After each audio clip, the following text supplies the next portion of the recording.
every single time. Whoa, yeah, we're making history. This moment we're gonna own. Slam it down! Exclamation point. Whoa, this is how we do. This is how we do. When we enter the room, yeah, stronger than you. This is how we do. This is how we do. When we enter the room, yeah, stronger than you. When you're hitting that wall again, we'll be climbing up over it. Let it crumble underneath our feet. Whoa, and when you hit the alarm, we were wide awake, waking it in. It's gonna lead us to the red. Whoa, this is how we do. This is how we do. When we enter the room, yeah, stronger than you. This is how we do. This is how we do. When we enter the room, yeah, stronger than you.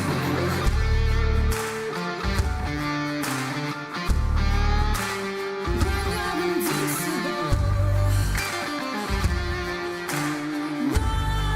nothing's gonna stop you. Nothing's gonna rock you. Nothing's gonna bring you down.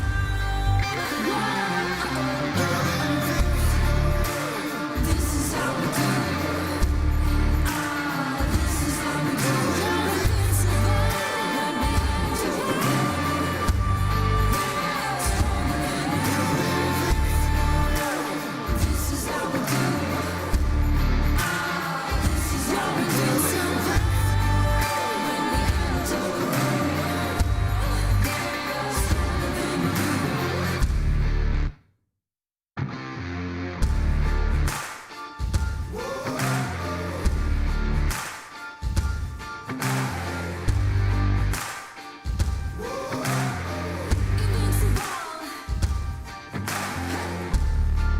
When you hit the uncharted place, gotta get out of your mind.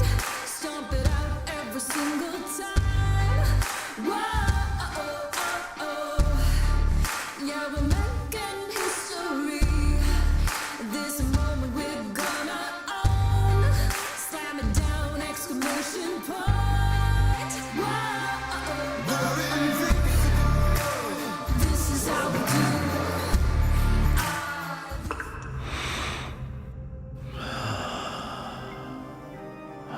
A great piece.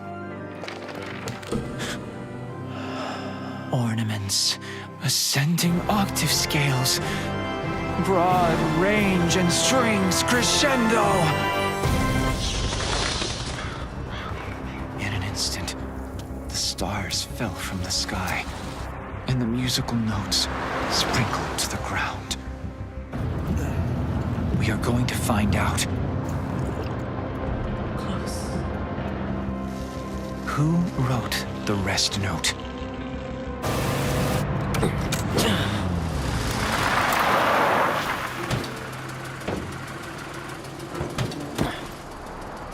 Here we are.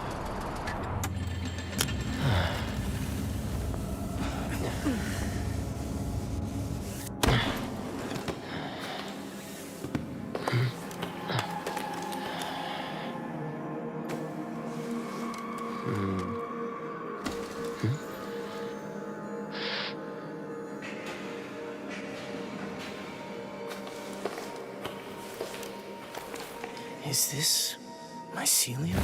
No!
Finally.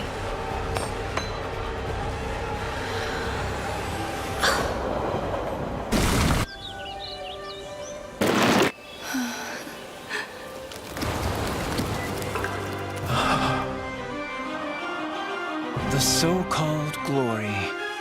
It's just fool's opinionatedness. In the quest for the unknown, we may have a glimpse of the brave new world. The rest note is announcing the advent of the greatest masterpiece.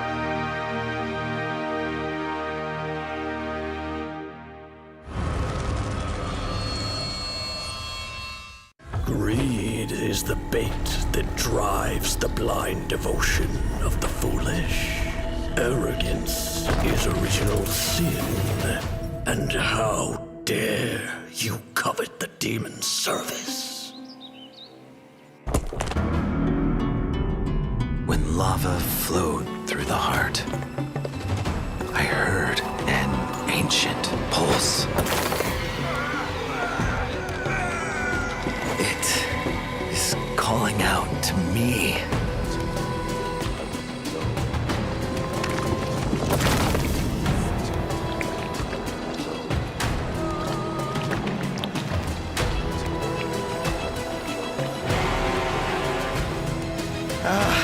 I see it! I finally see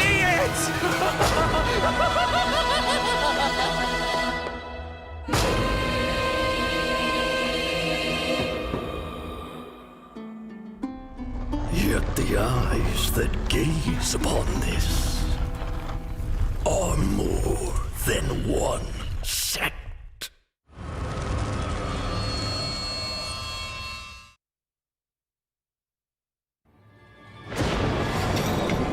When I heard the bad news once again,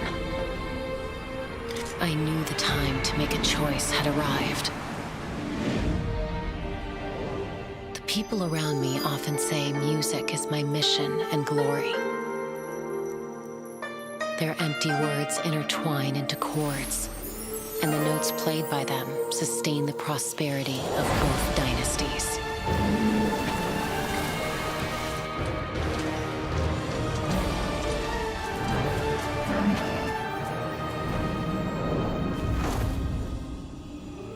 Some offer their kindness, while some stop the music. I wish to respond to that kindness and hear the melody of peace once more. If heavy shackles stand in the way of it all, then let me remake them. Let me compose this movement myself.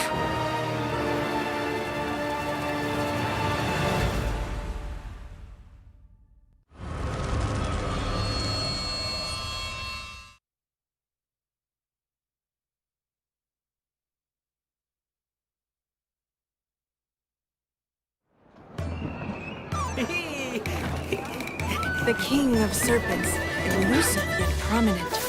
Its form is ever changing.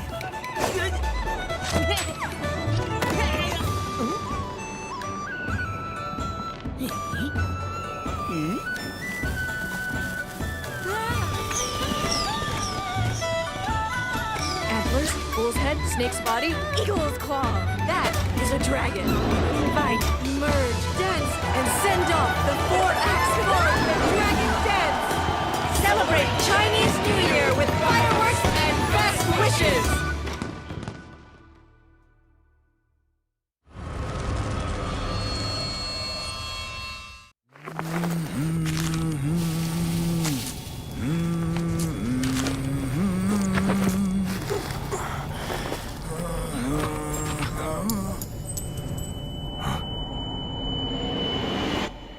If the father is a miner, so shall the son.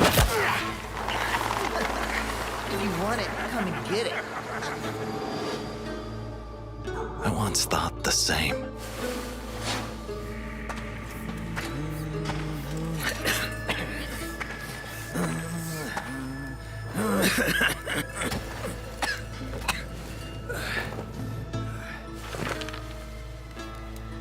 Guys,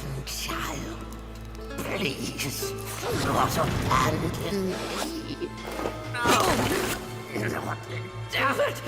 You hypocrite!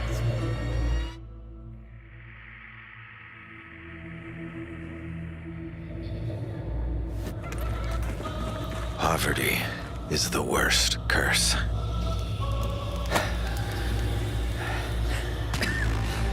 But sometimes there are ways to make a change.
Je me vois danser parmi les étincelles.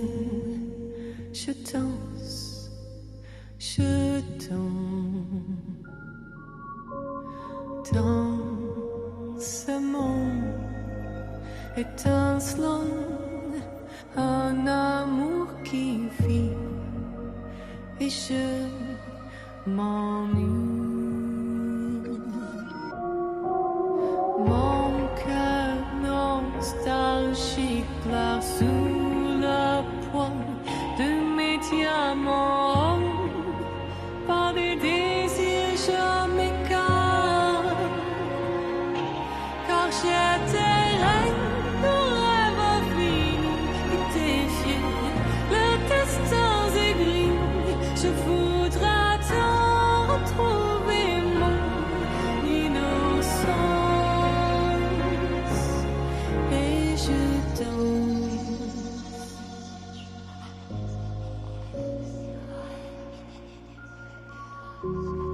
Être entre tentation et résilience, c'est toute ma vie. Mais la flamme du passé est toujours enlacée dans les plis de ma robe portée. Car j'étais un rêve infini qui défiait les destins aigris. Je voudrais te retrouver mon innocence. Car j'étais un rêve infini qui défiait les destins aigris. Aujourd'hui, je caresse mes plumes déchues. Car j'étais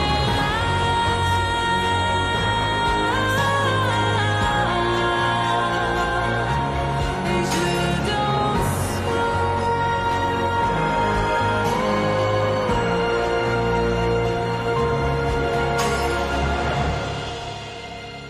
Je me vois danser parmi les étincelles.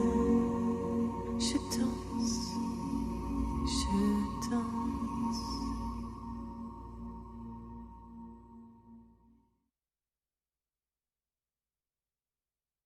Let's see, who is our new October Queen? Here's my chance, take on it, 'cause it's calling out to me.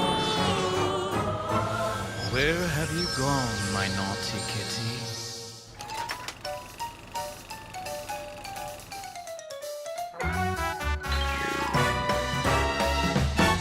Light up the night, eyes up to the skies. If I were the crown, then my dreams will align. To hold him once again and to see her smile. But the crown is mine! Wow, wow, wow, wow! Time to live it up, the night has only begun. Better catch that kitty by the time mysterious time. Hurry up and get to it now, now, now, now. All right, enough with the games. The people are ready. The crown awaits. The crown! And the crown chooses its queen. Father and daughter unite with glee. Raising the dead was just a bait, you see. For a hopeful heart is the sweetest prey. Round and round the story goes. Where it ends, no one knows. Meow.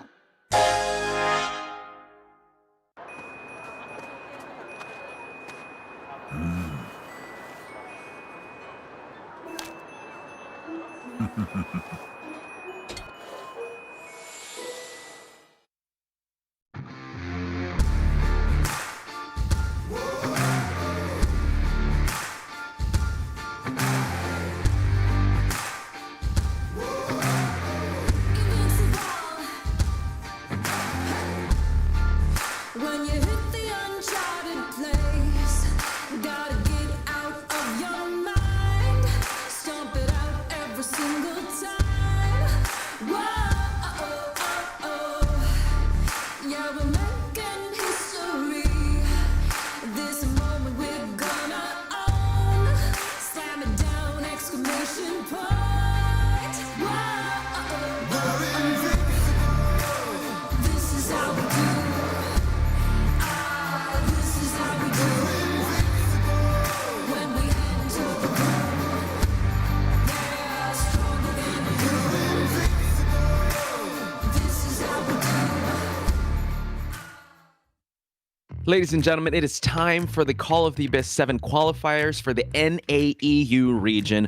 Potch Spice and Nello Mello on the mic for this one. Nello, we had an amazing turnout in the Call of the Abyss C qualifiers. How you feel about it today in the NAEU qualifiers? Well, I'm expecting to see a lot of interesting plays today as well from NAEU because, always a pleasure to be commentating for the events here. You know what else is a pleasure? It is Gear Up Booster. Gear Up Booster ensures a comfortable gaming experience and reliable network support. So there is that pleasure of knowing that you have reliable network support. Try up Gear Up Booster now and elevate your gaming experience to the next level. Thank you so much to Gear Up Booster for this. And you were saying that, we're always going into that next level. Call of the Abyss 7. It's COA season and the NAEU scene. We're gonna get two teams that will be moving forward in this COA qualifiers weekend. So I'm super excited to be sharing the mic and seeing some interesting NAEU plays. Exactly. I mean, it's always a pleasure. Like what I've mentioned before. Looking forward to seeing a lot of interesting plays, and of course, it's always a pleasure to see and greet everyone in the chat as well. So hello guys in the chat. So good to be back here and hope you guys are doing well. Yeah, I hope you guys are doing well and hope you guys will be supporting the teams because this was what they will be fighting for if they enter the Call of the Abyss group stages. Again, 20 teams will be going on. That's a lot of zeros I see in Chinese yen. Again, approximately 560,000 US dollars. Again, that is the entire prize pool. The champion gets 1.7 Chinese yen. Runner-up gets 520. The third place gets 300, and so on and so forth. So do support your favorite teams. Again, two teams from NAEU will be moving forward to the Call of the Abyss 7 group stage. So it's super important for you guys to support your favorite teams and also tune in and let everyone know who you guys support. Yeah, I mean, there's no greater calling than the Call of the Abyss, right? Because that's the highest standards of competition for Identity 5. And COA 5 NAEU Qualifier is going to do just that. Choose the best representatives from this region to represent NAU in the grand stage. So we have 2 brackets here, folks. The first bracket you're going to see, we're going to determine a winner by the end of the stream, and then tomorrow we're going to see that as well. So we have Python versus Omni, Fusion versus GNC, and then match number 3 is going to determine who will advance. And then tomorrow's match, you got B4U, Ravens, CH4, and QNY. So it's going to be super exciting. You know what? These brackets are stacked and packed, and I'm ready to go, Nell. Yeah, ready to go too. I mean, a lot of familiar names, right? Before you, for sure. Always representing NAEU. And of course, Fusion, no stranger as well. Omni on the main stage in co-op before as well.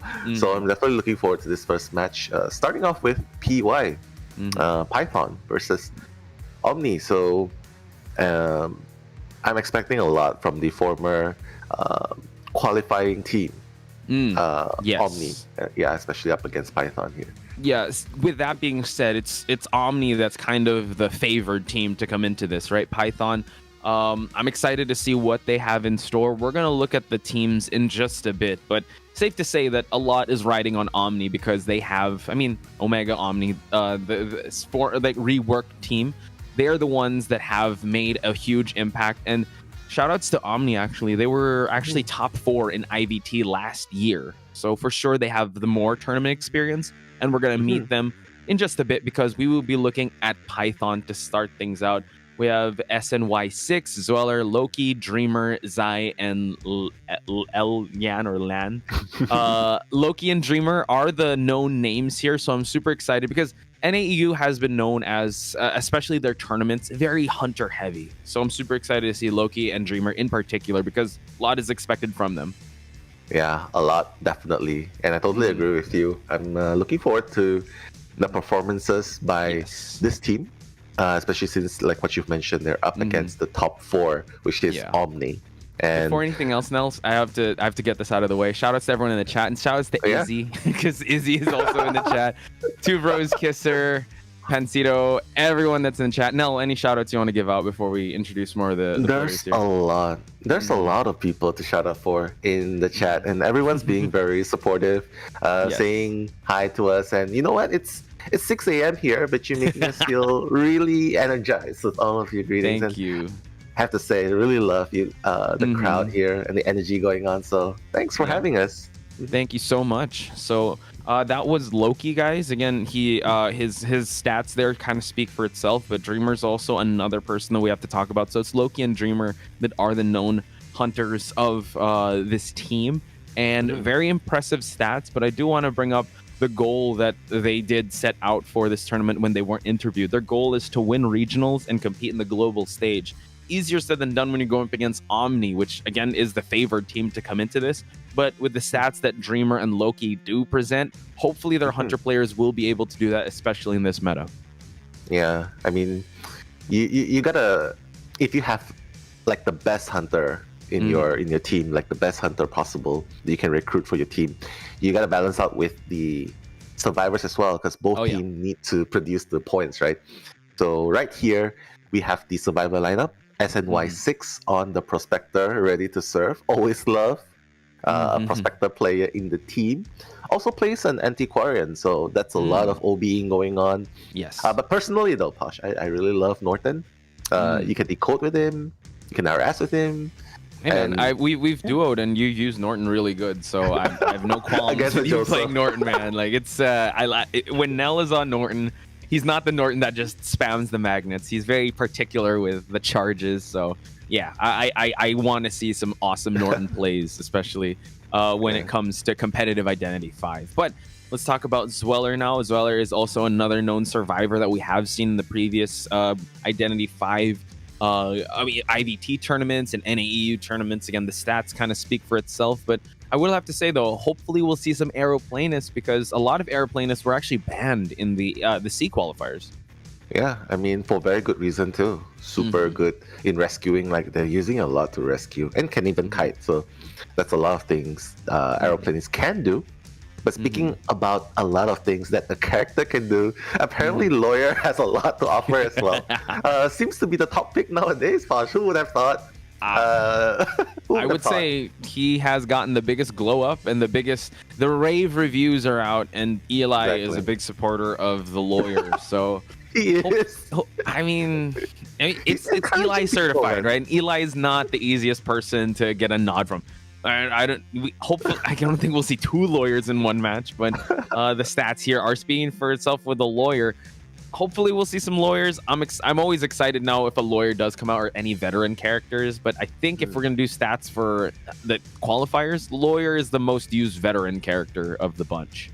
Exactly. I mean, lawyer. There's just something about the way you can play lawyer in this lineup, right? You're not afraid of terror shocks. That's already the best thing possible. You can do more risky moves. Oh, so yeah, that's that. 100%. Yeah, Yeah. exactly. But next up we have Omni. So rave reviews for Omni as well, bringing the Riz with the lineup here. Pit Stopper. I believe Pit Stopper was from Before You as well. So adding to the strength of Omni here, right? So I just love I just love seeing his Dream Witch back then, and I'm definitely looking forward to seeing it again here. Yeah, in the previous IVT, he brought out his Dream Witch, his Bonbon, BQ, and BQ. who could forget his Joseph? That was an interesting matchup again. Oh yeah. Yeah, again, he gave the crowd what he wanted. And unfortunately, Joseph in competitive is such an uphill battle, but you do know he's the hunter of the people for him bringing out Joseph. So super excited to see what he can bring to the table. Again, when IVT did happen, Opera Singer just came out. So his Opera Singer wasn't like the most refined. Hopefully we'll see a little more of that. And a little more we have been seeing is Hermit. Shoutouts to Nelu, who brought it out in Southeast Asia. He played under a different name though. If you saw shoutouts to Nelu, by the way, his Hermit is crazy. And I messaged him on Instagram and he was like, "How did you know it was me?" Like, because I told us. Exactly. I believe his name was Xiao Ji. Xiao Ji. So Yeah, that was Xiao Ji. UKJ. Hopefully we'll see a little bit of that Hermit. But I just want to tell a little bit about Agremont here. Agremont usually uses a psychologist, a coordinator, and gardener, kind of the support character. So hopefully we'll see a little bit of this toy merchant come out of him. Yeah, I mean, Toy Merchant is a very useful character to be using, especially when you're playing in Chinatown, like just to get the mobility up. Yes. And of course, if you have characters that have active item slots, well, it's good to have your stock replenished, Yes. Especially in the long fight against a hunter where your resources are constantly depleting, right? So I want to talk about Honor now. Honor using the Acrobat, Seer, and Lawyer back in IVT. Really good kiter. Something to note also is that, Honor and Agremont are really known as the kiters of the game. Agremont also had a 3-cipher kite against the Psychologist, against an Opera Singer. I think a lot of people were still kind of figuring out the Opera Singer matchup, but they were actually one of the few who got a 3-person escape. Battle of the Lawyers now. I mean, no surprise here. WWY with the featured lawyer, Freddy, coming into action again.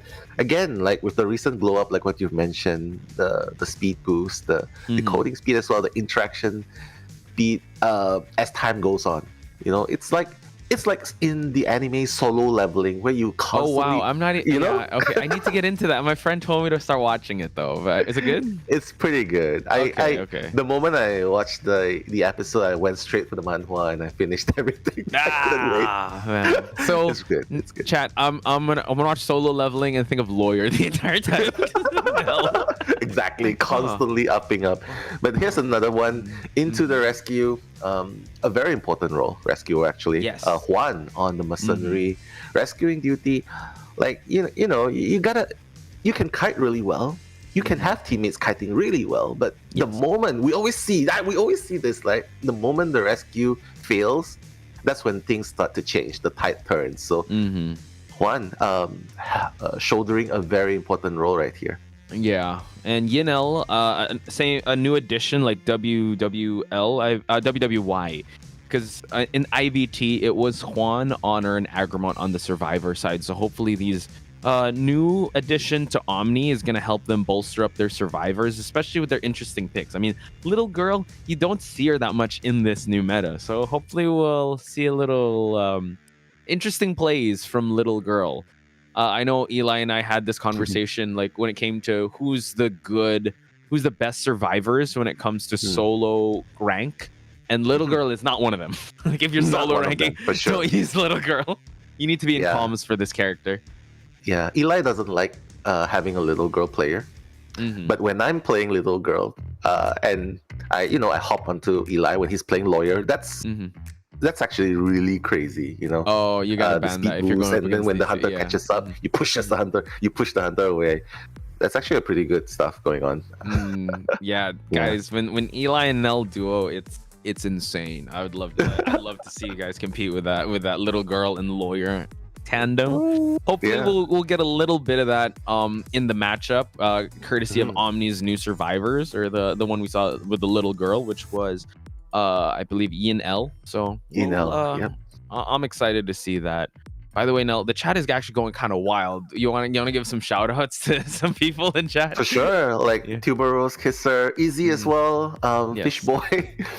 Pretty interesting name. We'll talk about Fish later, but for now, let's look at the map ban picks. So apparently, Omni decided that Red Church is not the way to go in BO1, and Python is going to go to Ever Sleeping Town. So the power of the tram RNG coming into play right from the start. Okay, so I watched the last year's IVT. There were three Three. chat in one day. Okay, so Okay. I want you guys to know in chat, and also shout outs to Edgar Hater. I don't know what that's your name, but like he asked for a shout out. They asked for a shout out. So I want to ask you guys now, how many tram hits do you think is going to happen here? I mean, in IVT last year there were 3 in one stream. So I let us know in chat like the predictions here. But I will tell this now. You know what? There has been a shift of round 1, round 2, always in big maps, right? It's rare we see Arms Factory these days in round 1, especially. Very true. That's very true. I mean, especially since there's Dream Witch players on both teams, right? Yes. It's kind of surprising that we don't see more of it, but I think it's a double-edged sword. You have an amazing Dream Witch player hunter in your team, but the question is, it all comes down to which survivor faction from which team is able to handle the Dream Witch pressure better. So I guess they just want to eliminate, like, we don't want to play. We don't want to play based on having too much risk, and we're just like, Right. "Yeah, let's just choose a neutral ground, a neutral ground where we can utilize the terrain a little bit more." Oh yeah, I agree. so- Because you definitely want to mitigate risk, and you definitely want to not play into the hand of the Dream Witch. Even though the meta now is Opera Singer, and I'm not sure. Who knows? We might see the Opera Singer come out, even though these guys are. Man, these stats are based on IVT last year, and Opera Singer just came out. But you can't deny how strong Opera Singer is in the meta. That it's rare. I have a feeling like I'm making a prediction now in group stage. You know what? More often than not, we're going to see an Opera Singer round 1 from each team, because that's how the meta is. And that's how, even though she did get some changes, she's still very much a viable first round hunter. Yeah, I mean, it's meta for a reason, right? Everyone just jumps in, even though they don't really, even though their main is something else. But the moment you see, it's meta now, everyone starts playing it. Everyone has to pick it up, because as a hunter main, you gotta increase your hunter pool as much as possible. You gotta follow the trend. Okay, you play Opera Singer, even the Evil Reptilian. You don't play that before. You don't see anyone playing a lot of Evil Reptilian before. But because of the changes, it becomes meta. Everyone starts picking it up. So I guess it's a matter of playing the hunter that is very favorable given the current meta, and I guess that's what we might see later on. It's a pretty good map for Opera Singer. So Oh yeah. And you know what? A hunter we haven't seen, which is weird, is Night Watch in the last that's qualifiers, true. right? Like, did people forget that Itakua is actually in the game, or did Opera Singer just cast the biggest shadow on Night Watch? Because Night Watch is still pretty good, even in round 2, which is kind of crazy because they just don't even pick it up. So we'll see, because NAEU is known as the land of the hunters with how well they perform. Like, their hunters are really good. And Loki choosing to ban the Gardener and Antiquarian to start things off. Yeah, seems like a sign for Opera Singer here. Like, probably, it's really showing a strong hint of Opera Singer pick here. Oh yeah. Yeah, but Omni is just gonna respond, taking up the rescuer first, because Right. the worst thing is, I think in the current meta, it's a lot of people favor picking the first officer over the mercenary. I Mercenary agree. used to be you used to be able to tank delayed damage really for quite a period of time, but now the moment you get hit for the third time, you go down so fast. And You do. yeah, I guess it's like you mentioned at the start, like kind of a double-edged sword because first officer can be so frustrating, but I mean, if the hunter is just really good with RNG and just swings at you before you make the save or even the terror shock, could spell disaster. But I think you're a little, I would say, very defensive lineup to start things out. First officer, and the thing is, first officer I'm okay with, but psychologist is the first global pick as well. So you're not gonna see the psychologist in game 2, game 3 with the recent changes, the Wi-Fi healing and hands-free healing, Bluetooth, whatever. Like you could do whatever you can. You don't have to like, oh no, I have to stand still for a couple seconds. Very strong showing. Wow, and also a cheerleader. So all right, and I would say the embalmer is a little telling. Like maybe they're really just bolstering up the defenses and preparing for like the worst case scenario and allowing pit stoppers to just take the win for their team here in round number 1. What do you think? yeah. I mean, I like the lineup. I would if I'm playing in the team, which I actually did before. If I'm playing in a team and my teammates say like, I have an embalmer, I would say that it's pretty solid. Not a very common or BO1 pick, but up against an opera singer, you typically, if you get a draw against an opera singer, that's already a win for you, right? So I don't hate it. So it definitely increases the defense, like what you've mentioned. But then again, without the gardener and without a lawyer, even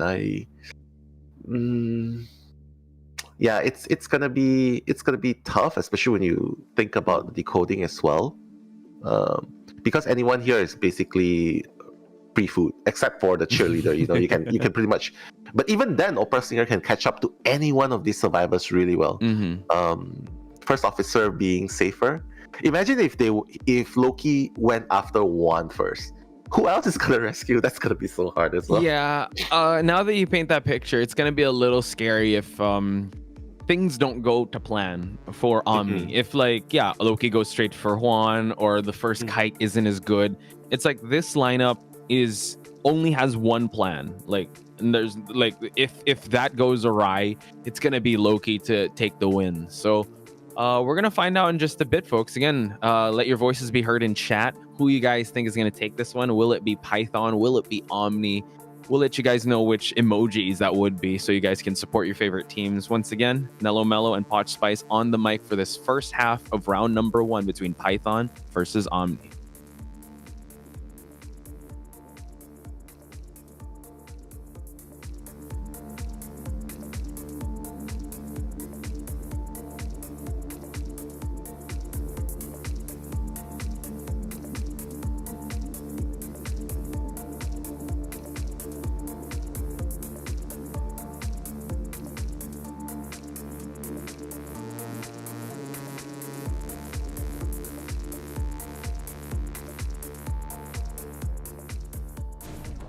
All right, coming into the match of the first half, we're seeing Opera Singer is already being really aggressive, trying to look for the first target. WWY trying to make the rotations away, but putting down the pallets. Yeah, you gotta put that second pallet down. Fortunately, in time, he's gonna break the pallet. Loki continuing pursuit on the shadow form, and the scary thing about Opera Singer is the dash, like super dash.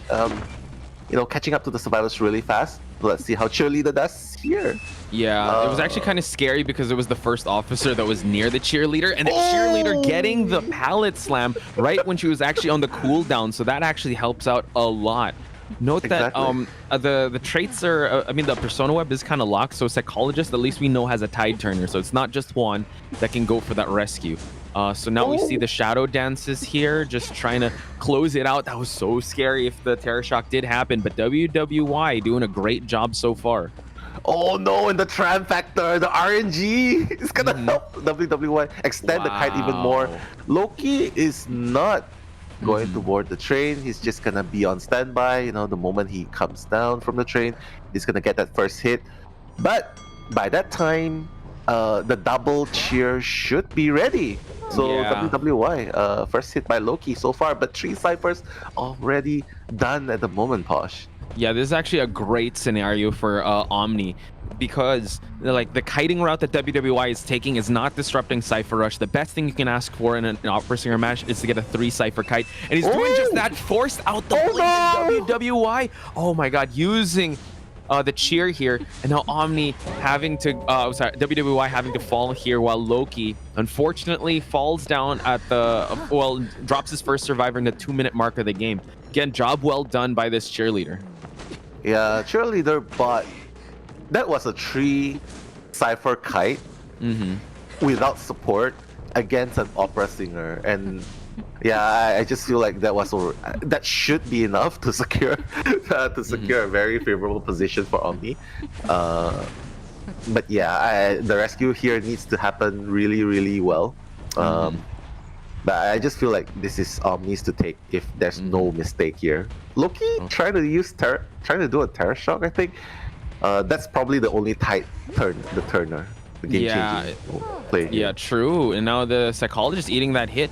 And WWI, interesting. I guess they want to really just play this one safe and not really disrupt any Cypher Rush. And now he's just going to go to the corner here. So again, conservative strategies, thinking that actually the survivors are already working on their last Cypher. Full presence is already gained by Loki. So, wow. And, you know what? The trait is still on cooldown. So now I believe we're going to see another rescue happen. Yeah, it's too fast. There's no pressure onto the ciphers at all. Amazing stuff like WWY choosing to die at the corner as well. That's so far away from all the other ciphers. The last cipher is going to be pressured now, but it's already at 82%. Yeah, and it's gonna be a free rescue at this point. So Loki's gotta utilize the change targets really well here. Yeah, he's gonna make it all count. Yeah, and now they're actually opening up 2 more ciphers just to make sure. But like you said, you as an opera singer, you know, you want your first chase to happen really well, and your vicinity or the area or the territory that you protect can really pressure down those ciphers. But Omni, having a great start to this match, have already spread out the cipher presence, and Loki actually extending back here to the school gate area is actually going to open up someone to go for that last cipher. And Juan taking this next chase. He's still got some pocket watches, but eats that first hit, so it's going to be a little tough for them to actually continue on. And Loki, realizing that last cipher is shaking, is going to head back to the corner house. Yeah, Agramon, you know, the spider senses going tingling really hard. It's like, yeah, I gotta head back. But I think it's a pretty hard position for Loki, because they're starting new ciphers at the other end of the map. So even the cheerleaders having fun there, like and it's really hard to maintain pressure. Yes, you can down a survivor, teleport, but yeah, I mean, by that time the cipher should be halfway done. It is 50%. Okay. Loki needs to middle camp. He needs to thwart the attempt rescues. But even Honor's on the last cipher already. So yeah. So now Honor is actually on the last cipher. It's at 98%. So you consider that a bit prime. Loki now staying around this area. Juan's gonna go for that rescue. Hopefully they time this pop well. We see that the tide turner of the watch is going to take effect for the rescue to happen. So they're going to have to time this pop pretty well. Hang on. Okay, still at 98%. So they will actually share the first officer actually at the corner house. Yeah, I'm surprised he didn't hide in the... He didn't vault the window. Instead, he chooses to die near... he chooses to die near the same place, I would say.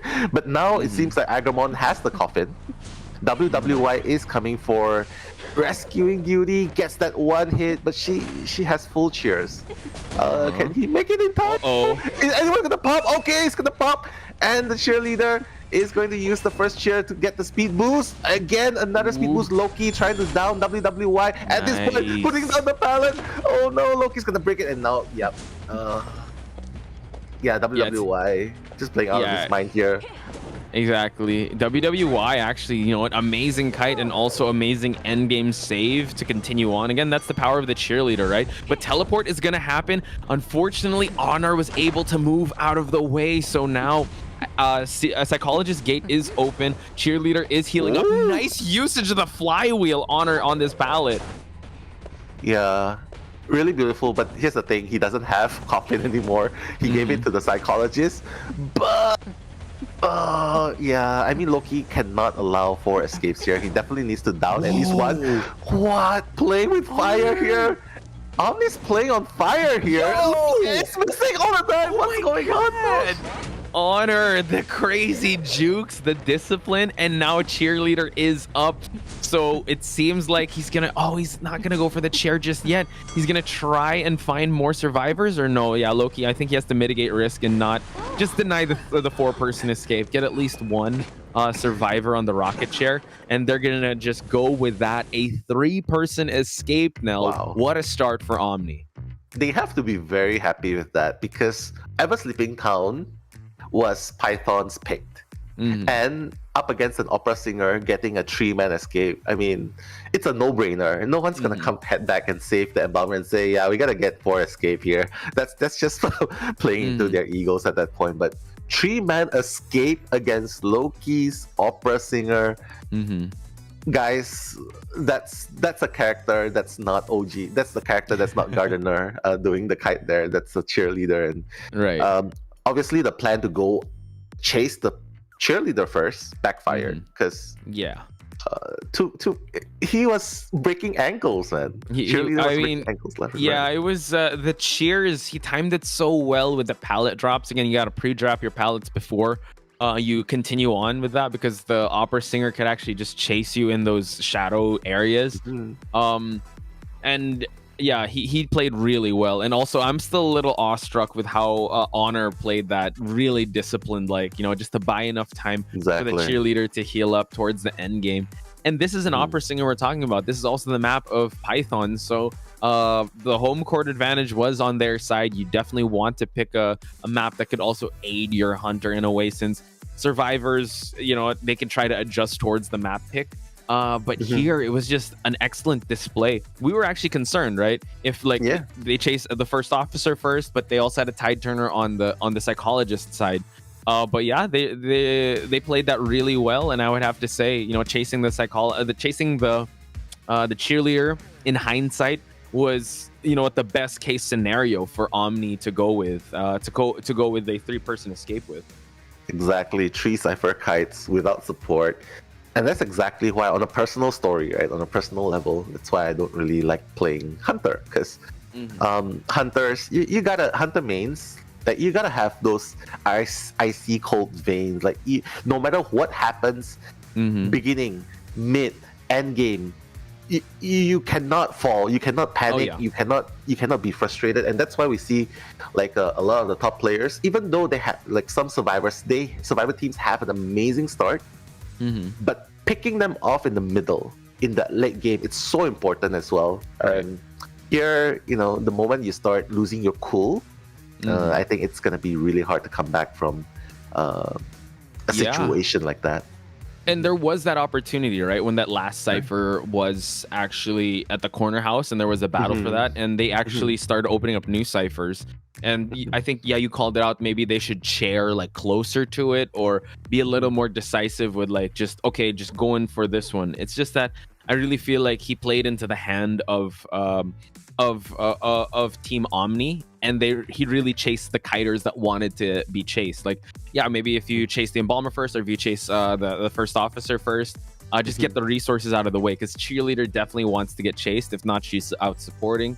And I guess like our concerns were duly noted, but Omni, you know, it's got to trust in the process for them to get the 3-person escape. For them to be put on a really good spot now for pit stoppers to just take this first game home. Yeah, exactly. And they were, I'm guessing they're probably behind the stage, you know, in their voice comms, like, who said anything about playing defense? That's our offense team. Yeah, exactly. That's our offensive lineup. I guess their version of offense, our version of offense, usually you want OBers, you want stunners, but here, you know what, cheerleader definitely brought the heat, brought the offense, and a potential MVP on that cheerleader side, because that was an amazing showing of kiting abilities. Exactly. Especially against an opera singer, because it's a rare sighting to have more than a tie for an opera singer in competitive Identity 5. Yeah, and I just like how Sarah Lynn is, Sarah Lynn in the chat saying Omni showing opera isn't OP at all. It's very situational, actually, because the opera singer, because the hitbox is so short, you kind of have to time that attack really well. You cannot just start swinging prematurely. You're gonna miss a lot of swings.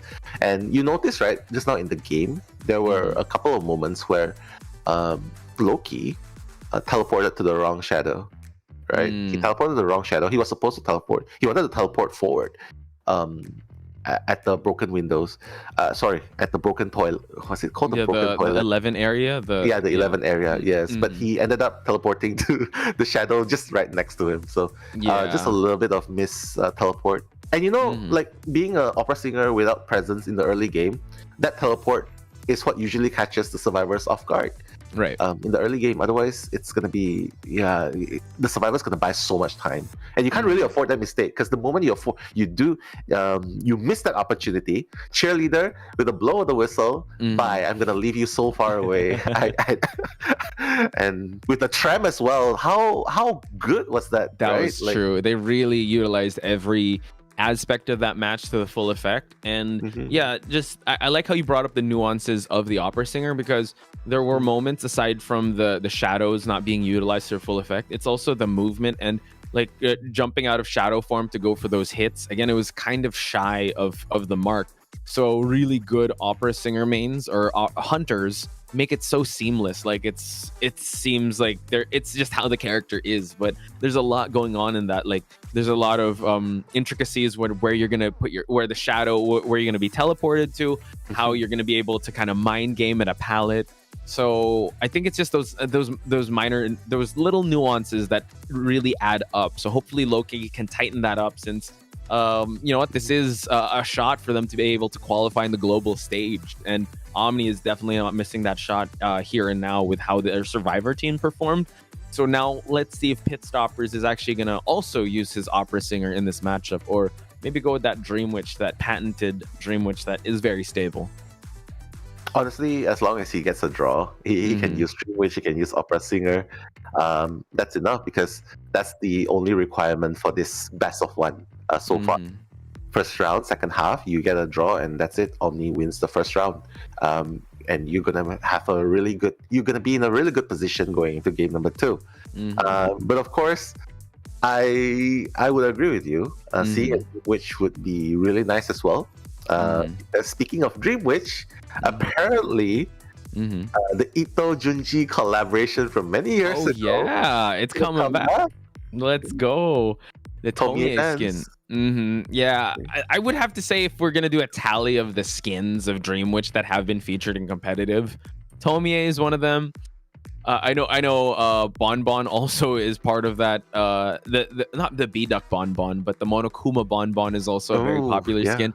But I would have to say now that Tomie is one of the skins that we always see in competitive Identity 5. So I'm glad that it's coming back. Exactly. I mean, there are different opinions about it coming back.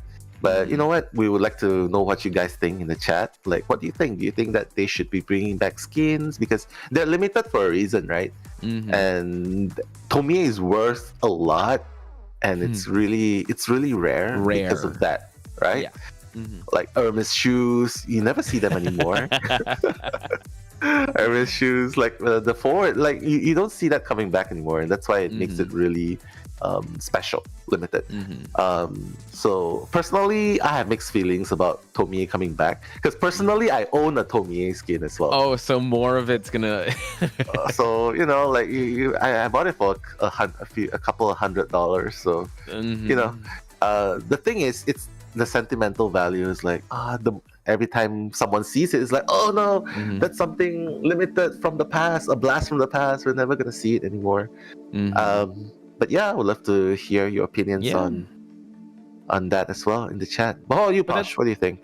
That's a good perspective. Again, I just enjoy skins for what they are. I try my best not to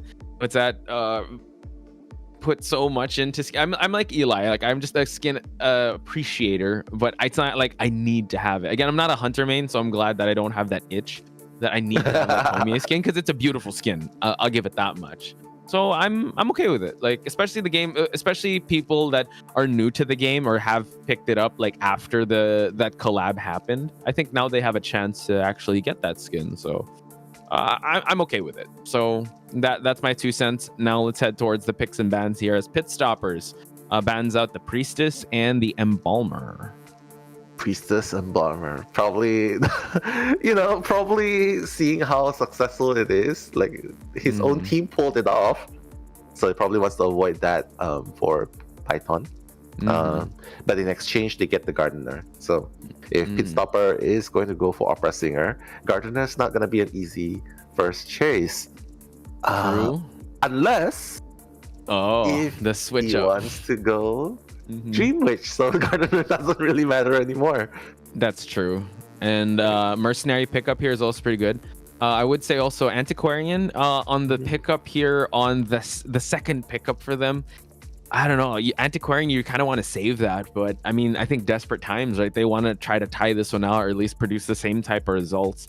And Antiquarian on Dream Witch and Opera Singer, yeah, you can kind of switch targets, but I mean, just having that bamboo stick is still good utility to have. Again, Antiquarian is actually regarded as a really good survivor.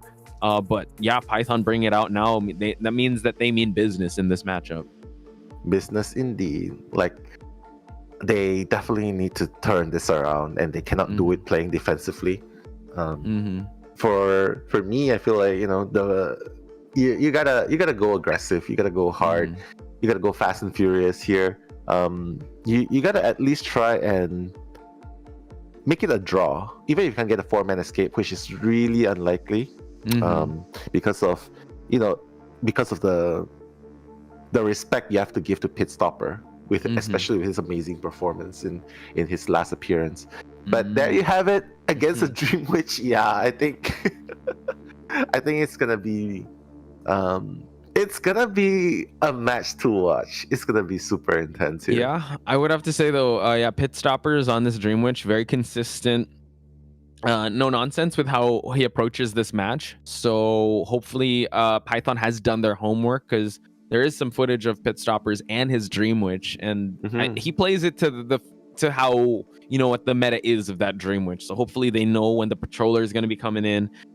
They know where to decode just to keep the main body away from them, because again, Dream Witch has fallen in terms of priority in round 1, but she's still a menace to deal with. Menace to deal with indeed. It's up to Python to try and equalize this in round number 1, second half here. But before that, shout outs to Celine. She's sending her love to us as well. So thank you, Celine. Shout outs to you, Celine. And yeah, bringing you the commentaries here is me, Mellow Mellow, and Posh Spice, round 1, second half.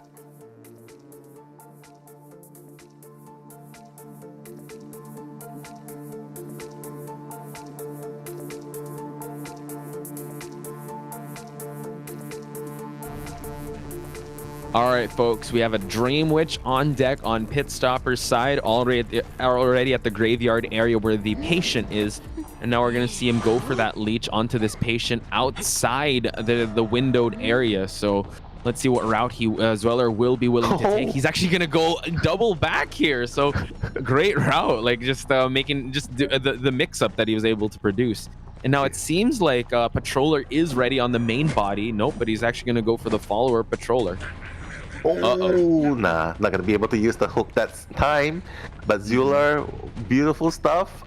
Trying to hook himself out of the position he's in, but nah, he's gonna get that first hit, and now the body is ready with another Patroller.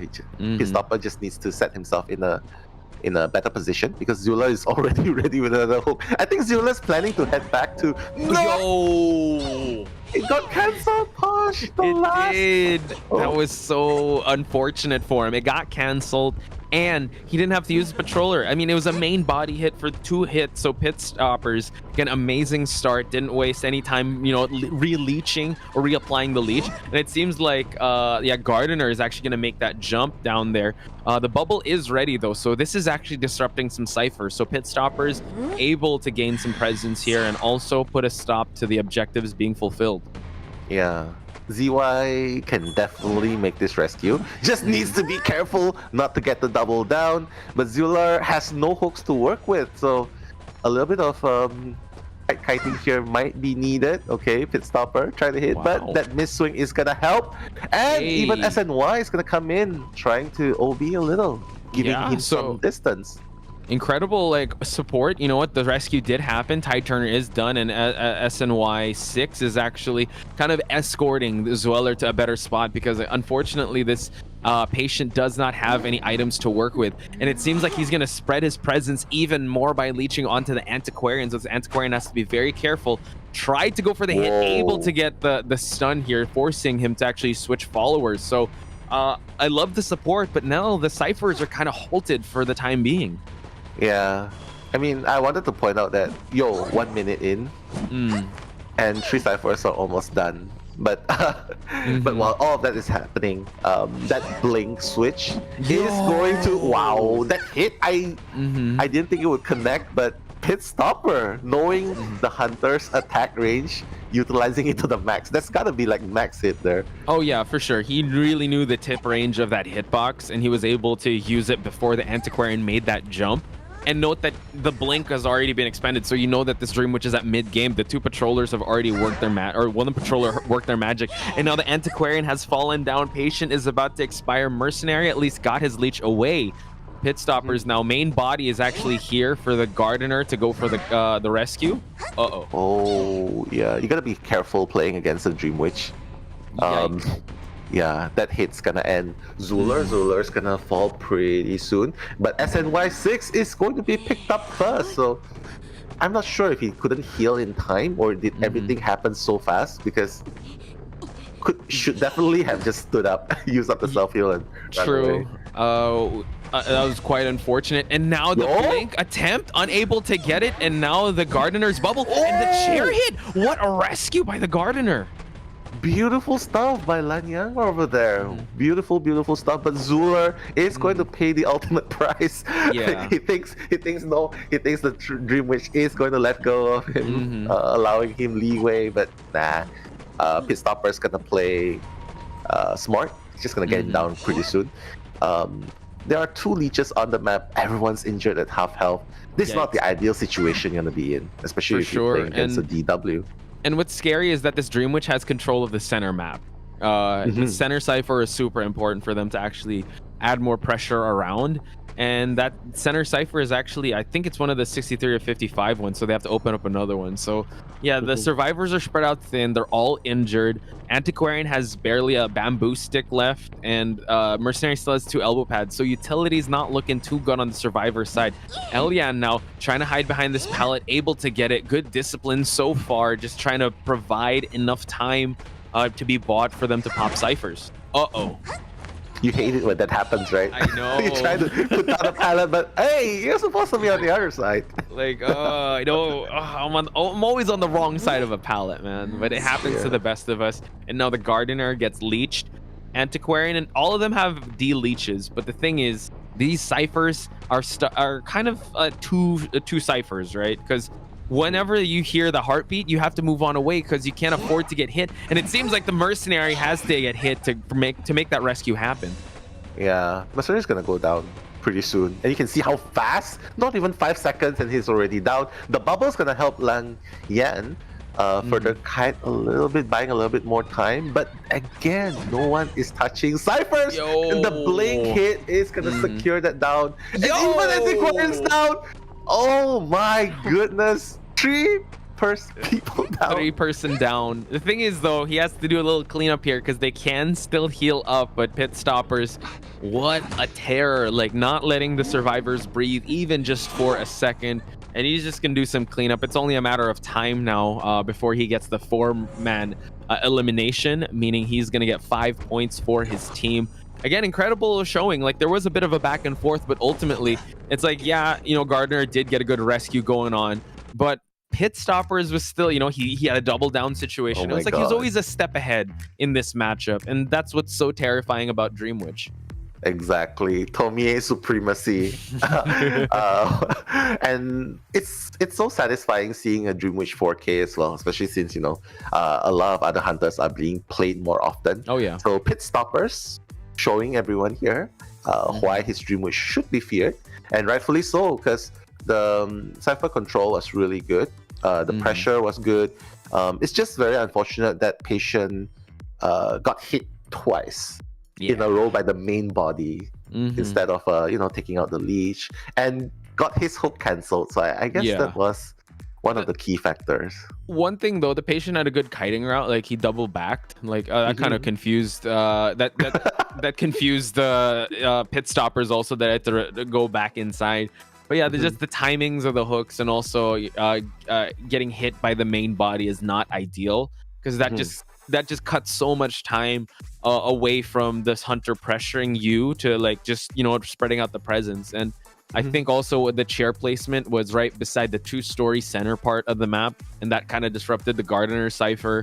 The rescue did happen, but it was just quite unfortunate that they were unfortunately a step behind in the matchup against Pit Stoppers, because Pit Stoppers wasn't just focusing on one. It's like, okay, this person's down, let me go to this person. All right, let me leech this guy. There was honestly, I just looking back at it or thinking back at it, I don't think he had like a wasted movement. He was always proactive in setting up the next thing. That's true. Checking out locations, checking out the dungeon locations while he's chasing. Right. And can I just add a little bit more? Like if the Patient, remember the Patient doubling back, the one we saw, that would be a super good move if the hunter plays in first person view. Oh yeah, and then like where did he go? Right? Oh, man. Or you crouching, double back would be super good here.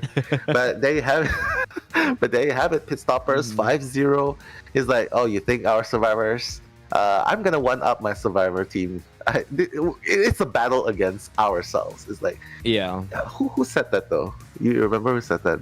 A battle within the team.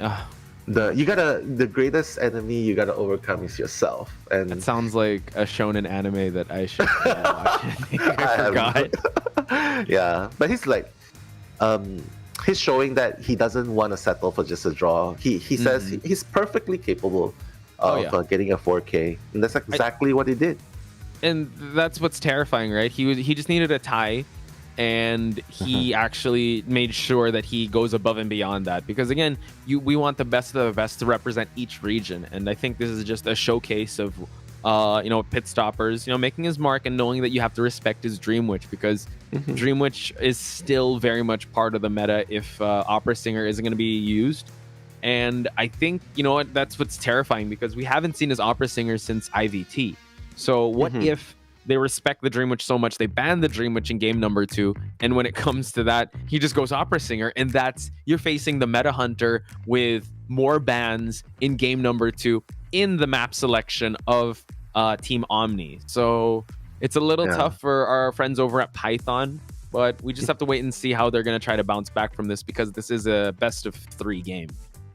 Yeah, I mean, it's definitely stressful being put in this situation, right? It's practically 8-1 in the first game. But I think the first step that they could really do is probably, go out, take some breather. They gotta cool down a little bit. They gotta calm down. They gotta reset, because they can definitely try and make something happen in game number 2. Round wins come before points.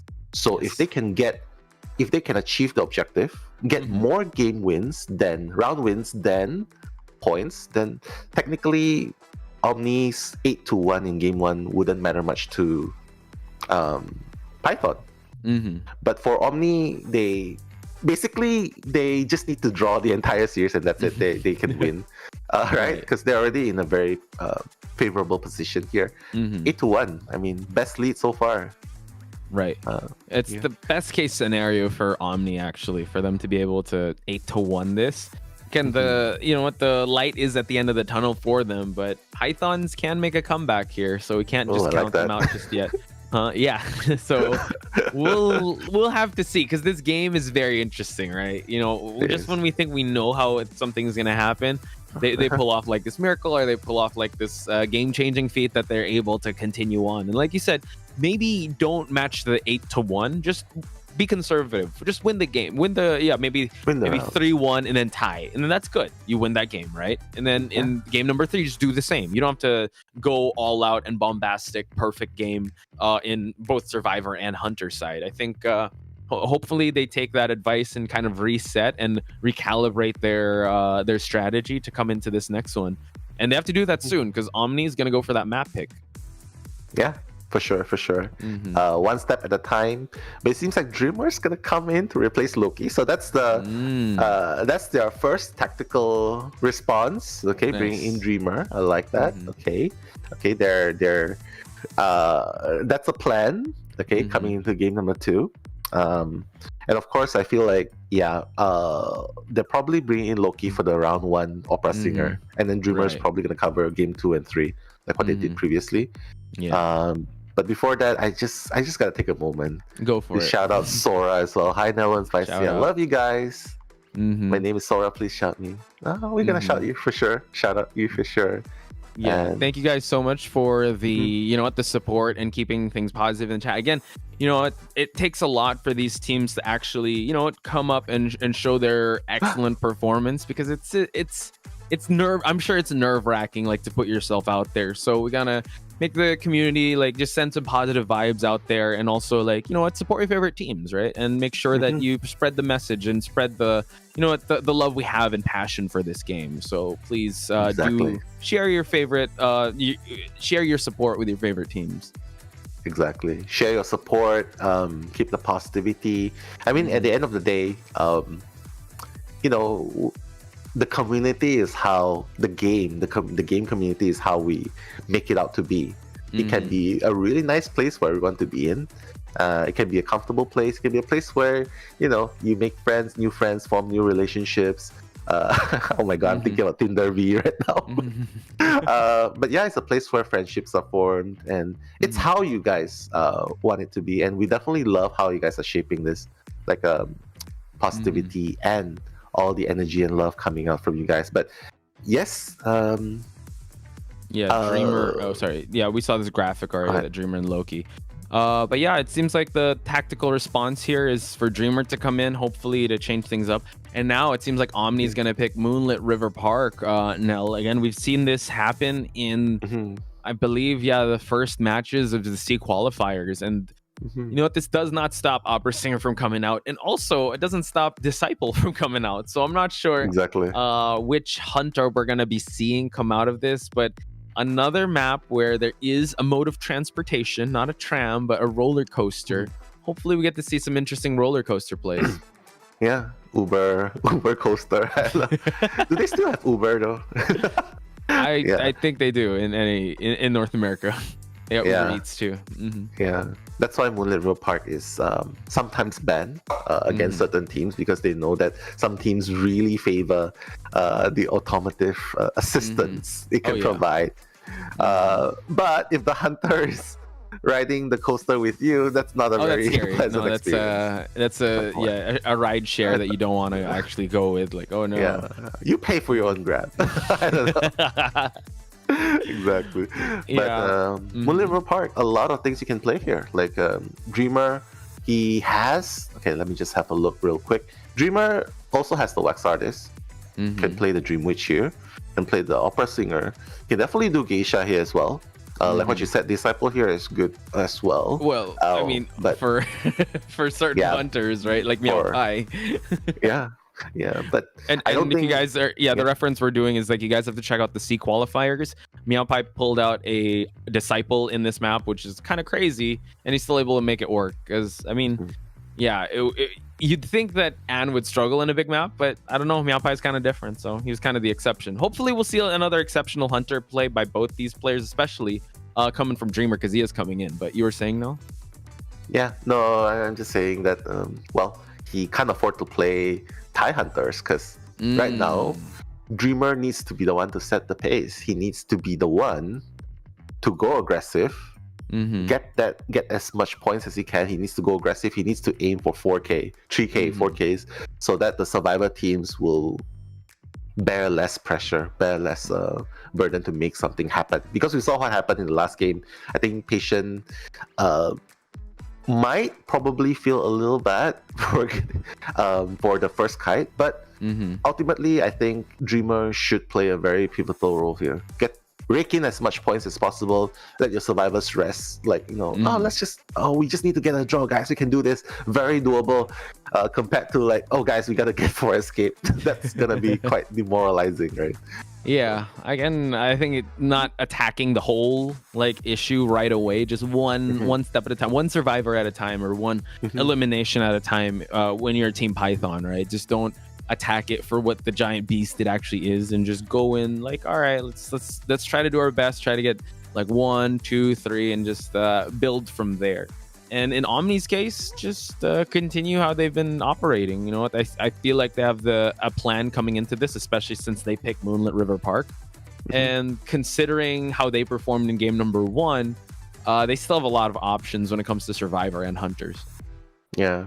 I mean, if you want to compare, Omni does have the experience coming into this tournament, right? So maybe they would feel a little bit at ease, comfortable playing in this kind of scenario.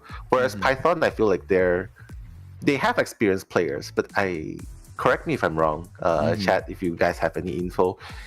But most of the players are pretty much assembled for just before this event. So maybe the teamwork, synergy experience isn't quite there yet compared to Omni being together. Which has been, the previous right? Yeah, previous code and also an IVT where they kind of showcase like they have that synergy. Yeah, if I think also if Eli's listening, let us know. I don't know if Eli's listening because I could see he's deafened. But if Eli knows also any insight on Team Python, because when we did talk to him yesterday, he was more of like, Dreamer, Loki, they're the ones that are actually known. But the Survivor team, we did see some glimpses of some teamwork there. But you know what? This is a game that rewards a team that has been together and kind of understands the nuances of how each other's playstyles work. So it really rewards teams that have stuck together. So I don't know. Hopefully Python, will showcase something exceptional now for them to be able to continue on in this tournament and at least push for a game number 3. Exactly. I mean, I have to agree with you as well, because that's what I think too. Like look at B4U, look at Fusion. Those two names, CH4, even CH4, like all those teams, the members stuck throughout the years, and they've been doing exceptionally well. They've been doing really well, and it goes to show that synergy between team is super important as well. Individual kites, we appreciate individual kites. Definitely. Don't get me wrong, we love the 3 Cypher kites. But just the teamwork, right? And if you look at IVL, if you look at like the highest level of competitive Identity 5, they can afford it because they are pros. They do this for a living. But you have like teams that are able to strategize together as a Survivor team. Wolves is one of them that at their height, and they're still at their height with how exceptional they perform, is just a great example of amazing Survivor teamwork. So hopefully we'll see that come into this one as the picks and bans continue. So Mercenary and Priestess are being banned, and also First Officer and Psychologist are off the table for Team Omni Survivor. Yeah. It looks like Omni's gonna be perfectly fine sacrificing the Embalmer into the global bans next round, because they're picking it up straight away. So they felt like first round they're doing really well with it. They got 3-man escape with it, and now in a bigger map, an Embalmer makes even more sense. It will have even more impact, right? Because you're able to run far away from your coffin. You're able to embalm your teammates, and it's gonna set up for some amazing rescues and plays, if ever. So I like the decision to pick it straight away, because the next ban by Dreamer is definitely gonna be the Embalmer, considering how Omni utilized it so well in game number 1. I think that it's a good pickup, especially since they're in that position where they can't, like you said, they can't afford just the tie. So picking up the Aeroplanist as well. So Antiquarian getting banned out and the Aeroplanist to come in. Again, Aeroplanus is an amazing kiter also and has a rescue potential. Depending on how they're going to use this, maybe this is a sub for their psychologist, a rescuer, because usually we see, I believe Juan on a rescuer, so he might use this one, or maybe he'd go for a gravekeeper or another stable rescuer as the cheerleader. Obviously, yeah, you have to ban that because WWY was an incredible cheerleader in that previous game. Yeah, definitely. The respect ban onto cheerleader. He doesn't want to repeat the mistake that Loki. Yeah, he doesn't encounter what Loki faced in the first game. But Acrobat is also a very good character to have. A patient will be good here as well, especially Right. if you put either Acrobat or patient on the fourth station. That's where they can just keep looping. But Aeroplanes is a must addition in this map. Because that's the vital. What? I got caught off guard. Breaking wheel, so Jeez. super aggressive. Huh. This is an all or nothing hunter. We talked about the potential of breaking wheel, and we have seen it's either 4 or nothing, right? Breaking wheels usually on paper, they don't score a tie. Like it's really go big or go home. They slug everyone, or it's going to be hard for them to get that first chase. And considering that we talked about how Acrobat could be such a menace to chase, Nell, who do you think is the easiest target here to chase first? Possibly Embalmer, depending on how they spawn, but Embalmer spawning in second story. Yeah, you do not want to chase anyone, even if a mind's eye is in the second story.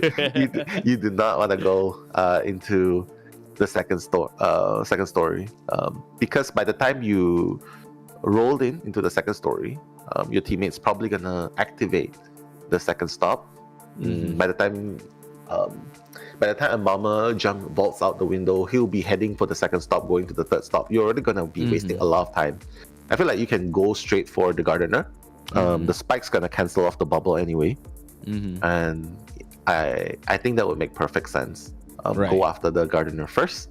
Even if you want to make Aeroplanes waste his jetpacks, that's also good.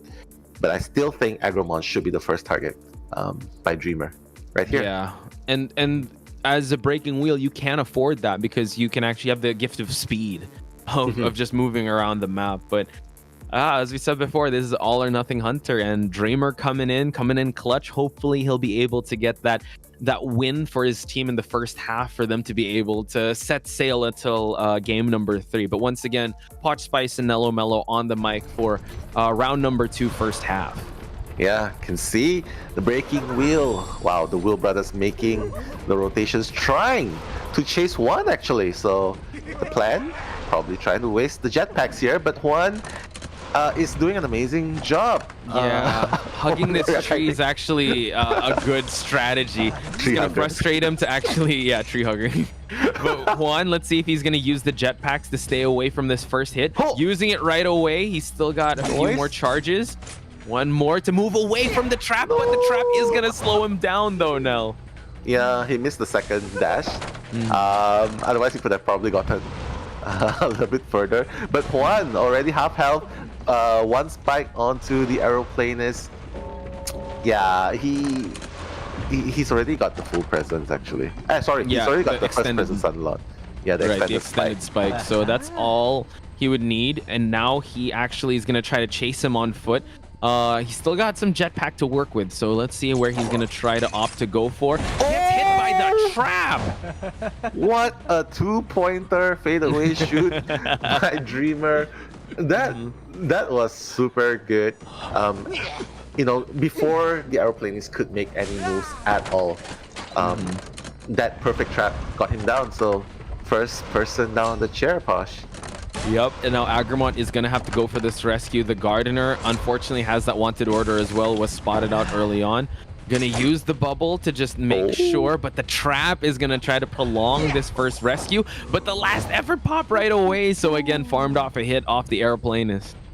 Yeah, I think it's still okay, but Agremont getting that spike hit, that snap, that snap, he's definitely not coming back for another rescue. Yeah, because the idea is if you still have full health, you can still come back. But yeah, now that I realize there's not exactly a dedicated rescuer in this team. It's actually the aeroplanist, that does have that second tide turner. So they might go for a sacrifice play here unless they kind of just keep Tinnitus in the area so that Dreamer will be preoccupied first up. But WWY actually is tempting fate and trying to go for that Cypher. So not sure if I agree with that because he does get spotted out early on. Again, he had wanted orders, so I'm not sure if he's actually going to try to make the attempt for this rescue, but it seems like they made a backdoor rescue. Oh my god, excellent sleight of hand there. Now hopefully we see an amazing kite come from this aeroplanist. He's still got 2 jetpacks. Nice usage of the jetpack to go over at the first stop. What a beautiful dash, like going up into the air, dashing straight into the first stop. That was super good. And they're going all the way. And he's gonna make it. He's gonna cut it through. Okay. Nice. And now forcing him actually to chase on foot. The trap slows them down. Able to hit the gardener instead of the aeroplanist. And now the acrobat with the silence.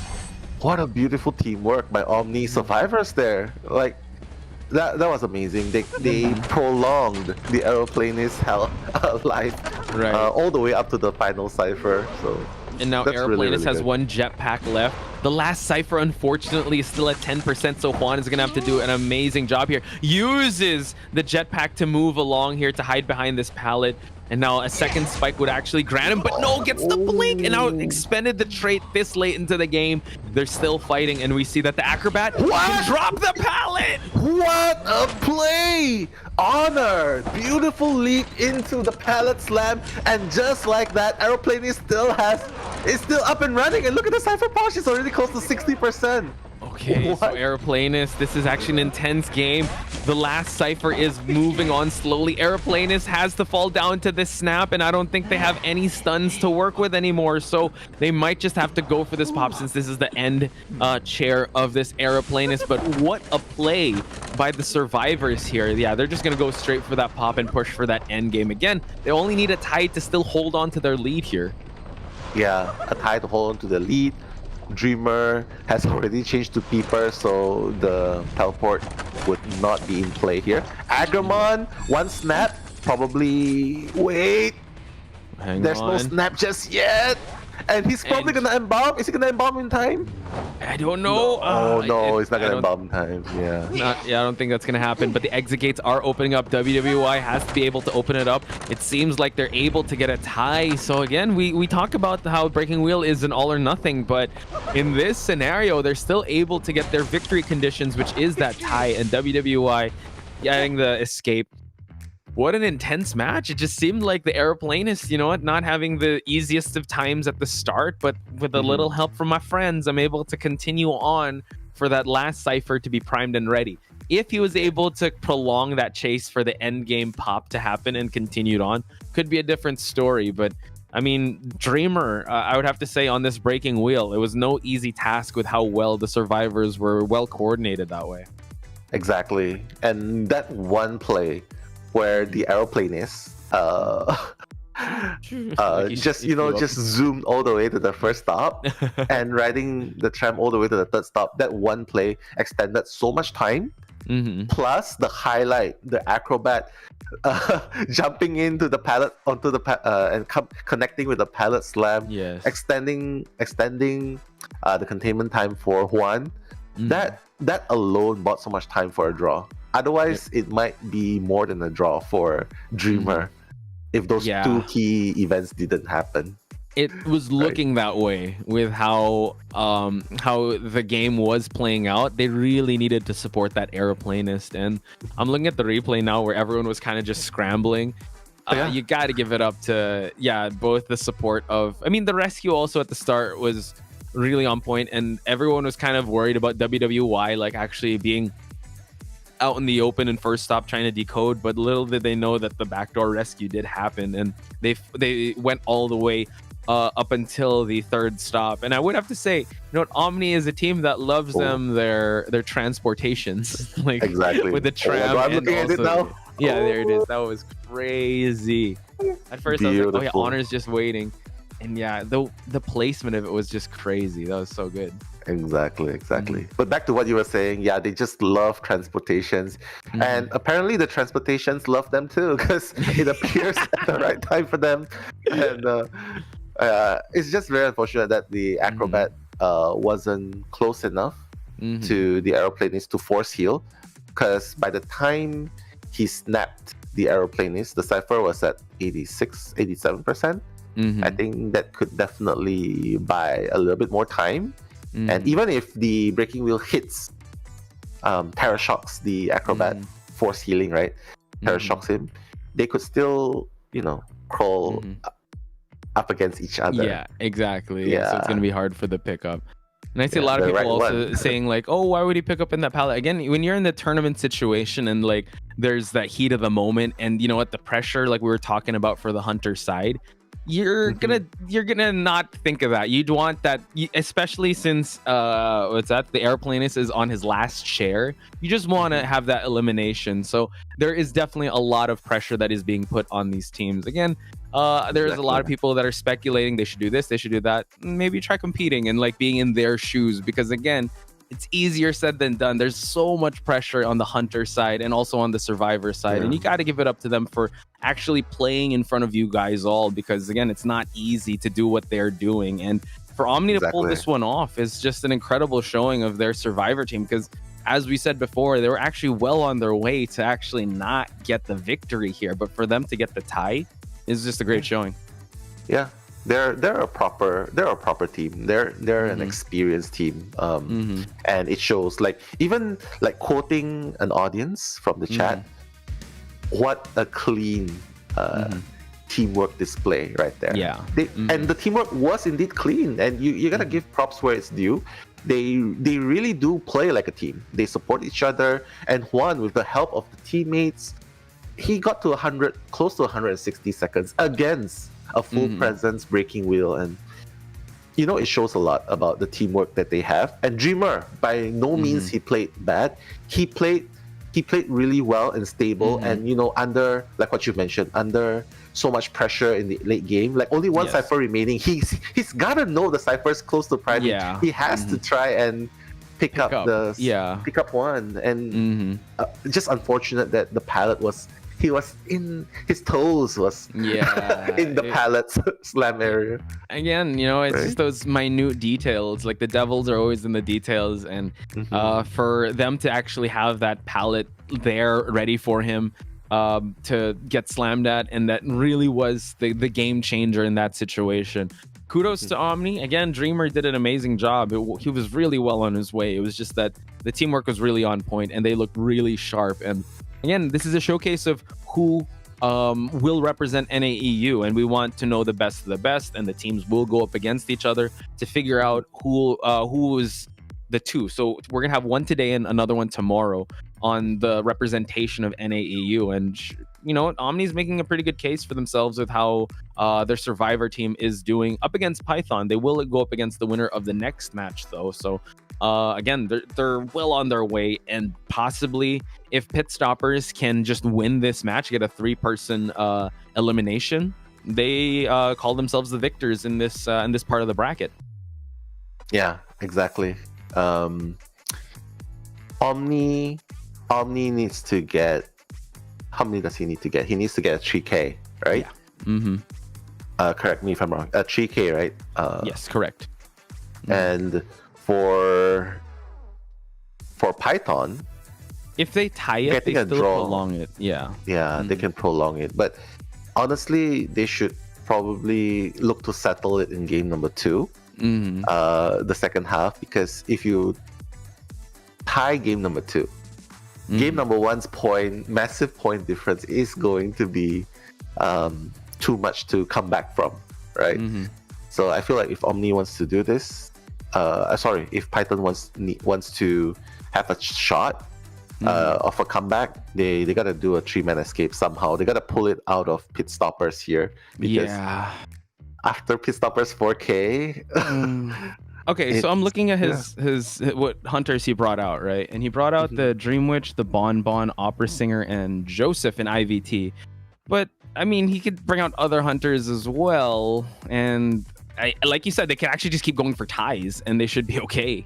So they could play conservative, or I mean, they're in a good position to kind of like dictate how this match is gonna go, right? Exactly. I'm a big fan of playing it conservative, but if Pitstoppers wants to make a huge statement and say like this, we are the team to represent this region, maybe he wants to go all out and get a 4K. Yeah, gotta get. He wants to solidify himself as one of the top hunters, right? In NAEU especially, like going up. If you want to represent NAEU, going up into COA stage, you gotta dominate in this stage. At this level first, right? And I just have to say, I have to give this shout out. So sorry for this. Love you, Nello and Posh. Can my friend Glark get a shout out? And apparently he says he has 2 months to live. I hope that's not true. I hope Oh my. I have 2 months to live. I hope that's not true. I hope you're healthy and well. Please yeah. be in good spirits, guys. Drink water, stay healthy. Again, appreciate each and every one of you in the chat that's keeping things positive and support. Again, we just want the best to come out of this community, and we also want to, promote the players because it's their hard work that is being put on display. So, appreciate you guys being here, and also appreciate the support that you guys been giving in chat. So, for sure. Like right now we're happy to be accompanying you guys, like spectating, watching this as professional fans here. We're watching the games with you. We do hope for your patience as well. Some people might be asking what's taking, what they're doing. Obviously the teams, you got to give them time to prepare. All right, they need time to prepare. And if you love and support the team, I hope that you guys will give them ample of time to prepare, because like you saw the prize pool yourself, like the prize pool is phenomenal, and they're playing with their names at stake. Like they're playing with their names at stake. They're playing with the cash prize at stake, their honor at stake.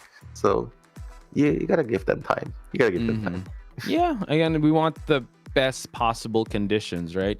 And you know what? I think they should take their time to formulate a strategy, and like a lineup, and before they get into the VC with the mods, and like before the game starts, so that they're ready.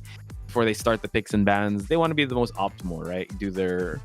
I remember one person had to go eat something before he started playing, so that's something also. I don't know, pre-tournament rituals that could happen. So it reminds me. It reminds me of no, it kind of reminds me of some players from a team who says that they need timeout. They need to wait a little bit because their phone is heating up. So they're putting their phone in the fridge. That's wild. I don't know if I would. I guess you can do that, but they do, and they did. Doesn't that like mess up the phone even more? Because it's like it could get wet in the fridge, or they put it like in a Ziploc. Water resistant, I guess. That's a crazy phone, man. That's exactly. Wild. I remember.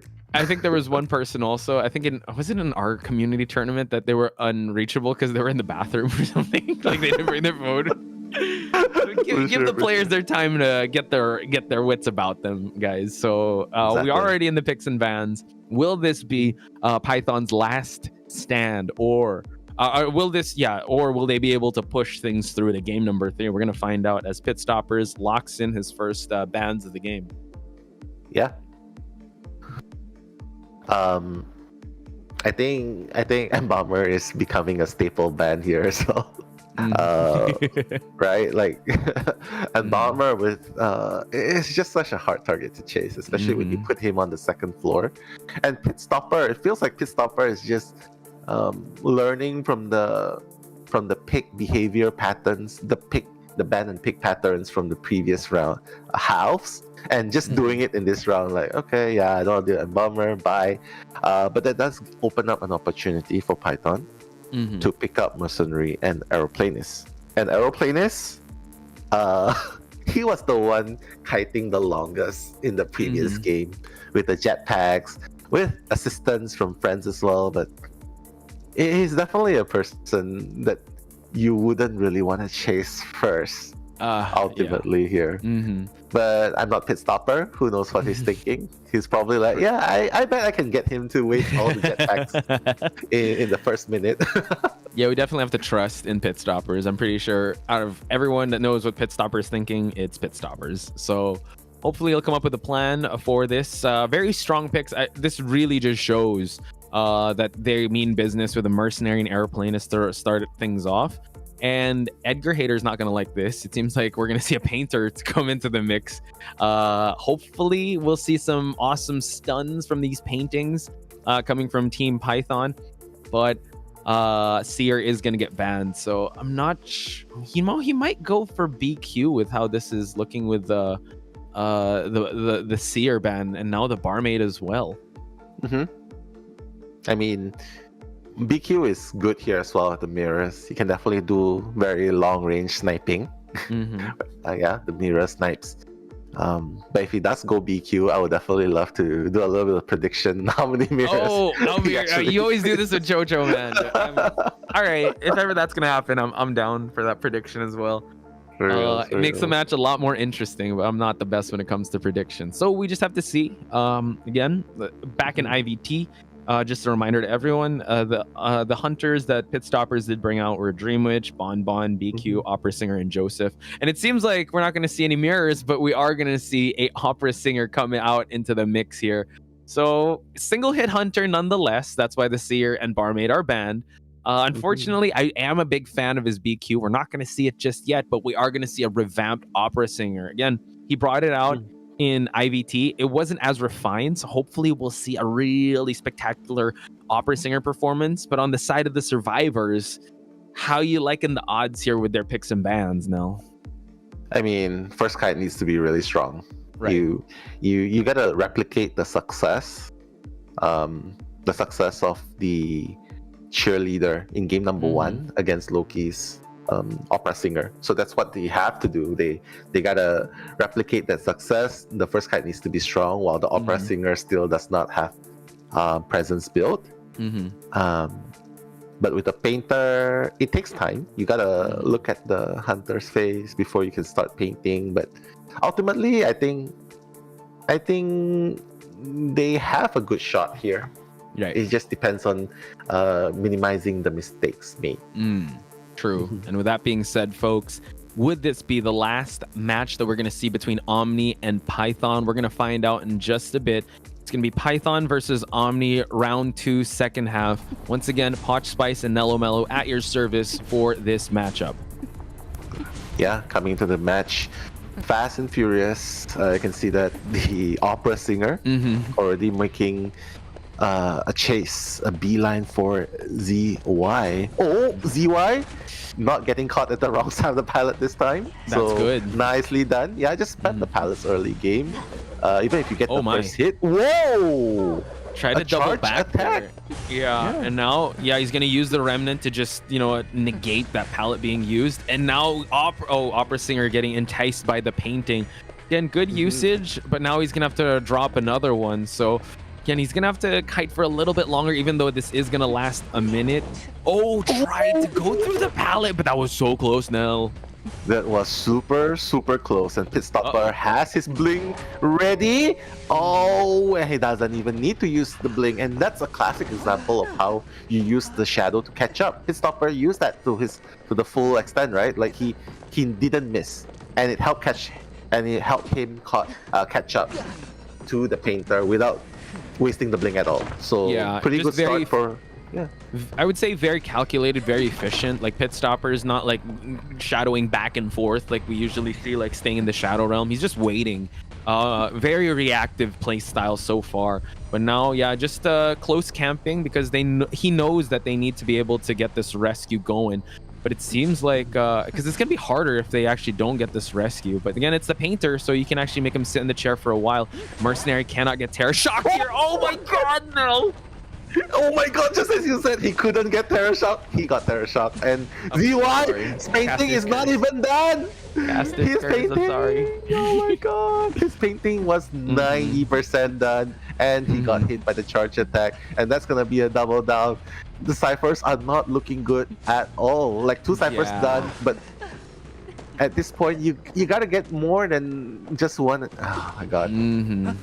Yeah, it's not the best outcome, but let's see how they're gonna try and mitigate this situation, because again, you know what, pressure is on their side. Omni is leading in terms of points, and SNY is actually gonna get chased out of his cipher, and now he's gonna actually go back to his remnant just to check. So at least that buys him enough time. He knows Dweller is actually coming here onto the cipher, and also he has Tide, gets the hit and gets the rescue. So now let's see how they're gonna try to bounce back from this, because I believe the painting is ready. Wow, Pit Stopper avoiding the gaze of the painting. But he's gonna head back right where the painting is. Pit Stopper, yeah, he's finally gonna be enticed again. It's gonna buy him a little bit more time. ZY is already in the 10. But SNY6 probably needs to help body block a little here. But the blink is up. He's not gonna use blink here. SNY6 blocking, blink. Oh no, he's not gonna blink through. Forcing the hit onto the psychologist. So yeah, still holding on to this blink nil. So now Zai needs to be able to survive this one. But out in the open, at least, you know what, there's no shadows that will be coming out. Gets hit before he's able to drop down the pallet, and that is the last chair that we're gonna see this painter on. So again, you know what, Python healing up. They want to be able to get at least a 3-person escape here, or at least a tie, but then again, the points are gonna, you know, really chase them down at the end. So Pit Stoppers wants to be able to end this here and now. Exactly. Pit Stopper wants to show his dominance here with Opera Singer, and quite frankly, he might be able to do it right here, considering the last cipher isn't even primed. But the first hit onto Lang Yan, yeah, I mean, it's good that Python took their time to heal up everyone, so they still have a fighting chance. The 4th cipher is about to be done, but Lang Yan has no more paths to work with, Posh. Yeah, so now it just seems like, now the blink gets expended for the mercenary to fall down. Last cipher still sitting at 22, and I believe the trade swap already happened. So it seems like, yeah, he's just gonna force anyone for any activity. So it's just the last cipher, and they might have to open up another cipher just to spread the presence too thin. But this this Opera Singer, just the mobility is just so on point. So it seems like he's gonna catch Zweller trying to heal up Elian. So he's gonna go for the chair here. Yeah, the cipher has too little progress for them to actually commit to it. I feel like if like rather than run all the way to the 4th stop, I think going to the 1st stop would they could have decoded it there, right? Because now you see the Opera Singer can easily come and pressure the 4th stop cipher. It's so much closer to the bridge. Mercenary gets rescued. And Psychologist forced to actually go away from the cipher here. We see that the shadows is actually gonna just make the chase even easier, and Psychologist eating that last hit gonna fall down. So they're still they still haven't opened up a new cipher just yet. This last cipher is still sitting at 37%. But yeah, mobility is definitely not on the survivor's side here. Probably only on the aeroplanist, but he only has 1 jetpack left. Yeah, and that's why they should start a new cipher. They should have started it way before they went back to the 4th stop cipher. It seems like they're finally gonna be doing the 1st stop cipher, but it's only at 10% at this point. Aeroplanist, like what you mentioned, says 1 jetpack, can definitely make the rescue by closing in the gap, but that's about it. He can only make 1 rescue. If he gets injured in the process here, oh my god! Before half, what a play! Yo, that's crazy. He's able to get it, and now still able to mitigate the damage here by moving on away. Psychologist now, he's gonna just fall down here in this corner to just allow enough time for them to actually prime that cipher. But like you called out, Mel, wow, it seems like he's gonna go for the mercenary now. So Pit Stoppers making a huge statement, leaving the Psychologist on the floor here just to pressure this cipher. Wow, what a play. He probably thought that the last cipher was very close to being primed. So he's being super aggressive here, teleporting straight away after downing the Psychologist. But that does open up a slight window of opportunity for Python to come back and rescue. But I don't think that's very possible, especially since it's the psychologist that's left standing. He's just gonna bar camp. Yeah, it's really far, and yeah, that Cypher is close to being primed. Is he gonna spot out the psychologist coming in on the right side? Seems like he already did. So now it just seems like only a matter of time if the psychologist does fall and they pop that last Cypher. Nice usage of the shadows, and now the Cypher is already primed. So let's see how they're gonna play out this end game. Yeah, I mean, there's only one play here left. Masonry is already gone, has already been sent back to the mana. Psychologist revived after the last Cypher being popped, but SNY6 on the Psychologist, how long do you kite? Apparently you can still kite because he's changing target to Zuler. Yeah, Zuler now unfortunately has to use his last jetpack there, but you know, detention. Opera Singer is just really scary to go up against, and it seems like he's just gonna go for that chair and go for that other exit gate, because again, Omni just wants to get a 3-person elimination for them to call themselves the victors. I'm sure Pitstoppers is still gonna try to teleport and see if he can get enough, like, just to secure the 4-point game, right? At the 5-point game. Hasn't found the Psychologist, so good hiding, but no, finds him at the end. Yeah, perfectly played by Pitstopper. The teleport was on point. SNY6, the delayed charge attack. Yeah, he was baiting that he was baiting the pallet slam, but looks like he is going to go down.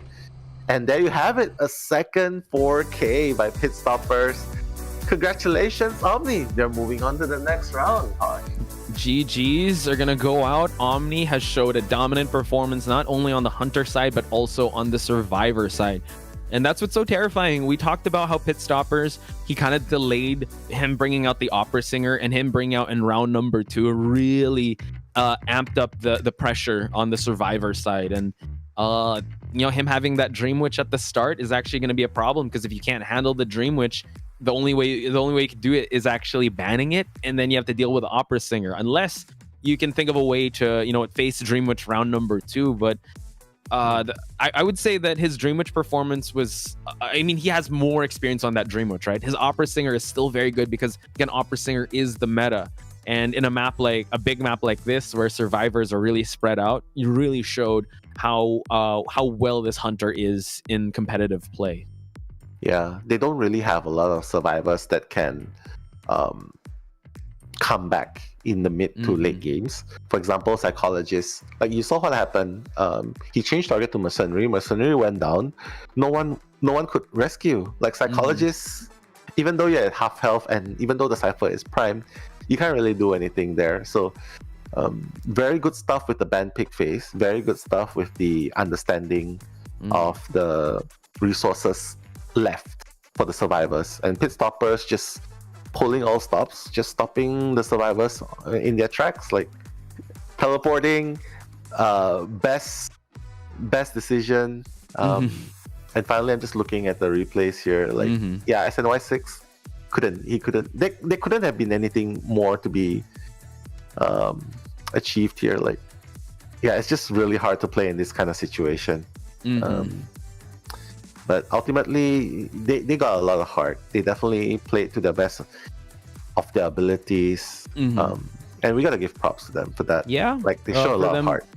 Yeah, they did. And that's the thing. It's like, you know, you can't get it at your first try, or if you're, especially if you're going up against a team that has been around. And Omni was the favored to come into this match. They have like some... there are players on this team that have represented in the previous COA and had top 4 placement in IVT. So this was definitely not an easy task for Pythons to do. But all things considered, you know what, I'm sure they learned a lot, and hopefully they'll go back to the drawing board with some of their tactics and be able to, you know what, refine things up and come back even stronger as the competitive scene grows in NAEU. Looking at the match stats here, again, this is pretty much how Opera Singer matches go. Once the first elimination happens, there's still like 3 ciphers remaining at the very least, or at the even if the kite is not so good. So yeah, you really have to have a really good first chase or a first kite for you to actually negate any of the opera singers to actually gain any points here. Exactly. And here you can see the difference as well, right? Like, for Omni, they play in this map. They utilize so many resources, even the Uber coaster, right? But here Python, it's like they didn't get a chance. They didn't even rotate as well. Like the mercenary, he gets hit once. If I recall correctly, the coaster was still in the first station, was it? Because no one used it, right? If it was, I think it was very underutilized. They didn't make full use of it, especially against an opera singer. Compared to a breaking wheel, breaking wheel catches up to the coaster much faster. Right. Opera singer, you still need leeways, a little bit of leeways before you can catch up. So and if they utilize it, space too, maybe a different story, right? Yeah, that's true actually. And all things considered, also when the mercenary did get terror shocked, for them to actually prolong the end game for that long, despite the bad, the not so good, the bad rescue. I'm not gonna mince words here. With that terror shock on an opera singer, I think Python, like you said, Nell, they just showed a lot of heart. So exactly. Again, that's the moral victory that they did. And also for Dreamer as well with the breaking wheel. It was just a little unfortunate we didn't see Dreamer game 3, because I think that could have been a different story. But this is the one that we're facing now. Again, it's 3 to 15 in terms of points and 2 games in total, denying the game number 3. Omni is moving on, folks. In this matchup, I believe. Hang on, I'm just gonna get the schedule out. So it's gonna be Fusion versus GNC, and the winner of that is going to be facing Omni. So that's going to be an interesting one to watch. Very, very interesting. Because the winner is going to be the first representative, right, of NAEU to go to COA main stage. So I'm definitely very excited for that. But before all of that, we are going to head into the MVP best deduction screen here. Yeah, no question here. We got Pit Stoppers again with how well he performed.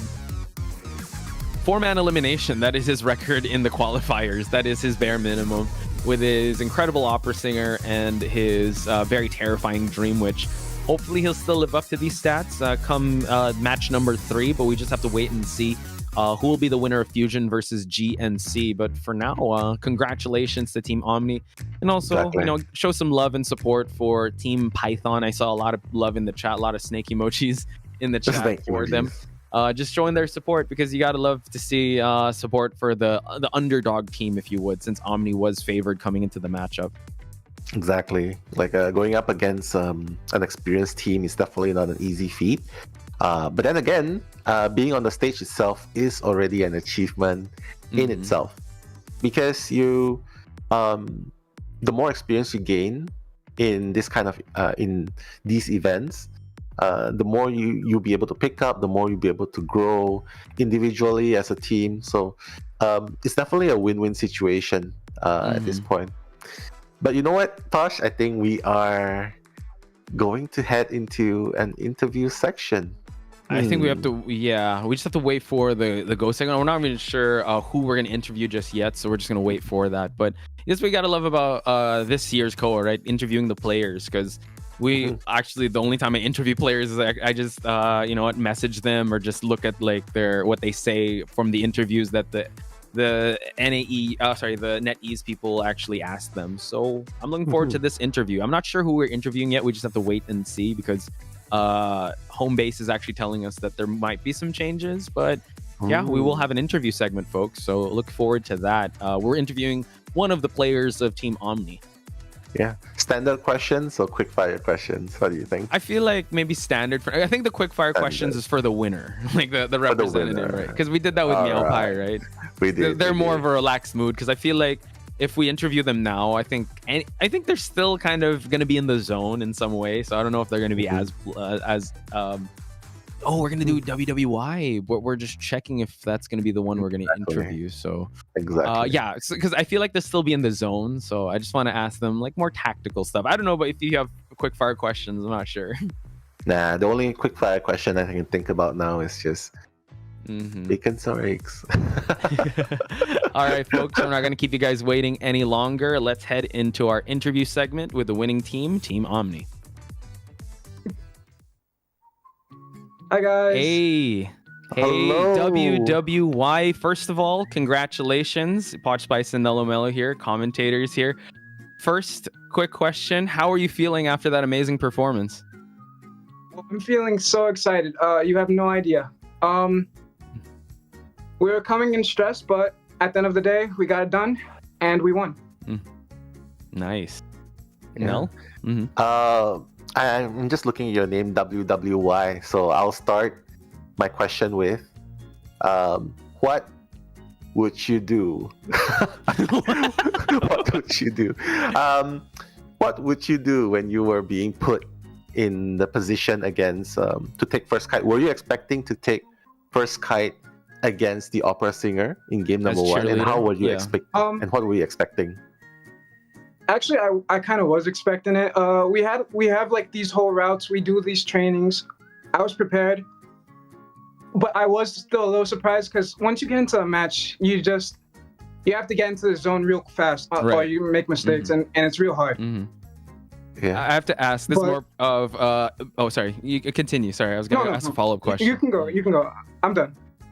All right. So when that was happening, tell me, what was it like in voice comms with your team? Because you were performing really great as the cheerleader when I would say potential MVP kite of your match. But yeah, how was it going? How were the comms? Was it clear? How was the vibe like when you were kiting? So at the start, I kind of got sporadic. I was really going crazy in VC.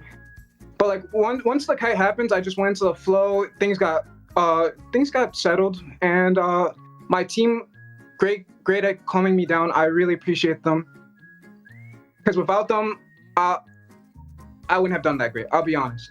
They told me where to dive. Awesome. They told me what to do, and we just got it done. Yeah, we can see that the team support is really coming in. We can see that you're really emotional as well, and we fully understand, because amazing kite. Right now,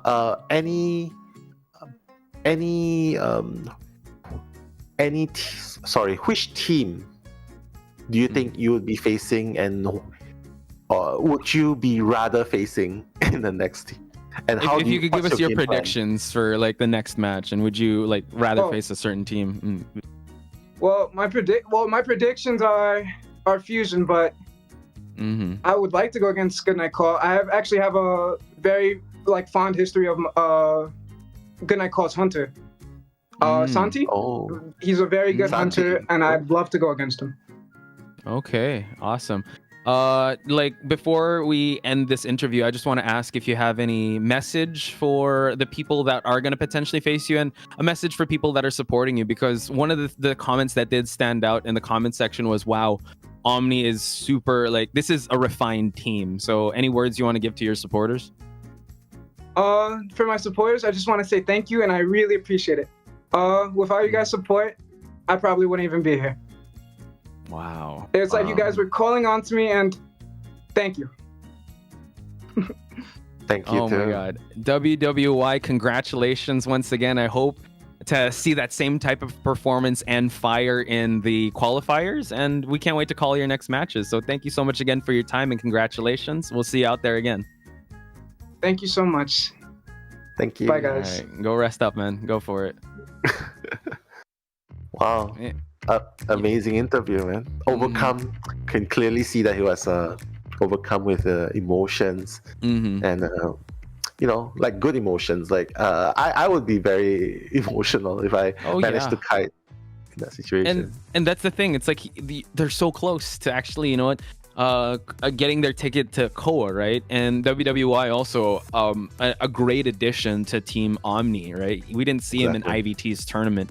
And for him to have a breakout performance, and also him being very humbled, and also being very thankful for his team, that's what you want to see. And I can't wait to see his performance. And I think they're ready for either of the teams. I personally, I also think Fusion is the favored coming into this next match, but who knows? He could definitely. A lot of people are actually, supporting Chanting. Santi, so Yeah. chanting Santi. So maybe we'll see a Santi versus WWY. Who knows? WWY, Santi. I mean, that's the showdown that we might see. But then again, either team would be a very worthy opponent as well. Coming to this stage. But you know what? We are going to be heading into a short break. So don't go anywhere, guys, because right up next, we're going to have a very interesting matchup. So don't go anywhere, guys.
Ornaments, ascending octave scales, broad range and strings crescendo.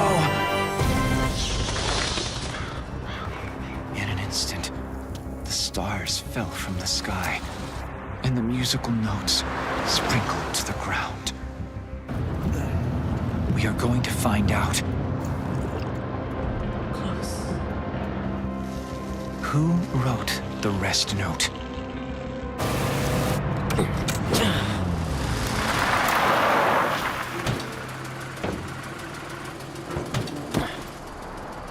Here we are.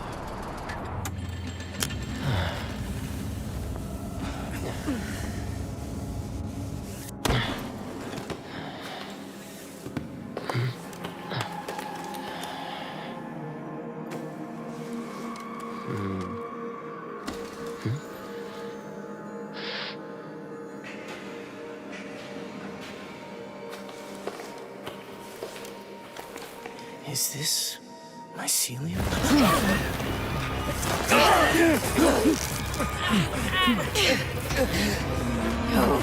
No!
so-called glory, it's just fools' opinionatedness.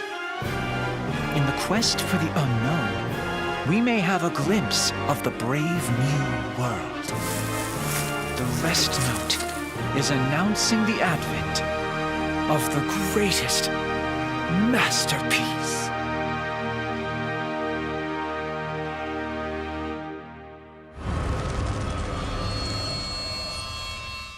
Greed is the bait that drives the blind devotion of the foolish. Arrogance is original sin. And how dare you covet the demon's service?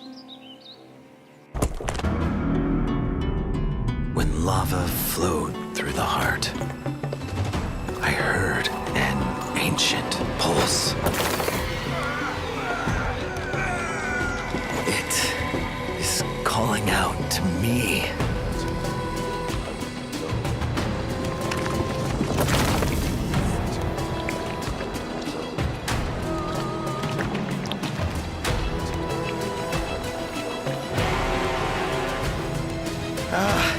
I see it!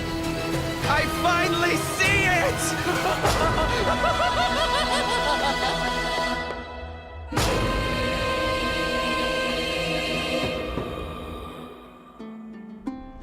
Yet the eyes that gaze upon this are more than one set.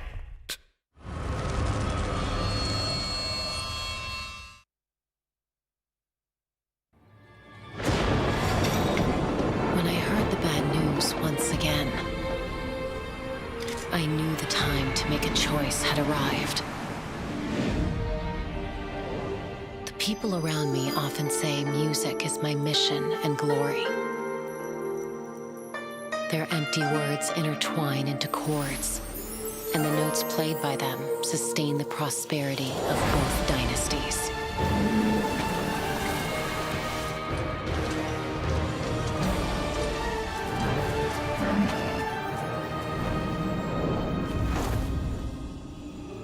Some offer their kindness, while some stop the music. I wish to respond to that kindness and hear the melody of peace once more. If heavy shackles stand in the way of it all, then let me remake them. Let me compose this movement myself.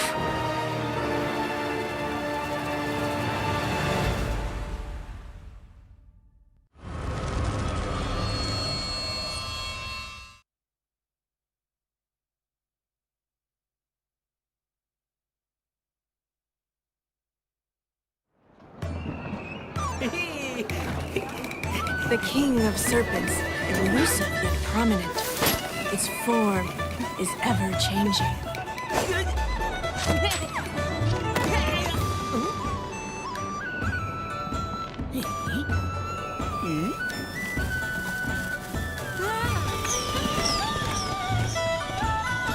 Antlers, bull's head, snake's body, eagle's claw. That is a dragon. Invite, merge, dance, and send off the 4-axe form, the dragon dance. Celebrate Chinese New Year with fireworks and best wishes.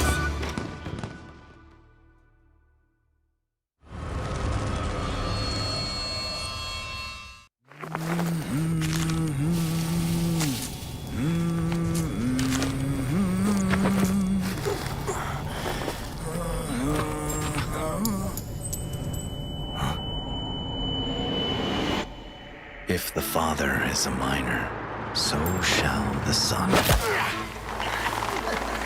If you want it, come and get it. I once thought the same.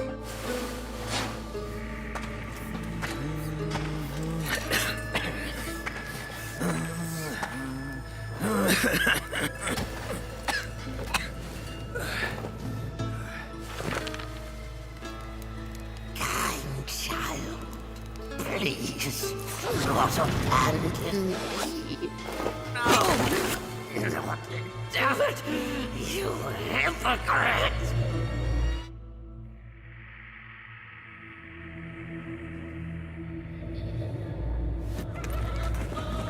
Poverty is the worst curse.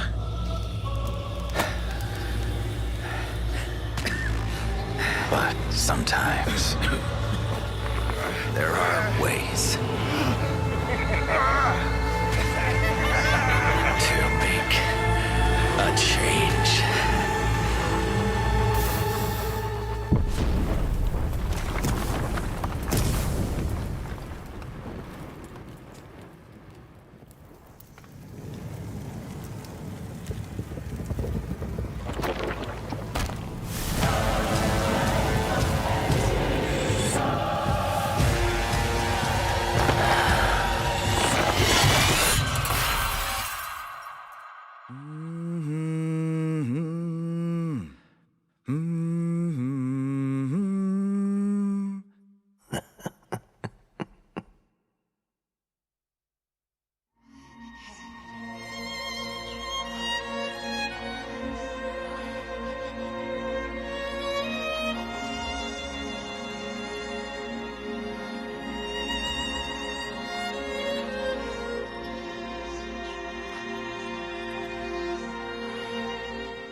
When you hit the uncharted place, gotta get out of your mind.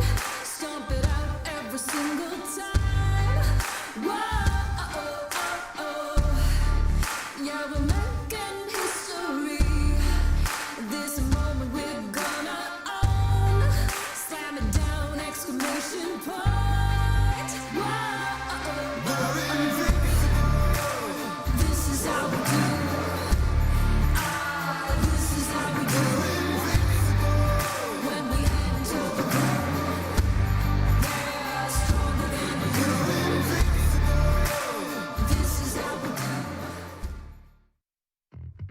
Hey guys, welcome back to day 1 NAEU COA7 qualifiers. Hope you guys are doing well.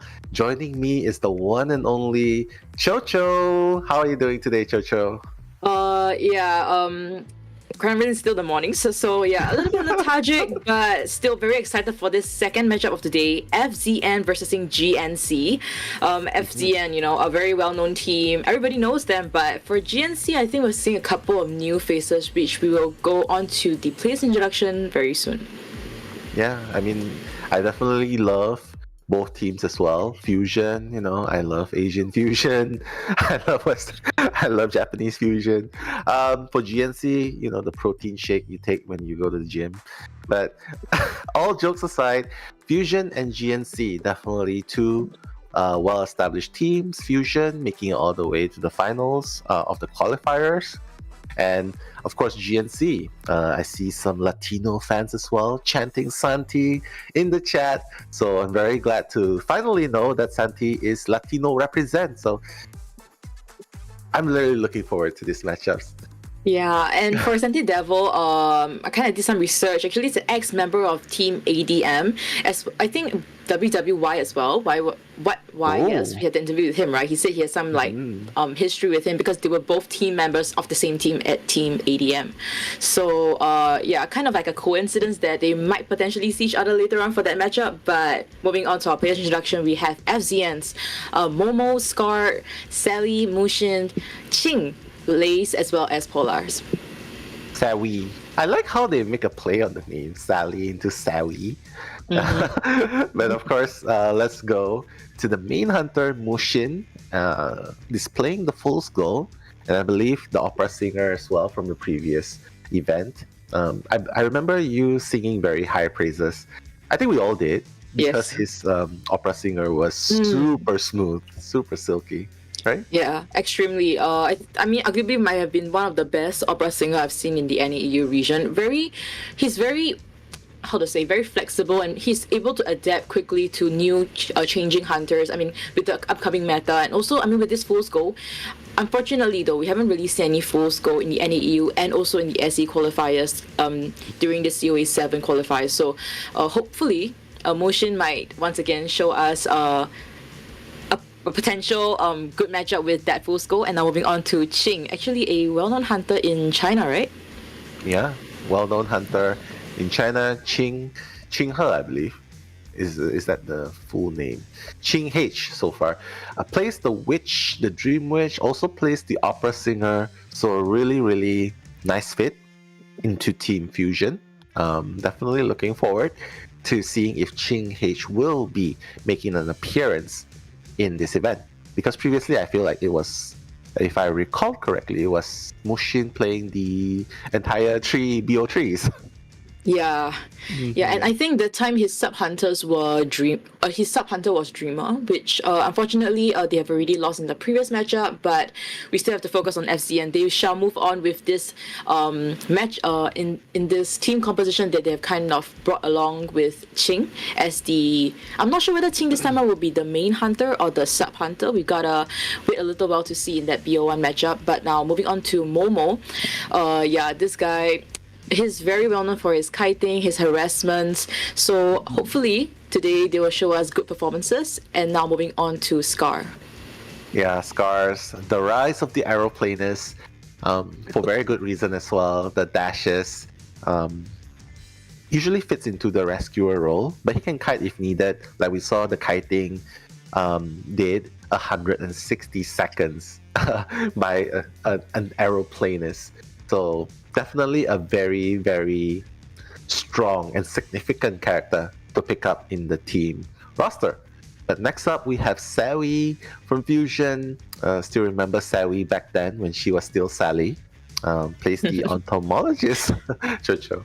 Yeah, and also plays the dancer, psychologist, priestess, so mainly kiting / support characters to kind of extend the kite for his teammates. Unfortunately for the side of Sally, we haven't really seen very successful priestess support during the times that she was in FZN, so hopefully this time around we might see a different side of her. And Lace, a rescuer main over here that we're seeing here, it was an ex-member of Team ACE as well in IBT October 2023. So it's just gonna be a matchup between Lace as well as Senti, because both members were in Team ADM. Sorry, Senti was in ADM, Lace was in ACE. So I'm hoping to see a potential matchup over here that we'll see whether Lace might potentially value add to FZN, because we haven't really seen him kind of shine in terms of this rescuer role. But today might be the day. Today might be the day. Yeah, I love the name too. Sounds like a potato chips brand, if I recall correctly. Yeah. But another name that I love to see, Pollars, playing a favorite character of mine as well, Norton. A prospector main, also plays the forward, so it's safe to say that he loves being on the OB role, harassing, but with Norton you can do a little bit of everything. You can decode as well, you can kite, you can harass, so definitely love Norton players, so shout out to Norton mains out there as well. And now GNC, Team GNC, we have Fun V, Wilson Wei, YL, Senti Devil, 7th, Sei Mei. Sei Mei. I like Sei Mei. What's Sei Mei? Sei Mei, you know Omyoji, the Omyoji anime, Sei Mei, the Omyoji. Oh, sorry, I'm so sorry I bring in anime, but yeah, Senti Devil, I think that's the highlight. Latino represent, and he, I believe Santi not only plays the wax artist, plays a lot of characters actually, also plays the Ripper, the Night Watch, also plays the Naiad. I'm very surprised at the Ripper. Yeah, this boy plays everything, man. Yeah, and he's a hunter that has been very well anticipated actually every single time there is a NAEU tournament. So this time round, I mean, the last time we've seen Senti Devil, right? And unfortunately wasn't able to really showcase his the amount of potential he has as a hunter main. So hopefully this time around we'll see. And according to the stats we have here, he is also the sole hunter of Team GNC. So we'll have to see him tank from PO123. We'll see whether he has the strength, the stamina to actually pull through these matches. Well, with the support of all the people in the chat chanting his name Santi, I believe he will have that energy moving forward. But next on we have Fun B. Seems like a very fun person with that name. Plays Emma Gardner. So I definitely love seeing. I would definitely love to see more Gardner gameplays, especially when you're up against opera singer, best of one, right? Yeah. Like the bubble's definitely gonna play a lot of impact. So yeah, shout out to Emma mains out there as well. But next up, wow, a perfumer main, Wilson Wei, Jojo. Yeah, Perfumer. And I think in the SE qualifiers, I think Night Owl played the Perfumer. However, it wasn't very successful. So with this Perfumer, as well as the potential better pick coming up in the coming rounds, maybe we'll see a successful Perfumer play. And whether this Perfumer is going to bring a potential flying wheel, or if not a 3-9 to kite out the opera singer later on. I think the perfumer needs a lot of things to survive here. The perfume, right? The window speed boost, the flywheel. I don't think she needs borrowed time because she probably wouldn't. She probably be the first target, especially if you're up against opera singer, right? They just love to bait out your perfume items. So. Yeah. Maybe the support from the maybe from the support from the priestess, she might potentially kite it out. And now moving on to YL. Ying Luo, that's the name, short form for YL, plays the seer, entomologist, as well as the mercenary here. So for 82.5 second containment time, I think that's still quite decent, very close to a 3 cipher kite at the start. So if YL's gonna be playing the kite role, hopefully it will be more than that containment time, since that's the average, right? Hopefully it will be above that. Exactly. Hopefully. But next up, we have 7 from GNC.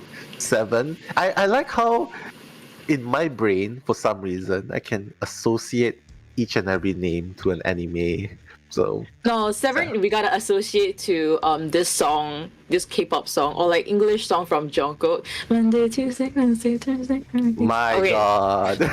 You're K-pop. I don't know. Every time I see 7, it reminds me of that song from Jungkook. Yeah. Well, 7's probably a fan as well.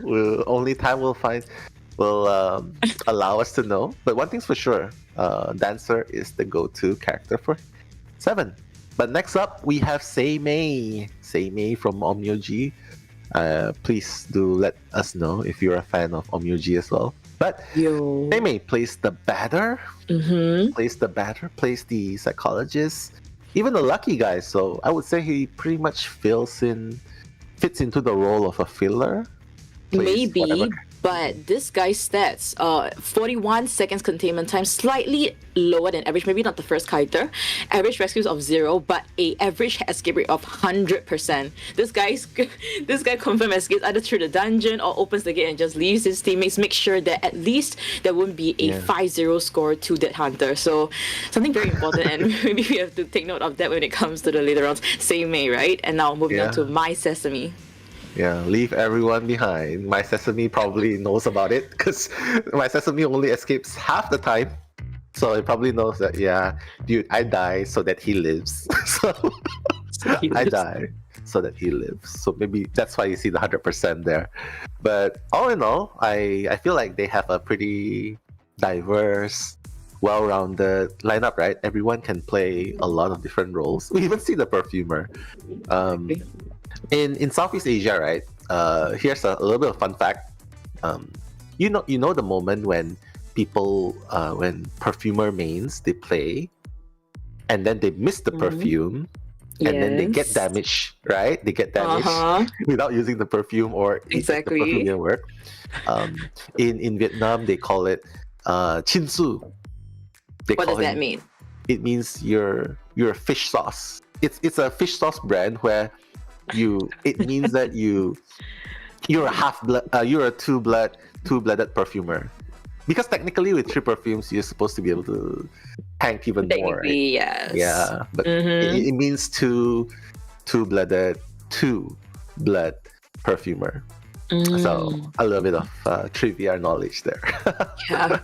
Hopefully I'll remember that And we'll Shinsu. see whether Yeah. we'll see whether if Wilson Wei with the perfumer will be potentially able to kite out.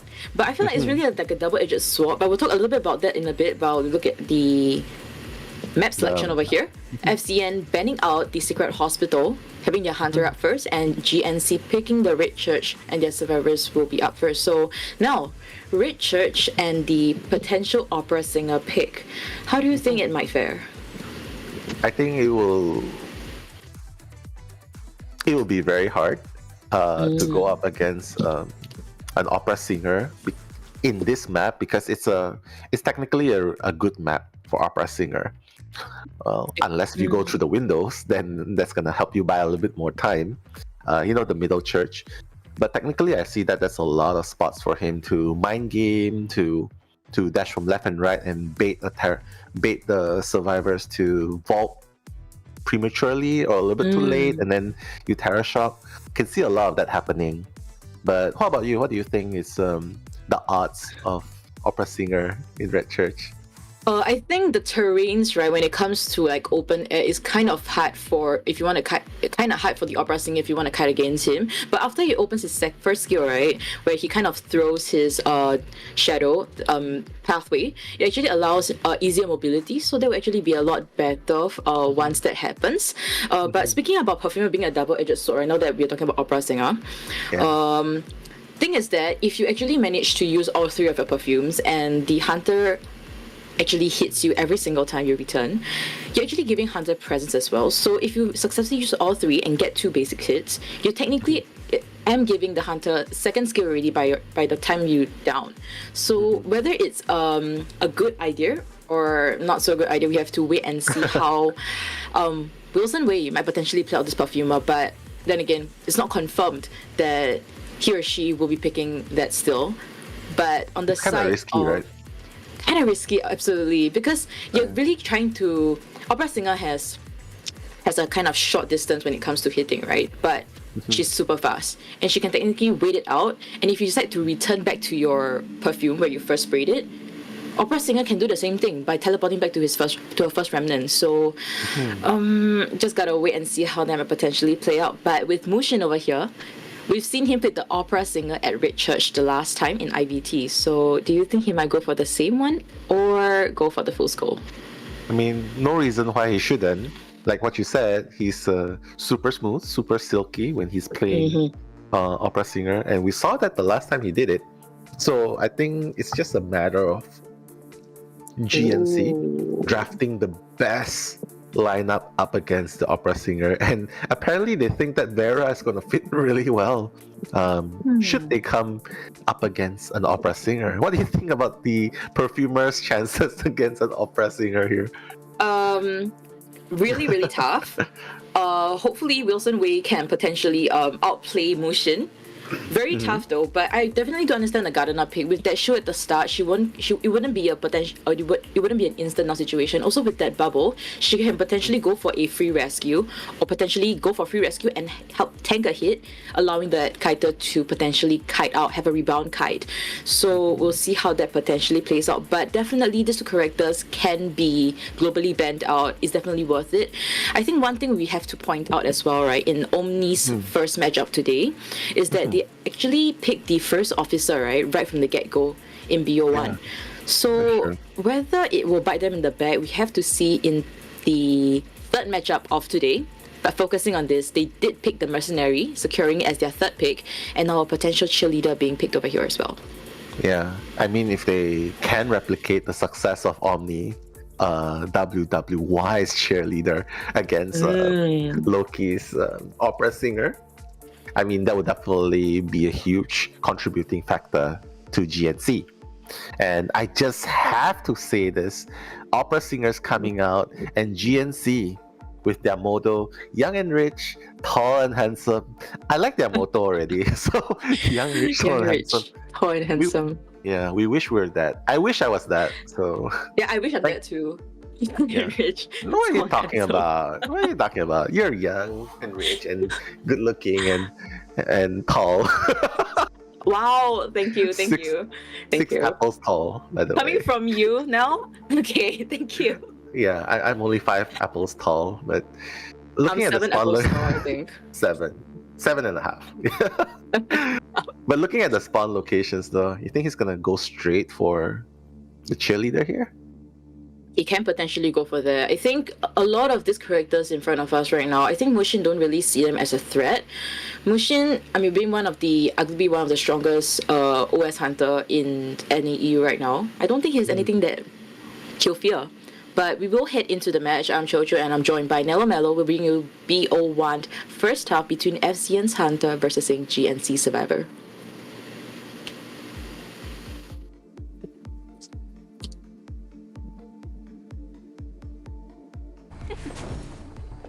All right, there you have it. We are gonna watch young and rich, tall and handsome being chased by Mushin from Fusion.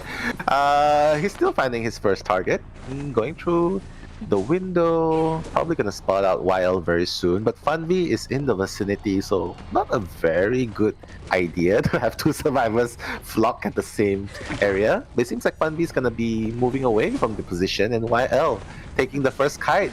Cheerleader still has 2 cheers to work with. Mushin breaking pallets. Yeah, he's just gonna keep breaking. Wait, he's not gonna break this pallet. Oh, the cheer is gonna help a lot. That's why. Oh, but the slowdown right after here though might potentially give Mushin a chance to get that hit, but Cheerleader was a lot faster with her fingers. YL trying to rotate out of this area, but might potentially bump into 7. Can Parfuma potentially block a hit here when she gets nearer? Possibly, but we'll see how YL rotates over here. Yeah, I think 7 should just keep to the ciphers because ciphers are not exactly at the best now. But YL seems to successfully avoid the first hit damage, but the blink is gonna be utilized.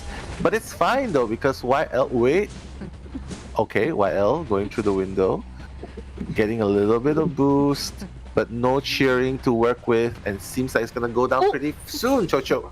Yeah, and successfully mind games Mushin out of that area, and Mushin kind of got lost a little bit there. YL able to establish quite a big distance against Mushin's Opera Singer, but will get this hit in front of the Cypher. Almost a 3 Cypher kite now. Yeah, beautifully done as well. 2 minutes in, 3 ciphers almost done. Cheerleader still has 1 cheer to use, especially after being rescued. Probably be 2 by then. That's already very good. I'm just kind of surprised, Chocho, that YL didn't use the flywheel because he doesn't have borrowed time. So. Yeah, I mean the question begs, right? If she managed to flywheel in front of the Cypher and vaulted that window, could it potentially help him or her kite out longer? But now Wilson Wei will come for this rescue, but elbow heads backwards instead. Mind game there, mind game. But that's gonna cost them. It's not gonna be before half rescue anymore. Might be a terror Mushin's shot. gonna try. Yeah. Oh my Terror god. shot and they over half rescue now. So right now, YL will be on his last legs and trying to kite this out, but Wilson trying to body block Mushin over here, but YL just rotates out of the area. So kind of a curious decision from the side of Team GNC. YL will slow down here and vault this window to get that boost. Yeah, I think they definitely shouldn't try. Whoa, nice flywheel. Wow. Beautifully done, but YL just buying a little bit more time. The mind game's going on here. YL is gonna go down. But Chocho, talk to me. Like, I definitely think you shouldn't force that before half rescue. I think even if they do a full blood rescue, it's more than enough. The ciphers are more than enough. Exactly. I think this is definitely when it comes to experience already, how to gauge and also to take note of that chair progress. I mean, it was really at the edge already, and still with that terror shot, unable to do that. But Funvi unable to get that shield ready and will get that hit easily by Mushin. Mushin trying to narrow down the pathways over here, but Gardner notes Mushin's movements. Yeah, I mean, considering the fact that he got a double down and he rescued after half. The progress of GNC is still very good. Look at the Cypher progress, it's still very good. The shield is gonna work this time. Wow, nice timing this time, but he's running towards Wilson and I don't know, man. The terror shock onto the Gardener. Funvi's gonna go down. Mushin is probably distracted by Wilson Way's Cypher, but little does he know, wait, 7 Cypher is moving super fast. Probably should have stopped. Amazing discipline coming from the perfumer. And we'll be able to rotate out of that area using that perfume. Nice perfume, but... Oh, nice! There, wow! 7 with that perfume. Able to return and not get a single hit on. And doesn't have flywheel, so I believe the hit might register over here, but... God! That is the beautiful play! Oh my god, that play got me awake. Seriously, that's the kind of perfumer mains that we want to watch, right? Like super perfume in the palette, into a palette breaking, and then resetting the damage. But while all of that is happening, Cyphers are being pushed. Mushin is facing danger at both ends because this Cypher is at 61%. The other Cypher that Wilson was working on was 87%. So I think they should probably, what do you think? They should probably heal up first? I think it's still fine. I think right now I'm kind of curious whether Mercenaries expanded his self heal already, because if he did, I think Mushin might potentially kind of bait on that, kind of force him to be down, and just kind of change targets during the end game and go for a 3 kill. But getting that down, and Wilson will leave that Cypher, Fan V doing the exchange between who will decode, who will rescue, and the teleport will be up in about 10 seconds. Yeah, teleport will be up in 10 seconds. And the Cypher is not even done. I think by the time he reaches, by the time he teleports, Cypher would probably be prime. Fan V blew the Cypher. But fortunately, he's going to be able to vault away from danger. Mushin in hot pursuit. Fan V needs to be super careful. Has 1 elbow pads to work with. Probably shouldn't save it. Nice! Wow. Nice. That's a change job to Mercenary right there. Yeah, I mean, very good tight kiting from the side of Garden, able to react quickly and uses the elbow pad effectively going against Opera Singer. Will get stun as well. That was so good. And now Wilson will try to force that last Cypher at the back broken area. 7 will come for this rescue instead with elbow pad. Wow. I mean, such a beautiful kite, and that's enabled GNC survivors to get the Cypher all the way up to 99%. But the question is, 7 needs to make this count. Probably needs to use the pad. Unless if he can sneak in. Otherwise, I think Mushin's just gonna send him flying away. See? And even if he pops, is he even gonna... Oh my god, he's not even gonna be able to make it away. See? And he can potentially just change target. He doesn't have to just chair this Gardener. 7 try to kite for his life and use the elbow pad. Mushin still trying to dedicate his time onto this perfumer. He knows that once he dedicates and manage to get her down, he can potentially go for that 4 kill that he may want with this Opera Singer. 7 still able to kite Gardener. Does she have enough time to get up though? She does. Oh, the mind game! But Mushin 1 step ahead. It does allow the Gardener to use self-heal in time. And judging by the way it is, I think Gardener should probably not run to the back gate. Because Mushin has teleport up already. But Mushin's not going to teleport straight away. But is it going to be enough to buy time? He has the shield! No! The shield! Wow! Can he manage to body block or if not get that hit off? Oh my god! GNC! The young and rich, tall and handsome. They got a draw against an opera singer. I think that's what they're looking for, and they got it. Yeah, I mean, not just a draw, right? Against Mushin's opera singer as well. So, just very surprisingly, GNC survivors, right? I mean, they are kind of risky when it comes to their kiting styles from what we've observed from not just YL, but also their perfumer 7, right? But they were able to make it work regardless. I mean, with that over half terror shock double down situation, right? They were still able to get a tie situation. So I would say very good job, well done from the side of the survivors, able to calmly analyze the situation and make the right calls to get that tie situation. So amazing stuff coming from GNC survivors. Yeah, I kinda think that this is how do you put this?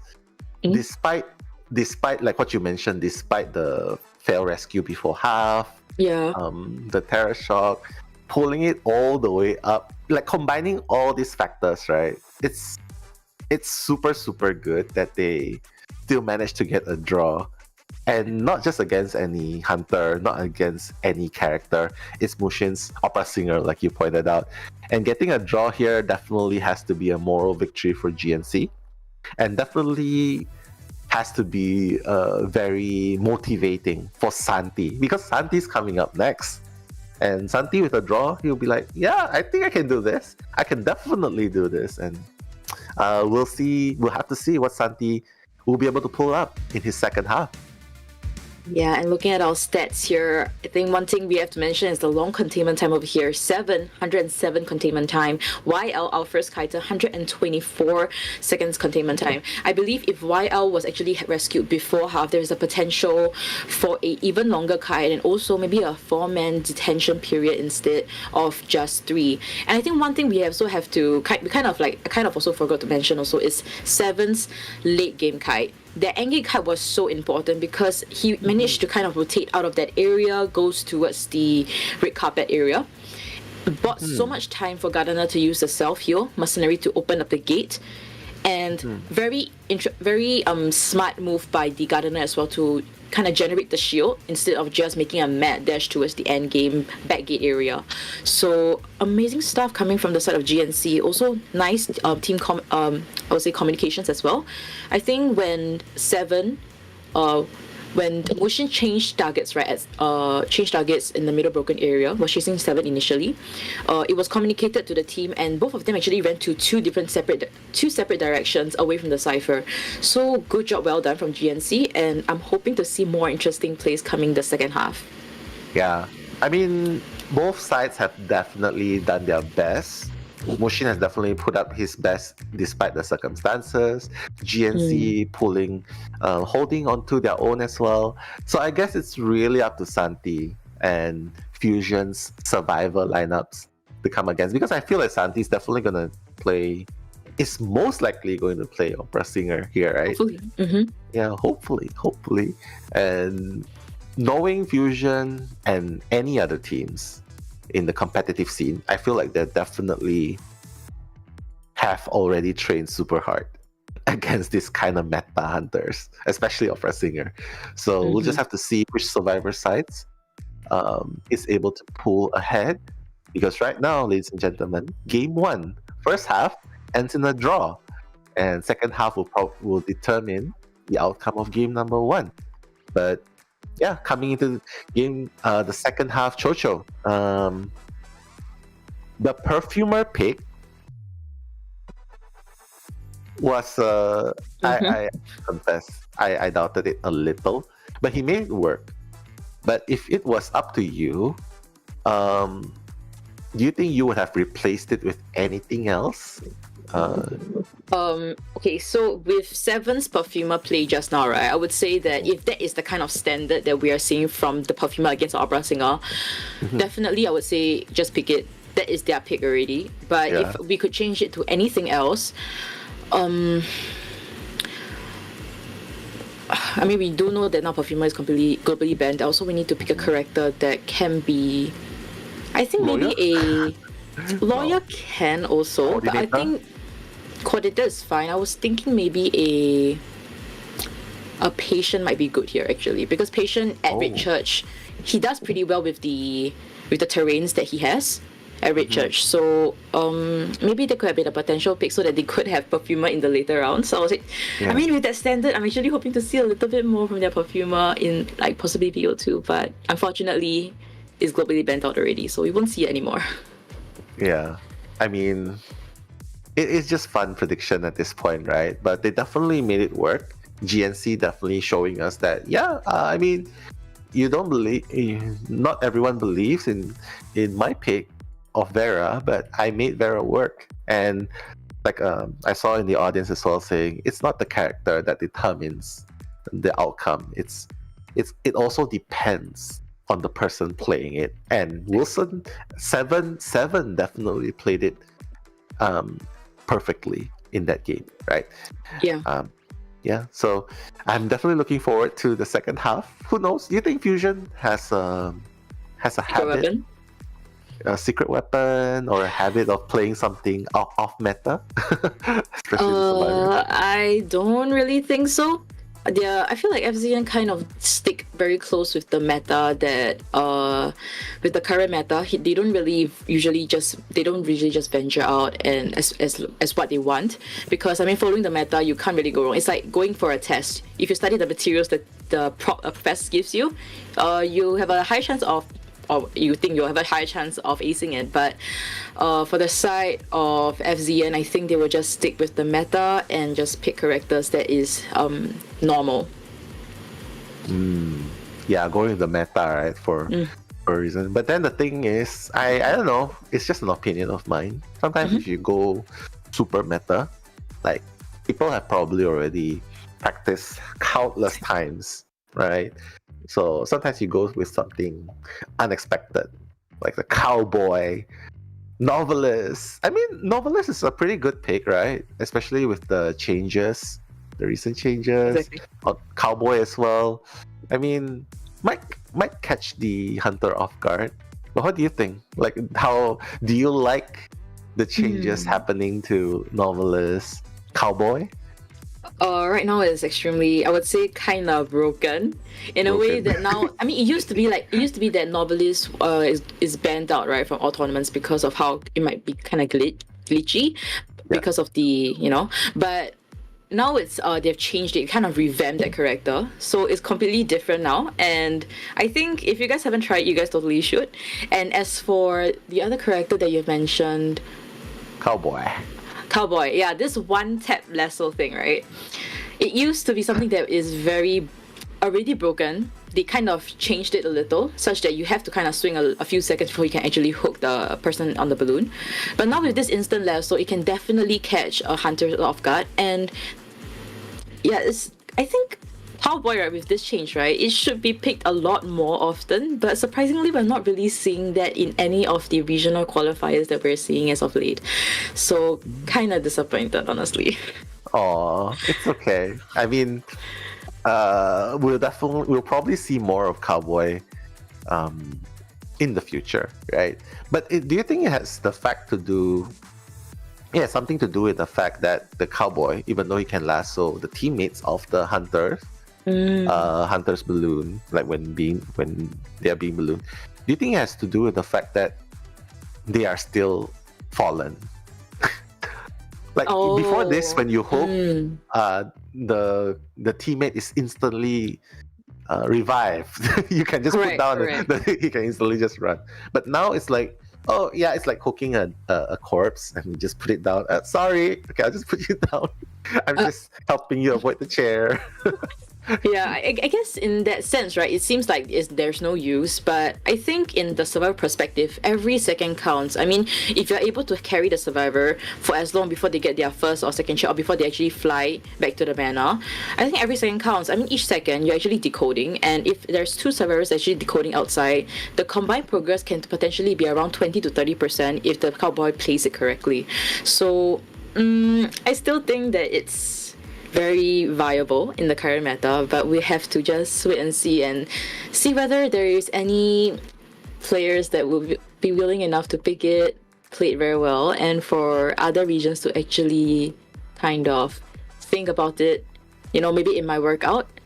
We'll see about it. But also, I think one thing that you've mentioned just now quite a while back also was about how, like, it's not about the character, it's about the person playing. That I 100% agree. Like, you could play a character that is super OP in this current meta, but if you don't know how to use it correctly, or like be too conservative with the items, or being too wasteful with the items actually also, there's no point in picking the character in the end as well. So I think when we talk about that, we always have this one person in our heads from the SEA side. Yeah. But I think somehow he didn't qualify for the COA 7 group stages, so that's really unfortunate. It is. But you know what? All roads need to move forward. You kind of have to make that decision for yourself on where you want to be and where you will be. And it seems like Fusion now, they're in a position where they need to get a 3-man escape in order to win this second half of the first game, right? Santi Devil Santi Devil is banning the Antiquarian, the Priestess in Red Church. So it leaves open the Gardener and the Acrobat here. So, Chocho, Antiquarian, do you think Antiquarian's a good counter to if he's playing Opera Singer? Yes, I think definitely, but also once again, it really depends on the player. Opera Singer has very high mobility. You can easily dodge out the Antiquarian's smacks, but if Antiquarian can potentially mind game very well against the Opera Singer, I really don't see why he wouldn't want to ban it. But normally on the side of FZN as well, they have responded with that first officer pick after the mercenary ban by Santi. So lastly, Santi were banning out another support character, the female dancer. So how would FZN respond over here? FZN, I mean, they can play anything, right? But wait a minute. We were just talking about Novelists, and now Fusion bring in Novelists into their lineup. So I'm already loving this, man. Novelists, super switcheroo, combo into a palette slam, and that works. But oh my god, Santi Devil reviving the Itacult Nation, Itaqua Nation, make some noise because Santi Devil is on. Oh my god, on the Night Watch. Super excited to see this match, Chocho, because Santi Devil, wow. I think this is the first time we're gonna see a Night Watch in this tournament, and it's a very pleasant surprise. I don't know if Fusion has expected this, but I guess we'll have to find out and see, because right now, Fusion Survivors versus GNC Hunter. Round 1, second half, bringing the commentaries is me, Nello Mello, and Chocho.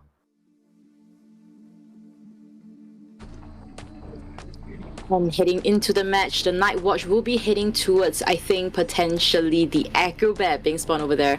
The rotations have started among the 3 survivors. First officer will just get on with that decoding since he's one of the slower decoders as well. And I believe the Scar will try to kite this out. Wow, Scar is like circling around the area, right? He's like, hello, I'm here. Can't you see my blood marks? And he's got Santi's attention for sure. But the red bomb is gonna allow him to build some distance here, Chocho. Yeah, I'm able to jump over there. Scar will just vault very dangerously over there. Nearly got that hit connected, but luckily for the side of FZN, it wouldn't be an instant terror shock situation. And I believe the hit may register before he enters the pallet, and it successfully connects. Oh my god. Scar already using up 2 out of his 3 bombs. Well, the red bomb is gonna replenish over time, especially since he's taking first kite. But the bling hit onto Scars is gonna solidify that down. It's gonna be the first down by Santi Devil, Itacult, Itaqua. Wow, beautiful start so far, Chocho. Yeah, and yeah, I mean, comparing the situations for FCN versus the FCN survivors versus the previous survivors that we had in the previous half, definitely FCN survivors are actually having it slightly tougher since it's not a full 3 cipher kite. Now, Sally will be coming for this. Will not. We'll just bait it out. Momo will come for this rescue from the back door, and will he have Tide Turner? Wow, he's really gunning for the Terror Shock. No Tide Turner to answer your question. And Scars. Oh my god, the switcheroo happening! And Scars is gonna find that opening. Still has 1 more bomb to work with. But the Wind Force is gonna pull Scars back a little. Oh my god! I think that could have been a hit there, but it's fine. Still making that kite work. Has 1 more white bomb to work with. Acrobat. Wow, I'm really surprised that Scar is making this work, right? Even without Tide, he's still managing to kite so long, but no, he's not even using the bombs. And he got down, and Santi bringing the Acrobat to the chair for the 2nd time, but I guess Scar has done his job. because without Tide, he still managed to buy some time. 2 ciphers remaining. First officer still has Tide, can come in for the rescue, but I guess they're not gonna do that. Lace is just happily decoding at his cipher, Jojo. Yeah, and Sally will try to come for this rescue, unable to generate that bubble, unfortunately, but I believe a body block situation might happen over here since Cypher... Actually, no, because of the Cypher's not being enough at all. Oh my god! The red bomb! Maybe trying to use it to gain some distance, but it's not working. This is very unfortunate. Scars will unfortunately be going down, and the ciphers are nowhere near done, Chocho. So far, Santi is doing an amazing job. Like, first person out of the manor already, and everyone's injured except for the first officer. Alright, so 2 of them half health, and I think first officer just healed up Gardener as well. So we'll see how they might potentially play out with this 3-man situation, and last 2 ciphers at about 30 to 40% each. Yeah, I mean, they're not touching ciphers yet. They've already healed up the Gardener, and I guess they're looking to heal up Momo as well. Not too sure about that, but Sawi and Lace are already have their hands onto the last 2 ciphers. As a matter of fact, not the last 2 ciphers. Apparently, Lace is starting a new cipher, so it's gonna buy a little bit more time for Santi to catch up to any survivors. But it seems like Santi is just lingering around in the graveyard. Yeah, I think Lace is just trying to give that year mark to pressure Santi at that cipher, and the other 2 is just running about at that back broken area. I think they're kind of guessing that Santi might have a trump card and might just change to teleport to pressure them once again. Now Lace will get this second kite. Yeah, Lace with the second kite still has a pocket watch to work with, but Santi forcing him out, trying to get out of the range of the hypnotism before going back. Yeah. Lace gonna activate it for the second time. Unfortunately, not gonna hit the hunter there. Oh, and the wind force! Beautiful stuff! And hitting as well! What was that beautiful play by Santi? The anticipation of where Lace is going to be, pulling him back into the hit, and now Lace all of a sudden, he's gonna... Wait, okay, still surviving. And the Terror Shock onto Lace. Chocho, last cipher is not even prime yet. Not even 50. It's only at 50%. Lace is down. Santi is in a very, very good position to get a draw or more. He's even bringing him close to Momo. Yeah, so the situation is looking kind of tricky now, because during the kite during Lace kite, right, the 2 of them were just running around the map. They took the time to heal each other, and they just weren't decoding. They were running about, so Lee's kite ultimately became something that was of no use, and now Momo is being pressured to get this early rescue as well. So will the Cypher be ready by then? It's definitely a no, and we'll see how Momo might potentially play this out. He can even pull them back, but oh no, missing by then. Probably gonna activate the card. He's not gonna activate. Oh, he's not gonna activate the watch even. But I think that should be a very good opportunity to use the watch to prolong the kite, right? Because now Cypher's gonna be prime, but Momo, you're caught. He still has a book, does he? I think he does. My God! Registers, and Cypher will pop now, and he will not go for this rescue. So it seems like they are gunning for that potential 1 escape only instead of giving Santi a 5-point kill. Now, Santi, I think he thinks that they might go for a potential backdoor rescue, and he'll just hit towards the back gate. Gardener will rotate away from that area. Yeah, I don't think Novelist can make it in time anymore. Momo is trying his best, but oh my God, Momo is actually trying to gun for this, but it's so super risky. Santi is in a very good position to get a win here, Chocho. Sawi has not even opened the gate yet, and she's already been spotted. The Gardener has been spotted by Santi. Oh my God, will this be a victory for the debut Itak? Wow! And the hit registers onto Sally, and this will then secure GNC with that win in BO1 in their map selections at Red Church, right? And now Momo will open this gate successfully. There is no teleport available. Yeah, no teleport available, but Santi has to be really happy, keeping the hope of GNC alive up against a powerhouse like Fusion getting a 3-man, not with Opera Singer, who responded with Itakwa. I think Itakwa fans are going to rise in the chat. The 3K, and there you have it, GNC winning the first game. So, like the interview by WWY, it can be either teams, and apparently in game 1, GNC is the one to take the lead, Chocho.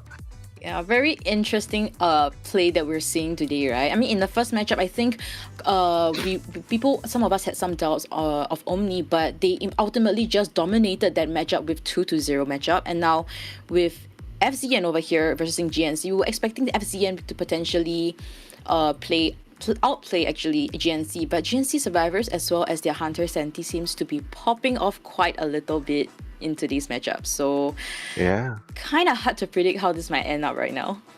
Exactly, hard to predict because, well, it's still too close for comfort though for either of these teams to have a clear outcome, because it is, if you look at the score, it's 5-3.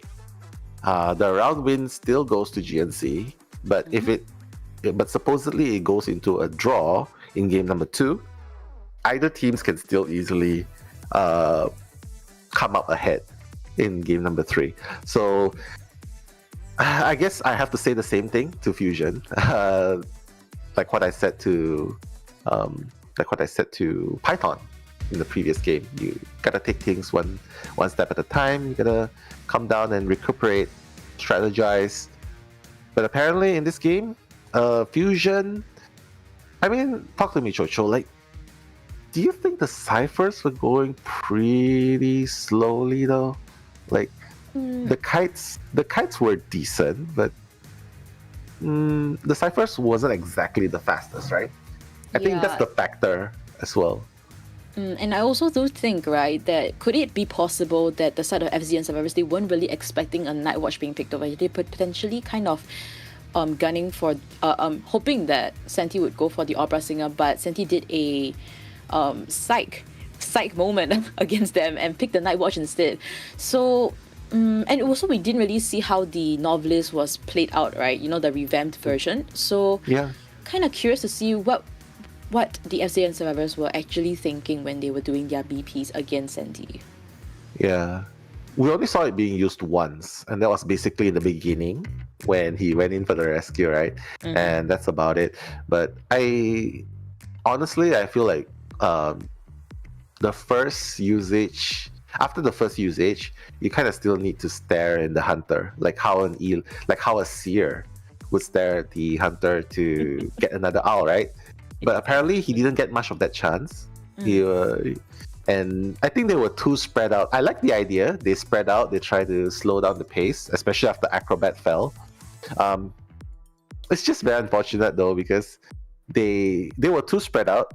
Santi was spending a lot of his time in the graveyard, and there was an opening that they could have used to decode anytime there on the other side of the map, or even start up a new cipher.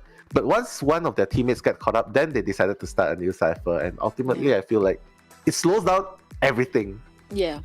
It definitely does, and we could see that in the cipher progress, right? I mean, it was on the left side. It was just stagnant for a majority of the time when it comes to the mid and end game situation. So, yeah, kind of interesting situation that we're seeing here. Senti did manage to kind of pressure the rescues quite a number of times, and it caused an early rescue as well, which kind of shortened the decoding speed that the survivors actually wanted initially. So ultimately kind of a lackluster performance from FCN, but in BO2 it will be FCN's map selection, so hopefully things would turn out for the better in their perspective. Yeah, I mean, I would like to quote Posh on this, like, a rising tide raises all boats. I feel like it's not about Fusion being laid back or being lackluster in performance. I just feel like it's just every team stepping up now, right? Like even Omni, they're stepping up super hard. Even GNC is stepping up super hard. So I feel like it's just every team are just getting better at this point. And Yeah. But speaking of strategizing, it seems like Lay's is gonna take some time off the potato chips. Polars, the OGs of Fusion, is gonna be swapped in. So hopefully that will make something work in favor of Fusion. Talk to me, Chocho. Like Polars, what does he play again? Polas, in the past, he actually played quite a number of rescuing role. I mean, he took in the rescuer role. He played the mercenary majority of the times. But I actually managed to join them in one of their training sessions, but that was months ago. They kind of switched up his role into letting him play the acrobat, and he actually performed exceptionally well. So I'm hoping to see Polas in a kiter role this time around instead of the usual rescuer role. His kiting is actually pretty stable. His kiting route is also very clear. So I'm hoping to see that side of him in this BO2 matchup. Yeah, hoping to see that as well. Hopefully you'll be able to synergize, because just now when I was casting with Posh, we were talking about how the experienced teams stuck together for the longest time, right? And they sort of built that synergy. Maybe that's what Fusion needs now, because you mentioned Lace was from another team, and being recruited into Fusion probably still needs time to find that synergy and teamwork. So hopefully with Polars in, things are gonna look upwards for Fusion. Yeah. I think you talk about something about synergy as well, right? I think that's something very important. We've seen that over and over again with Before You, and they are performing. They always perform very well and manage to qualify for Series 7. But for the side of FCN, they've always been having new members.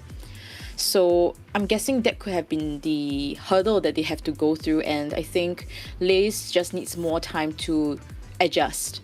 Yeah, currently it's just not yet. But I believe Lace have the potential to go a lot further, especially since he's actually an S forward in the NAU region. So yeah, I mean, I'm definitely looking forward to it. But you know what? We are still preparing right now. Not just us, but the teams are still preparing backstage. It's a huge moment after all, guys. They gotta strategize for game 2, so hopefully you guys can bear with us for the moment. But right now, we are glad to show you the map ban picks first. And Arms Factory is going to be banned by GNC. Ever Sleeping Town is going to be picked by Fusion. So Fusion betting on the neutral grounds, Ever Sleeping Town, and the RNG factor of the tram. So I don't know, maybe praying to the tram gods. You think we're going to see some tram hits today? hopefully not. I think that IVT that we had where NAU just popped off, I mean the trend popped off in the NAU region, I think that might just it's a sign that maybe this time around we won't see too many tram hits anymore. They kind of settled it all in one IVT, so yeah. Fingers crossed. How many tram hits? Why don't we play a little guessing game? Okay, I'm hoping just two. Yeah, two. two visible in front of us, right? Because sometimes they might just get hit at the back lines and we don't see it. So yeah, and of course, it's very exciting to see how this might play out, right? We've seen FCM play at Ever Sleeping Town and Mushin picking the Geisha, and Geisha's mobility at Ever Sleeping Town is actually pretty good too. So we will see how GNC will respond back to Mushin, whether it's gonna be once again an opera singer band, or and if they're also geared up for that Geisha pick by him. Yeah, Geisha. You know what would be funny? If a Geisha dashes and in the middle of dashing he gets hit by the tram. Have you seen that happen before?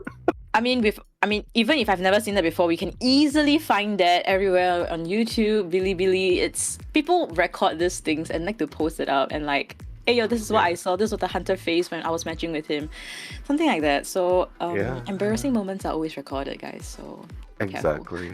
Like, you might be part of a highlight or a low light by other players, right? But that's one favorite game. While we're waiting for the band pick session, there's one favorite TikTok, Bilibili, Chinese TikTok, where I saw the batter kiting the hunter the entire game in the Ever Sleeping Town, and just constantly knocking the hunter back into the tram. Like, oh, he's chasing, like knocking the geisha back into the tram. He's just constantly staring because it's really hard, right? You're canceling. Hold on. I don't know why my puppy. Yeah, we hear it too. So, so we know it's gonna be an interesting matchup. I'm also not sure whether Senti will be picking the Night Watch again, or if it's banned out, what other hunters does he have? We do know that he has the Ripper, Nayet, X-Boy. I think maybe a Nayet could potentially work out here, especially with how fast the attack animation is. I go for the Terror Shock and return the favor once again in BO2. So yeah, I think high hopes for GNC and a lot of support for Senti in the chat. Exactly. It's amazing stuff to see all of this happening once again. But now, BO2, we will be seeing GNC survivors going up FCN's Mushin once again. Yeah, Mushin coming up once again. But I gotta say this. Sal, shout out to Sal. I know you're asking for the shout out, and I'll gladly give it to you. And again, guys, thank you so much for having us. It's we've been up awake since 3 in the morning. So please do excuse us if we have brain farts. Especially me. I have moments when my brain cannot brain. So and I left my phone in the fridge and things like that. So please please do excuse me, especially. But thank you so much, though. I saw your message, and I apologize if I couldn't reply to every single one. But we truly appreciate all of you. Exactly. But heading back into the band picks, Chocho, speaking about appreciating, I think we can appreciate the aeroplane's pick here. How well do you think he fares? He fits into this in this map? This map, it's pretty excellent. I mean, he can fly up and then just fly into the graveyard without having to vault. And one thing to note also, if he's flying upwards, he's airborne, he won't get any hits as well. So amazing stuff. Hopefully we'll see that once again from GNC. And I'm loving the fact that GNC is picking all those characters that we don't actually more like I'm expecting them to play and see how it might potentially turn out, because we've seen successes with their Perfumer and Gardener just now, but it's now globally banned. And now they will be picking the Acrobat instead of the Patient. So now, this question back to you. Acrobat and Patient at Everest Living Town. Which one, personally, do you think is better? I like Acrobat more, but I like Patient even more. Because Patient, you can pretty much hook all the way up to the second floor. With Acrobat, you can't. You can only descend. But for the Patient, you can ascend to the second floor. So I think that's the one main difference. But at the same, oh my god, we're gonna see a Fool's Goal! So excited! Oh my goodness! Yeah, our first Fool's Goal in the NAEU qualifiers for COA 7. So very excited to see how this might potentially play out. I'm not sure how strong Mushin's Fool's Goal is, so this will be his debut pick in the NAEU tournament, and hopefully things do work out ultimately. Now looking at our team comp here, Aeroplanist, Female Dancer, Acrobat, as well as the Mercenary all have very good mobility, as well as support coming through also if the Female Dancer do place the boxes at the center. Very interestingly, we are seeing Female Dancer being spawned at the center as well. So will Mushin go for this Female Dancer chase, or would he be hot-headed and hit for the Aeroplanist now? Either one can work. Besides, he has that skill that allows him to spring forward like a Spider-Man. So I think that's already he can definitely make the choice between the two.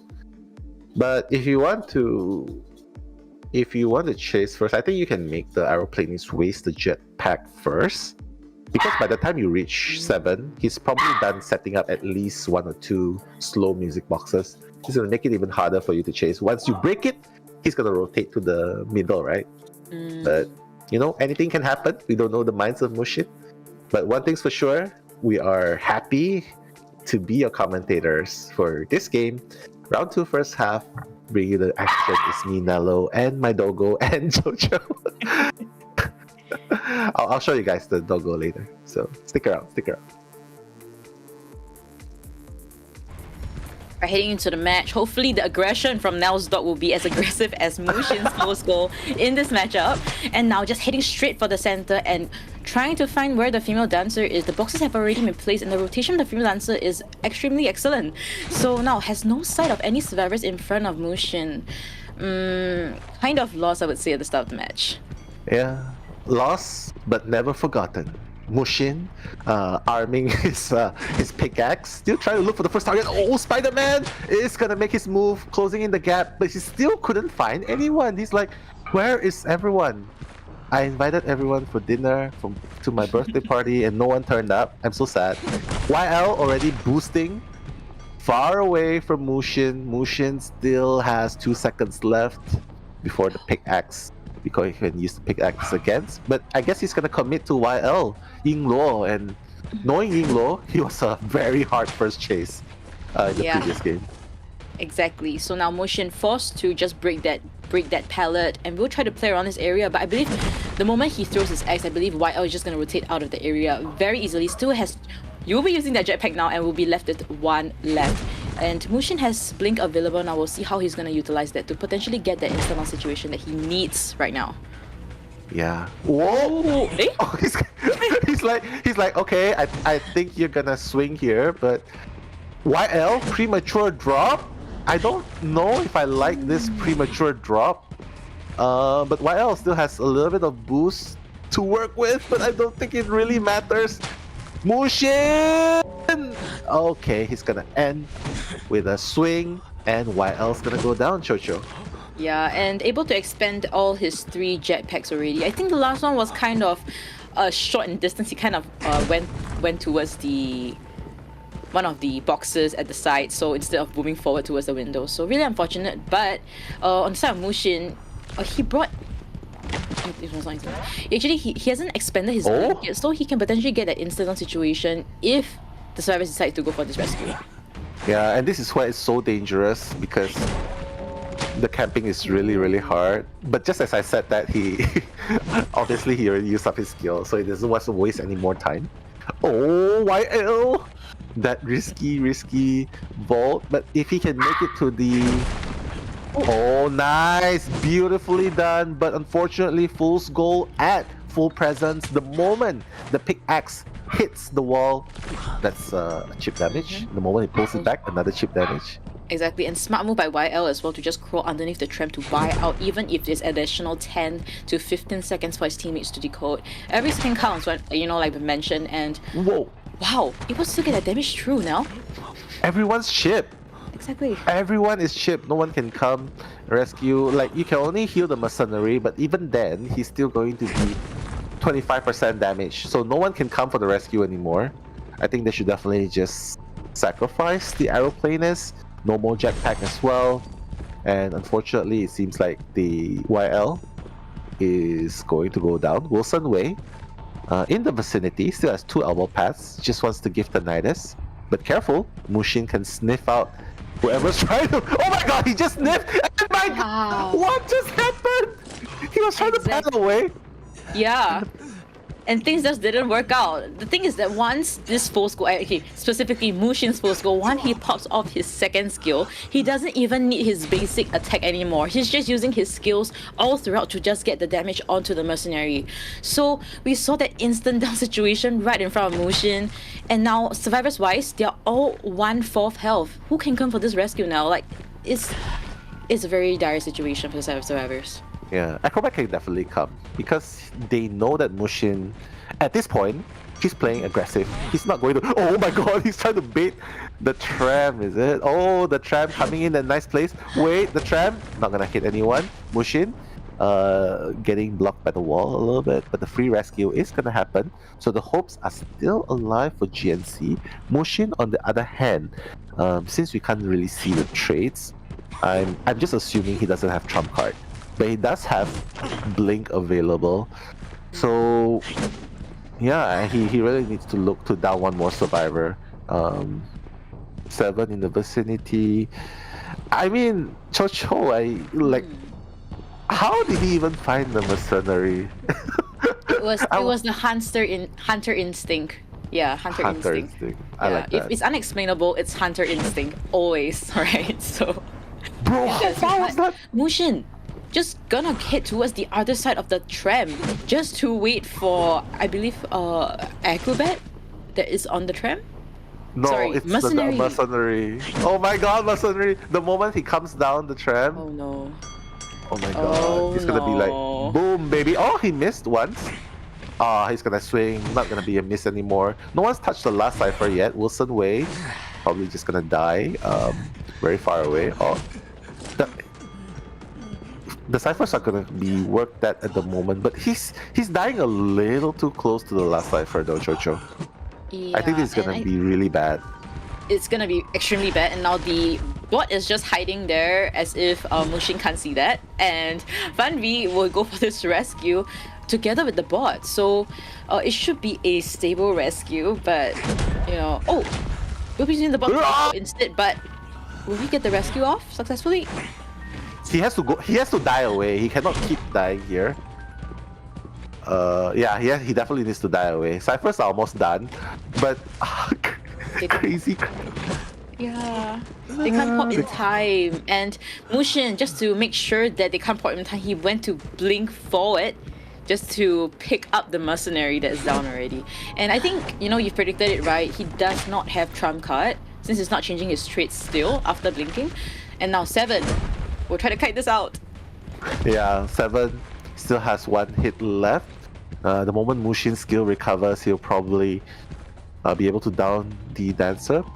Should probably start pirouetting away. Oh, she's not gonna, and she will see her fate now. Fanvi, Trill trying to open the gate, but will it be enough though? It's an acrobat opening up the back gate, so I don't think this will work out now. Yeah, it's not working out. Fanvi's running away. He's like, yeah, this is not working. I should probably wait to go to the dungeon, but look at how fast Mushin is catching up. So Mushin, this might be the comeback game that he needs because, oh god, he still needs to wait a little bit more time. 7. Oh my goodness. Fanvi is just tempting fate. He still has balls. He still has. Yo! Oh my god, that's so close. But no, 7's not gonna expire soon enough for Fanvi to make the dungeon play. And yeah. Fanvi! Wow! Okay! That 1 pallet slam might be the opening that Fanvi needs. He still has a ball. He still has. He still has a ball to work with. Fanvi! Playing with fire over here. The mind games are on. Mushin trying to trap Fan V over here, but Fan V just dodging out every single shoots from Mushin and has 1 ball left. Will might bomb, but the hit registers unfortunately, and it will be a 5-2-0 from the side of Mushin, FZN's team, and I think that's an amazing comeback. The score now, FZN is having the lead. FZN Fusion coming back with the Fool's Gold, making it work. Who would have thought that he has a better chance of success at 4K with a Fool's Gold and an Opera Singer, right?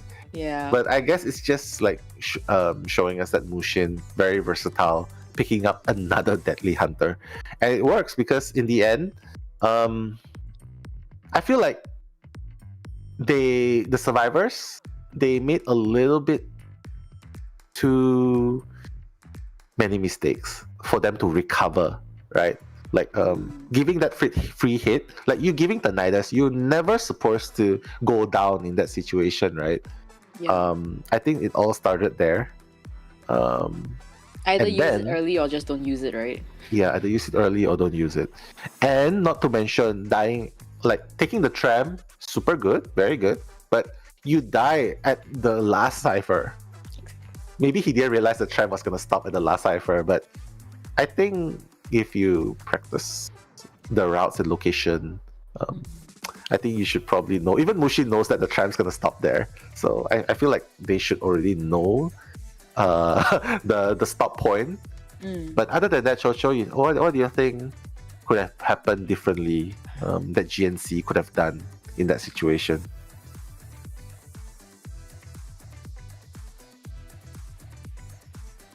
Wow. I feel like I'm staring at Mona Lisa now, but I'll finish my rhetorical thoughts, I think.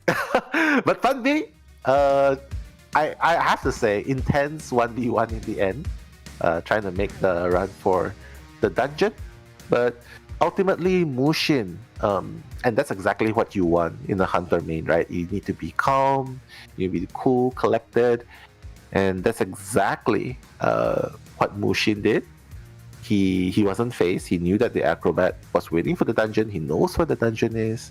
He knows the acrobat still has a ball, obviously, because of the stance, the pose. But ultimately securing that 4-man down. So it looks like Fusion comeback is very, very possible here. And welcome back, Chocho. Yeah. Things didn't work was, out there. You popped me the question, and I KO'd immediately with that question. But I think one of the more important things that you've mentioned also is that, unfortunately, like you've mentioned, they should have communicated, right? It should have already been communicated into the whole team that the last cipher was there. But I think at the point in time, they just didn't want that instant down situation. So, yeah, I think looking at the big picture was the focus that they need to have. But unfortunately, they looked at the smaller one, and it kind of beat them in the back ultimately. That's true. But hey, still a very intense match to watch. I feel like things could have gone a little differently, but ultimately the ones that stay composed, calm, cool, and collected, and they're able to minimize their mistakes, I think that's the faction that's gonna win. And ultimately, Mushin, little to no mistakes, and very well deserving 4K over there. I was just mentioning a little bit of fun 1v1 against the acrobat. Unfortunately, unfortunately, it was a little too far, right? The distance was a little too far to make.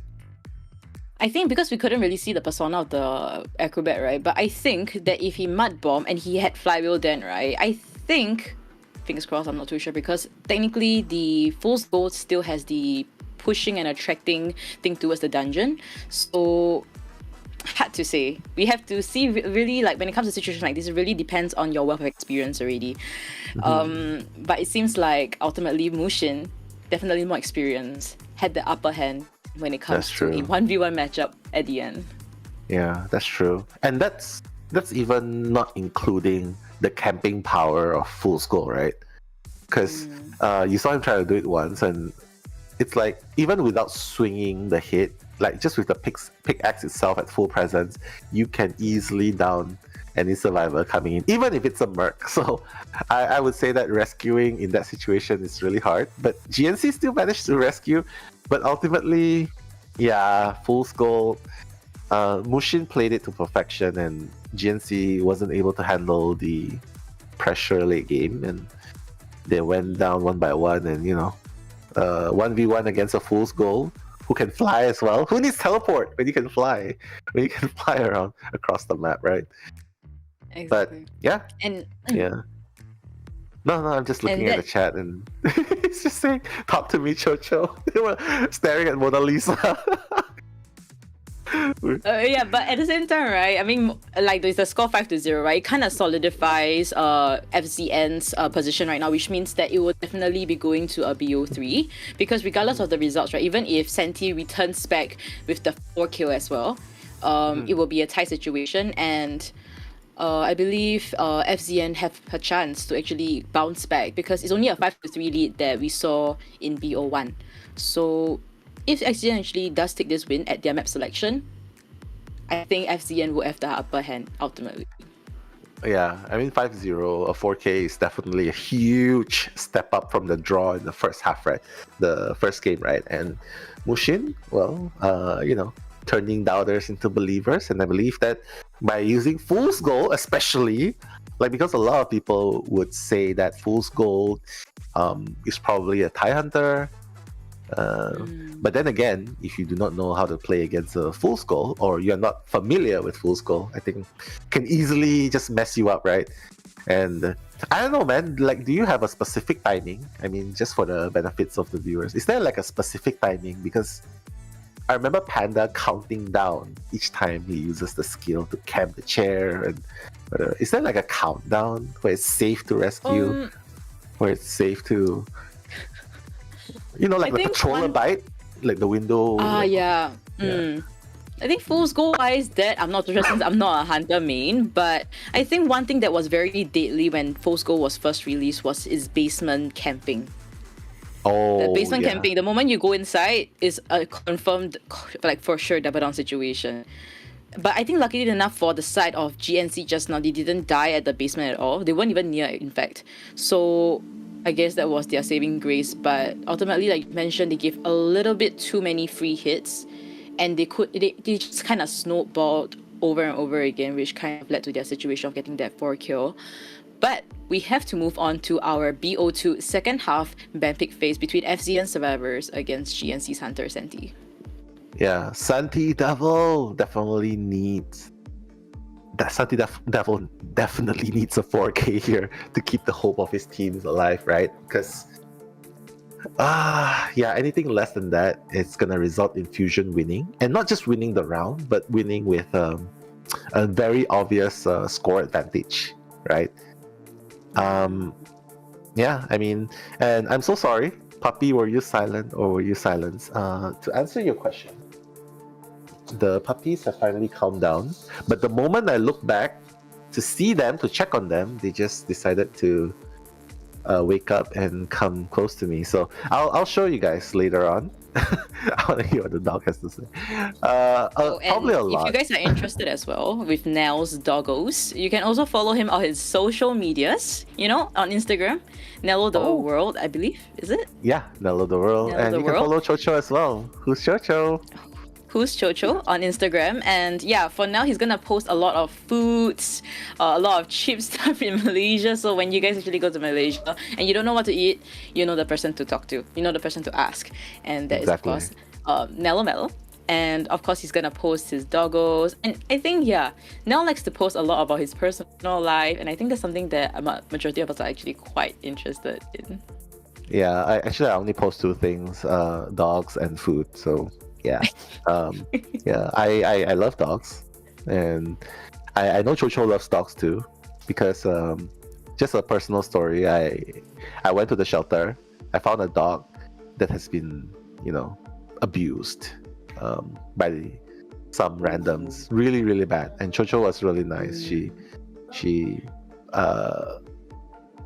offered to chip in for the dog's treatment. And so just a little bit of kindness, like dogs. It wasn't a animals. lot, but I guess a little goes a long way. I think a little from every one of us actually does play a part. That's true. Because they don't have any voice, and they're helpless, the voice of the helpless.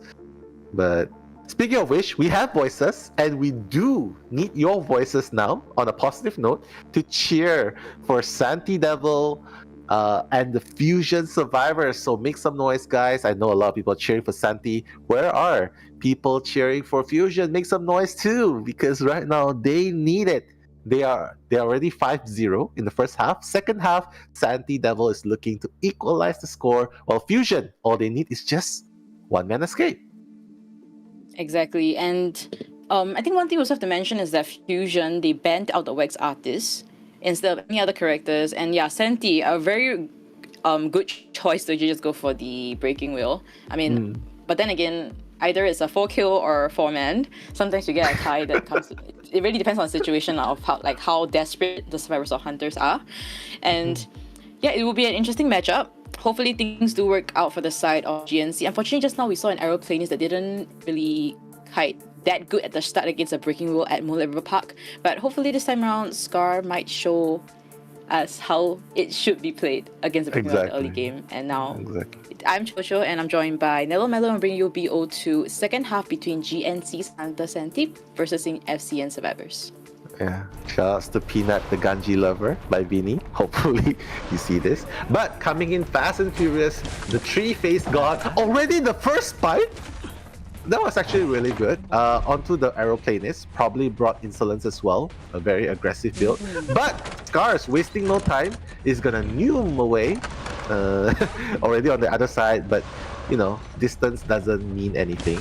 to the breaking wheel. Oh, is he gonna get pallet here? No, he's not. I was like, bro, that was so close. But he misses the snap, George.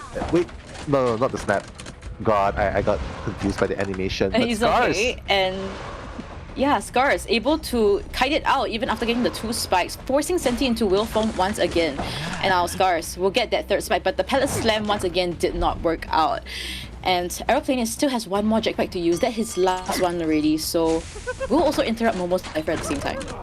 Yeah, he's using the jetpacks really, really fast. But hey, anything you can do to gain the upper hand, right? But the one thing I'm really surprised is he's getting spiked so many times.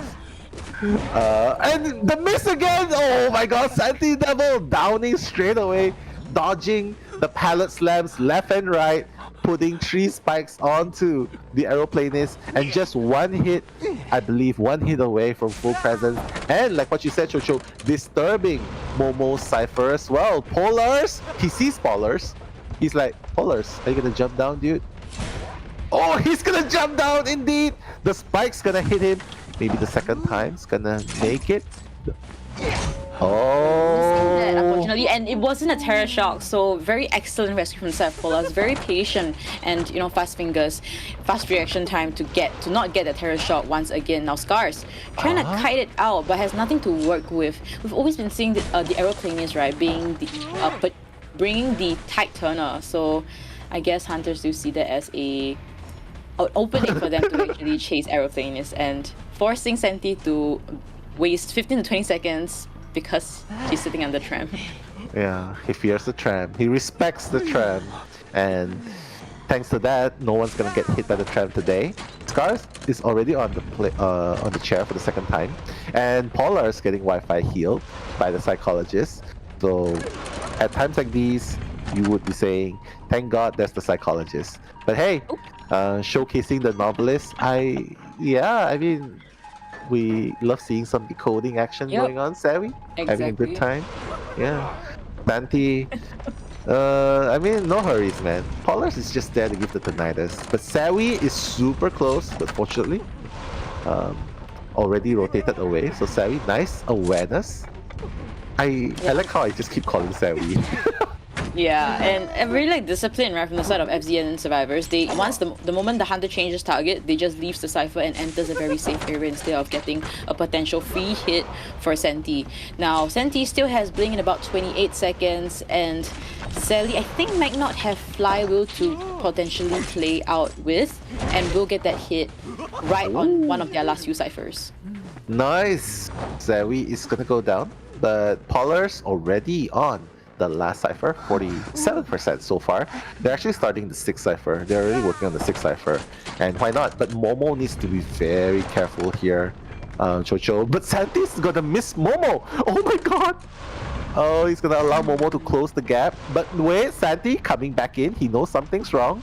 He's trying to catch Momo off guard. If Momo gets double spiked here, it's gonna be super hard. He's Momo, he's waiting. Oh, cancelling off! Nice! Cancelling off the burst spike. Okay, alright. He's gonna come in. As well. So the both of them are at the last 2 ciphers. He's being slow too. Psychologist has slowed down, and the hit will register onto Novelist, and there is a potential basement chair over here. We'll see whether Santi goes for that or not. Yeah. I mean, he's definitely going for it, right? He's like, yeah, nothing to secure, to solidify your winnings than putting the survivors on the basement. But I guess it doesn't really matter because you're not gonna camp. You're not gonna camp, right? Sawi going, oh my god, Santi! Oh no. Yeah, I think... Yeah, I believe the rescue does happen. The cipher is at 99%. First officer is ready. The blink hit registers, and the cipher pops. Nice! Oh my goodness. Psychologist is gonna go out. So here's where things are getting very interesting, Jojo. Breaking wheel. You can keep going from gate to gate, from gate to gate. You can keep spiking and downing, Polars? spiking and downing. Oh, Polars! Is he gonna hit? Okay. It's not gonna hit. Huh. Apparently he's out of the distance. Oh no. Novelist is gonna start. He needs to get Polars down here super fast. But if he goes for the other gate, Polars is just gonna go back. Polars And is gonna Momo go is just back. not gonna rotate away. He's just gonna hide and see if Senti spots him out. Senti does. Spike. Double spike happens. We'll see how accurate this jump would be. And Momo unable to get onto the tram, unfortunately, and that's a rotation, but he doesn't dare to this go is a little bit confusing. Momo playing with fire over here. Yeah. But it's safe to say first officer has already opened the gate. He's already waiting. He's already waiting at the... Oh my god, Momo, will he be able to make this happen? The dungeon is pretty far away. Sure, yeah. Yeah. Momo can just keep, you know... Oh, Is it the center? Oh, wait. Does he have 3-9? He does. He does have 3. He does have 3-9, I think. Wait. Momo is still making a rush for it. This is so dangerous. But Santi should get this. Wait a minute. From the novelist. Wait a Can he minute. make it? Momo, he is very close. This, I think he will, and that solidifies that tie for the side of Team FZN, securing a 7-2, completely taking over in BO2 in their map selection. Oh my god, I'm so sorry for squealing there, but... I mean, any highlights I can mention? That was the highlight, man. That was the highlight. That was the whole highlight. Okay, that's it. That's I mean, oh my god, this is crazy, man. Like he without flywheel as well. Just constantly relying on the switcheroo. Yeah, just and that switcheroo worked out. Yeah, it worked.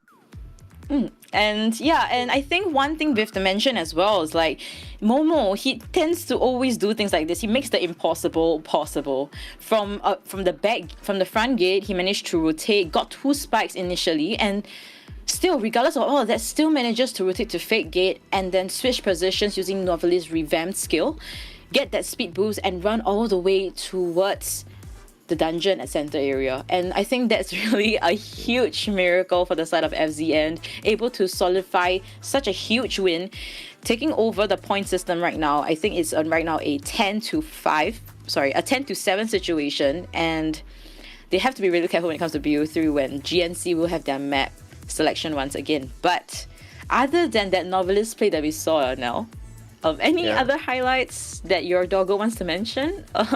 Yeah, I think my doggo wants to mention that she's a plushie and she likes plushies, especially IDV plushies.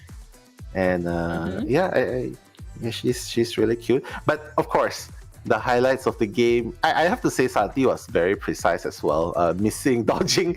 I would say it's a moment not to forget. Dodging the pallet slams left and right, and then finally blinking and securing that first down. But ultimately, I feel like it's just fusion in the end, just coordinating really well. And I have to say COAVII did an impressive job as well. The moment she kept herself hidden, and she knows that the breaking wheel is gonna have a hard time dropping down the hole on the second floor, right? So that was nice. And then Santi countered with a drop down blink to reset the attack recovery and pick up the psychologist. That was also super nice. So there's a lot of highlights going on. So, but how about you, Chocho? Any ones that I missed, or is there any? I think one thing I'd like to mention once again, right, even though I've mentioned just now during the matchup, is their team comms is very clear. They don't. They're very disciplined when it comes to not being too greedy with the ciphers and get into a safe space such that they can kite out and bring in some time for their team to decode. I think that's something that's really, really important. And I think just look at Momo, right? I mean, 132 containment time.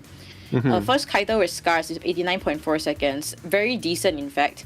And yeah, I mean, all of them play an important role in trying to get themselves towards that tie situation. I think Momo definitely did contribute a lot more.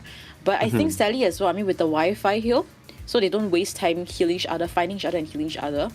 That's also very important. And Scar is able to buy so much time by using his jetpack. I think we kind of saw a certain misstep from the aeroplanist, right? He kind of just jumped up and jumped right down again. Don't know Yeah, what went yeah. wrong there, but I mean, still, I mean, his first few jetpacks, he managed to pull a lot of distance as well. So, still a very good job, I would say, from the side of CN Survivors. Yeah, definitely playing more like a team now, especially with Polars coming in, decoding a lot as well. Like, Polars literally decoded the most in the team, right? Momo kited the most, and Scars being the first kiter as well. I definitely love seeing that. Oh my god, sorry. This doggo is trying to lick me so hard. Okay. And then, we've seen 2 breaking wheels today. We said like it's 4 kill or 4 escape, but today we've always been seeing a tie situation. It was tie in Moonlit, it's tie in Everstepping Town. These maps, I believe, breaking wheel actually do excel quite a little bit as with the mobility wise, since the very big map. So I believe when it comes to the later rounds, FZN will probably not be so aggressive by picking up breaking wheel unless the situation calls for it. So now it's moving to BO3, right? Do you think there's any potential player swaps that we might be seeing? Potential swaps. I think I would love to see Seimei if it's on GNC. We haven't seen Seimei yet, right? Yeah, 100% win rate, by the way. 100% escape. They probably don't want him because he's like, I'm just gonna escape. But sometimes, maybe that's the one person you need to escape in order to win the game. Who knows? Exactly. Yeah. But Seimei maybe. Even the team captain as well, My Sesame. He's the captain. So if they think that he would be a nice addition. Yeah, I just feel like in that game, Wilson on the Mercenary, I think he's just under a lot of pressure. I think because he spotlights the Perfumer, right? Maybe if he plays something else instead of Rescuer, I think that would make him more in his element. Maybe that might help. But I don't know, man, Chocho. Do you think a Rescuer role is more stressful, or a support kiter role is more stressful? I think kiter role is a little bit more stressful, mainly because of like you might get the potential first kite, and majority of the times first kite is super important. You might not able to like rebound once again. Some of the hunters' first skill is actually quite detrimental for the side of the survivors. They are unable to counter it. They can't do anything to support and give that rebound kite for the survivors. So yeah, first kite wise is very important. I think rescue wise, as long as you've played it long enough, you train it, and your reaction time is actually relatively fast, your mind game is good too, you shouldn't struggle too much with the rescuer role. I think one person that I would like to mention that plays rescuer pretty well is, I think there was this one match by Run, in TWTV, that one rescue that she had, that in, I think it was Chinatown, that one was so close to over her situation. Yeah, I think it was that one. I think she was rescuing Z, I think, and it was so close. She was the only one in the whole team that didn't get chip damage from a no presence sculptor. She was the only one in the team. Everyone else was just standing there waiting to get chipped. So I agree with you. Run is definitely very stable, keeping her emotions in check. But yeah, I am just saying that this is it, Chocho. BO3. Do or die, be it rescuer or kiter, everything's gonna be put on the table here. Obviously, Fusion and GNC both have 1 round win each, but ultimately, whoever wins this round is gonna win everything. If it's a draw, Fusion is going to win because of the points advantage. And I think one thing, we shall look at the win condition first before we resume. So as long as FZN's Hunter Mushin gets a 4 kill, it's a GG situation, and FZN will proceed to our matchup number 3 of today. Everything else we will play the second half of BO3. And I think one thing about their map selection from the side of GNC, they actually played it pretty smart. I think they're probably going to bend out the full score as well as the opera singer. So what we've kind of seen Mushin played was the Night Watch as well as Geisha. These 2 characters don't exceptionally excel in Arms Factory. However, for the side of Senti, he does have an ex-boy to work with at Arms Factory, which is a great map for that specific hunter. So very smart from the side of GNC, and we'll see whether FZN does respond back with a X-Boy ban, but maybe not. Maybe not. Yeah. I think you gotta choose between Dreamwitch and X-Boy. I'll always ban Dreamwitch because Dreamwitch is just it's just especially in the hands of a master, right? Like it's just so hard. You gotta waste time deleaching. You gotta make sure you don't die to spawn for. You can get cut off in the middle of rescuing. It just makes things very, very difficult for everyone, right? Yeah. And if everyone's half injured, it's gonna be even worse. And the ciphers are almost done, but so near yet so far. Whereas X-Boy, you don't have the best pressure in the whole map as compared to Dreamwitch. But what do you think though? Like X-Boy, Dreamwitch? I agree with you. Also, just to add on, right, Dreamwitch wise, it really tests on the survivor team's communication. It's very easy to tell whether the team is great at communicating or not just by using a Dreamwitch. And that kind of really... there's a lot of condition that you have to fulfill going against a Dreamwitch. Decoding the center cipher first, not dying at center, because it allows the map pressure onto the ciphers around. I mean, if you're station, if Dreamwitch is stationed at the center. Yeah, and not giving free hits as well. Free hits give free presence, and there's so many things that you have to fulfill so that you don't give the advantage to a Dreamwitch. And that's something that I think a lot of the smaller teams, I would say, kind of not too experienced, they kind of do fall short in that aspect. And experienced Dreamwitch players do take advantage of that. So we'll see how it's gonna go. But I definitely do think that if there is a Dreamwitch and X-Boy, ban out the Dreamwitch instead. That makes two of us. Yeah, I would hate to play against the Dreamwitch in Arms Factory as well.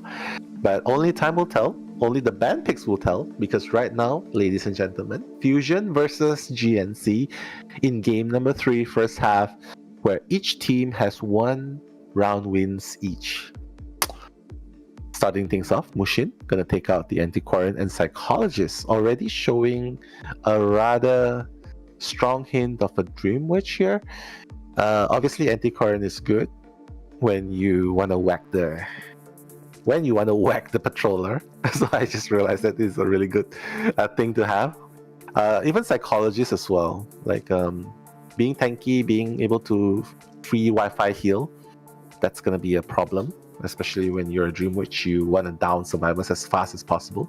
But GNC gonna respond with an Acrobat and Cheerleader. So what do you think they're expecting here? Like, do they really think, number one, do they really think they're gonna face off a Dreamwitch? And number two, if they do, is this a good pick?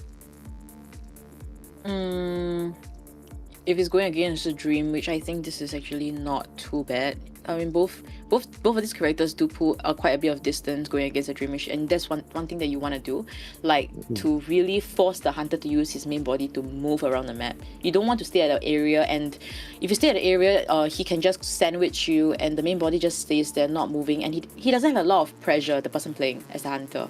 And now with the Barmid as well, it seems like you might be right with that potential Dreamwitch pick, or like at least GNC is expecting a Dreamwitch. She's picking this Barmid, and now I think they will be picking a Rescuer since it's not yet. The team comp is not fully. Oh! They will not go for a Rescuer instead. They will go for the Seer, a great support character. I mean, if they can kite super long, then it would make sense because then they would rely just on the supports and just rescuing normally, right? And maybe that would make sense, but it is Mushin we're talking about, and it is in the Arms Factory where the Dreamwitch thrives, right? So this lineup, I love to see it because we're gonna get to see a Seer, but Mushin is not gonna go Dreamwitch, she's gonna go Geisha. So you think Geisha is gonna be better than Dreamwitch in this map against this comp, Chocho? Geisha is generally not too good at this map. Yeah, there's just too many. Yeah, and also I think Mushin picked the Geisha as well as because of the Barmid. Because Barmid you don't really want to tight kite against a Geisha. But I think with the addition of Seer, right, Barmaid will work out though. So I'm not sure whether Mushin's pick over here might bite him in the back. Hopefully not, because he needs to, if he wants to end this game in the first half, a 4-kill. But other than that, hopefully he doesn't give a 4 escape, or if not a 3 escape to the side of the GNC survivors, because it's going to be super hard for FCN's survivor to try to come back in the second half, I would say. So looking at our spawn location now, seems like Barmaid is the potential chase. Redemption Kite. That's the only thing I can say. Redemption Kite. Barmaid's like, yo, bro, I told you I don't want to play Rescuer. I'm definitely much better as a kiter. So Wilson Wei probably looking to redeem himself with a Barmaid and spawning, just next, Geisha choosing to spawn next to the Barmaid as well is probably like a statement. Yeah, I got you once before. Even when you have pads, now you don't have anything, just liquor. The Dublin, I can definitely catch up to you. But you know what? Everything will be settled in this first half of round 3. Bringing the commentaries is me, Nello, and Cho. Let's go. Right, and Geisha just heading straight for the Barmaid. Barmaid is rotating already, but has this slight heartbeat that she's feeling at this point. Oh, but we'll just change targets to the person at the center, which is the cheerleader. So... Oh my god. Oh! We'll go for Fun V instead, the acrobat. He wants some fun, I guess. But imagine if he was a little bit late, 7 would have been caught by Mushin. He was practically running into Mushin. But Mushin, fortunately, is going to catch hold of the acrobat. Acrobat still has acrobatic balls to work with. Mushin, oh, the wall dash failed because of the bomb as well. Is he gonna make it? He can definitely not make it. Oh my god, imagine that. Not make it. I thought he would make it, but the distance was actually closer than you anticipate. No, but Fun V being very... He was short of it. Oh, missing. But yeah, Mushin is kind of feeling quite a bit of his short dashes, right?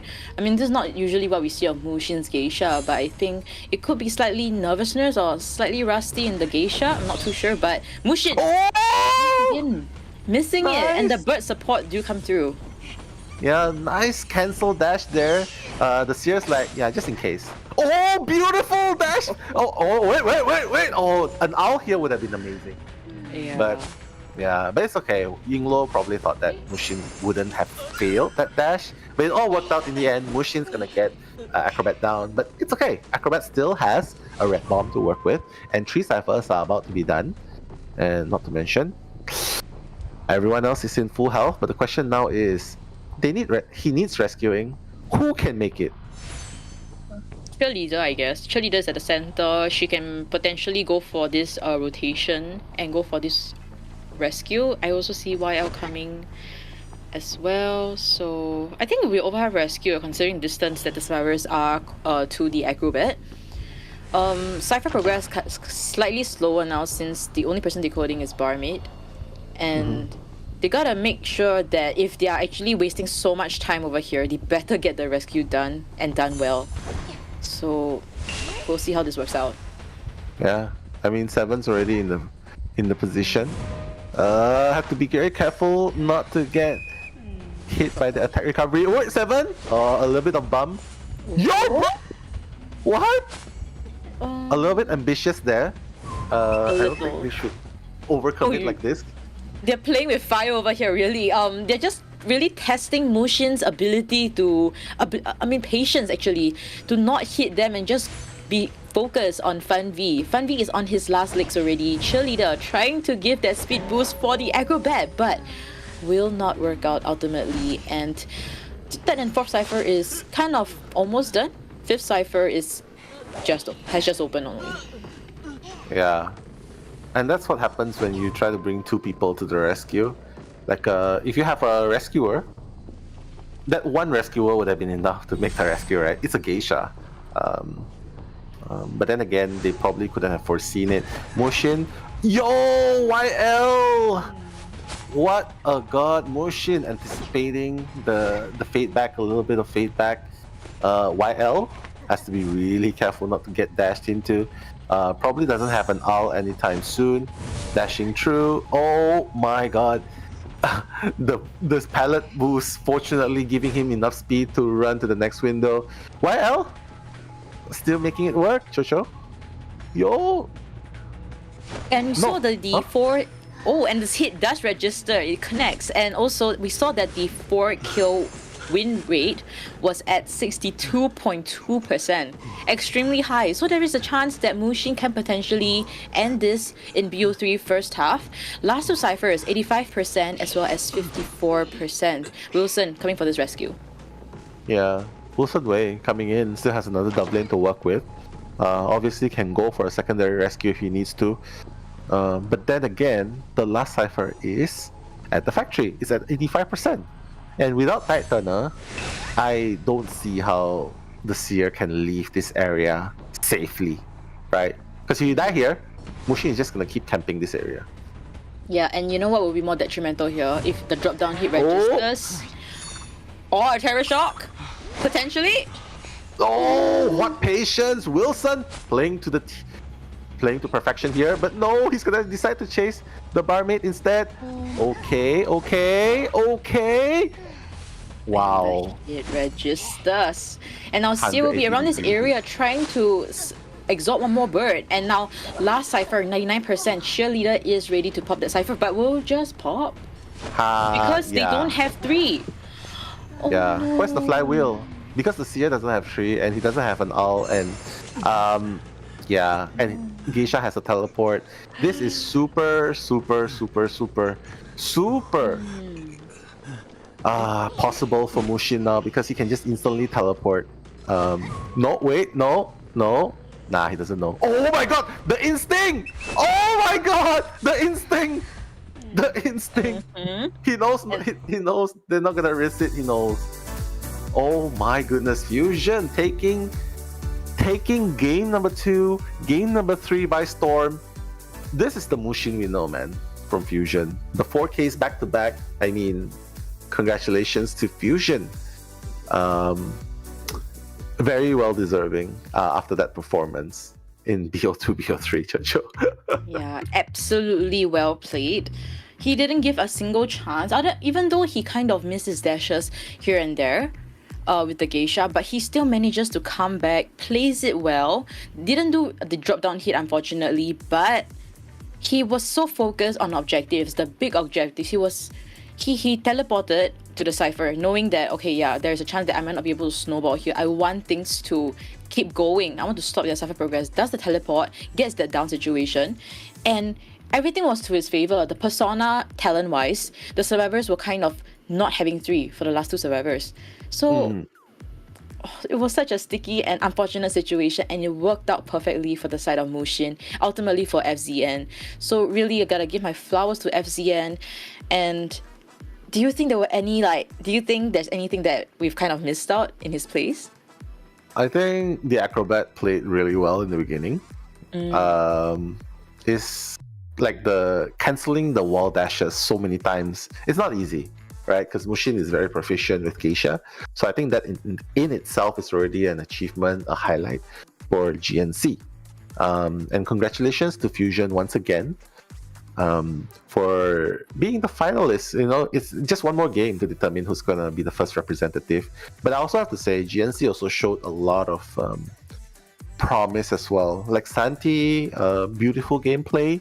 Even the survivors as well. Like there were a little bit of mistakes here and there, but ultimately they still did really, really good at this stage of the tournament. I have to say YL is also really good. 7 as well. Wilson with the barmaid, I mean, definitely made up for the past 2 BOs. But Funvi as well. I mean, they definitely played very, very good. It's just that Mushin came up on top with his Geisha top tier plays and with his experience in tournament as well. So ultimately, 4K, very well deserving. But how about you, Shosho? Any moments in the match? I think just the fact that Mushin brought out the full score, being the first to bring out the full score is something already a showing of his confidence, and just also getting that, I believe, 4 kill in BO2 and then proceed to get 4 kill with a geisha. You know, these hunters are not really like the 4 kill type. In fact, he only got a tie with his 4 kill hunter, which is the opera singer. But somehow he pops off better with hunters with less 4 kill potential. So interesting, but it works. If it works, it works. That's true. That's true. He definitely popped off, right, with the other 2 hunters compared to opera singer.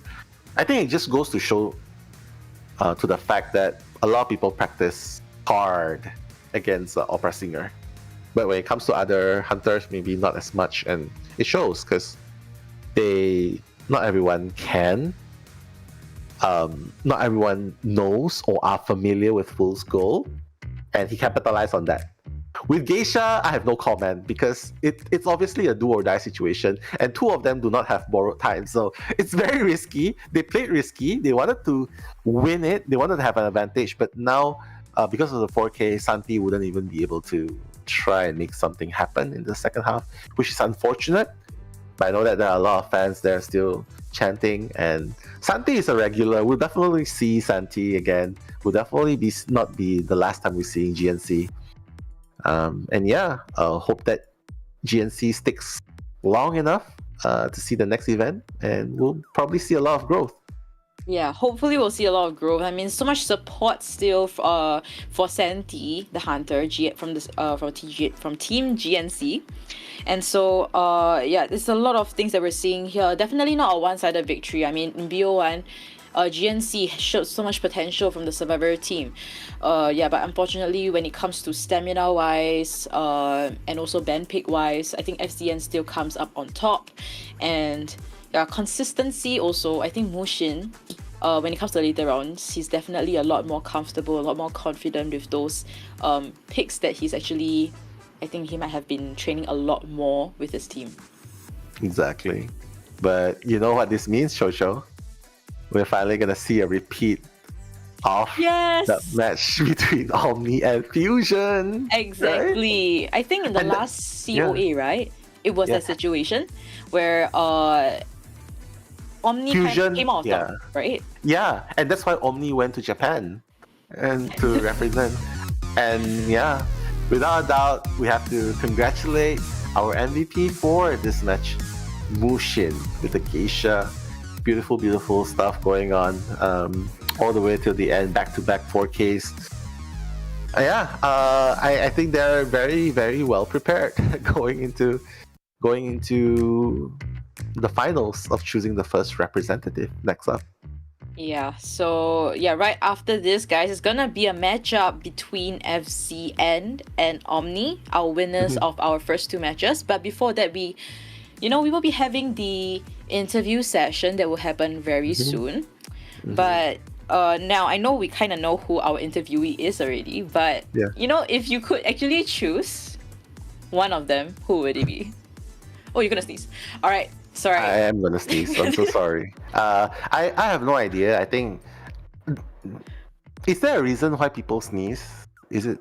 I feel like it's like sometimes somebody is thinking about you, or like, I would say if you wanted like the ill way, I guess speaking ill of you, then you would probably think of that. But I think it's more of people thinking about you. Then you'll kind of sneeze. I would think that way at least. I feel loved, because I'm wearing a coat. That's why I'm asking. I'm wearing a coat. Why am I sneezing? Right, But if someone's thinking of me, thank you so much. I'm glad to be in someone's thoughts. But obviously, it's been a very interesting matchup so far. I definitely enjoyed it, and of course, not just to Fusion and GNC, everyone as well. Thank you for making it very entertaining for us and enjoyable and a good time together. But we're going to continue the good time because next up we are going to interview Lace. So Lace. And I don't know, maybe we should think about certain questions we're gonna ask, but I guess the general questions we'll still ask them. And guys, it's gonna be our first time seeing how Lace, and also because Lace is a new member, right, in FCN. So maybe you could also, talk about how he's fitting in with the new team that he's in. And we can definitely ask him that later.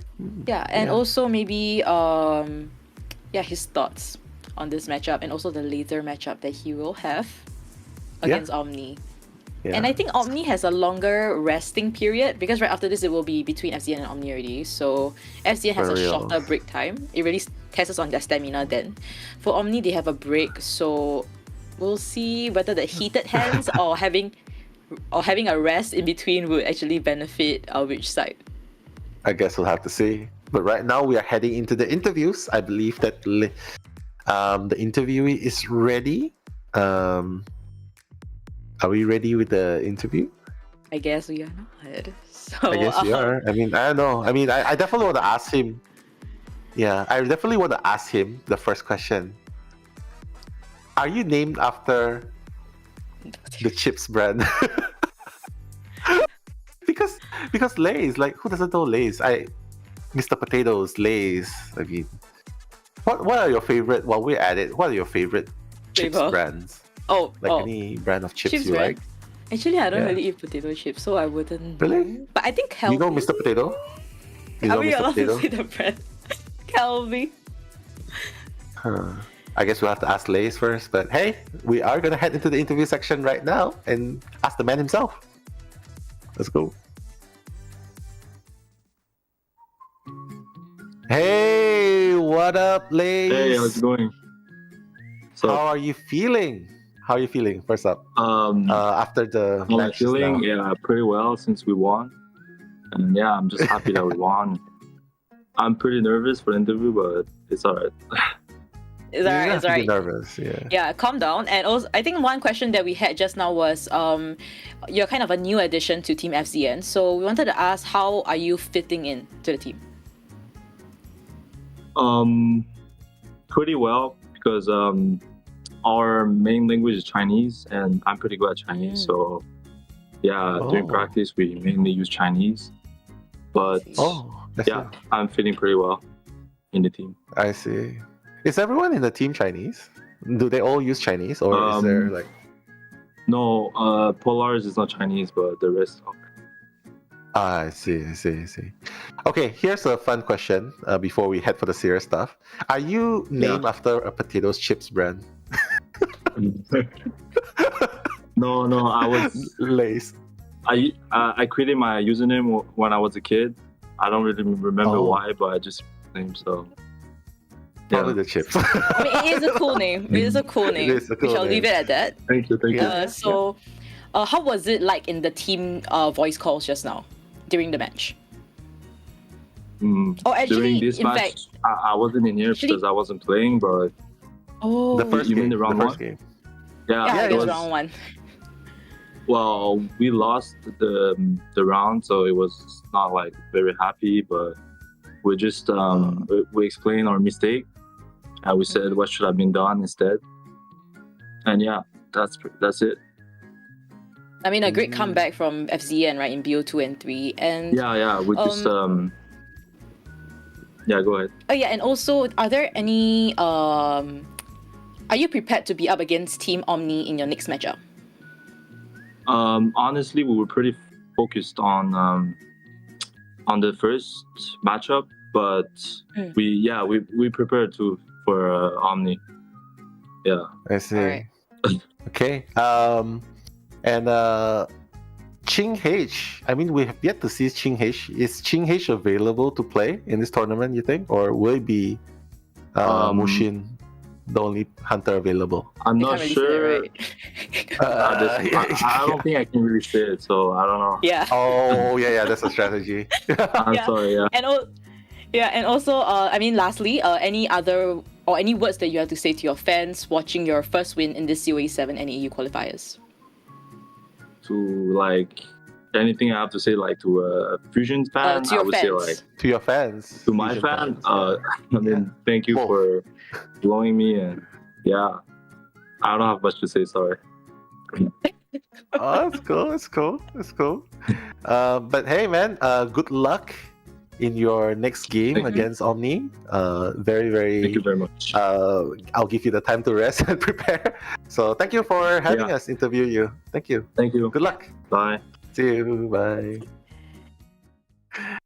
There you have it, man of little words. But I think still more words than I think Miao Pai from from its SEA. Yeah. So true. fair enough. True. Good enough. True. So Yeah, but one thing's for sure, it's gonna be the finals of the first NAEU representative to COA. So more after this, after the break, it will be Chocho and Eli after this. So make sure you guys don't go anywhere.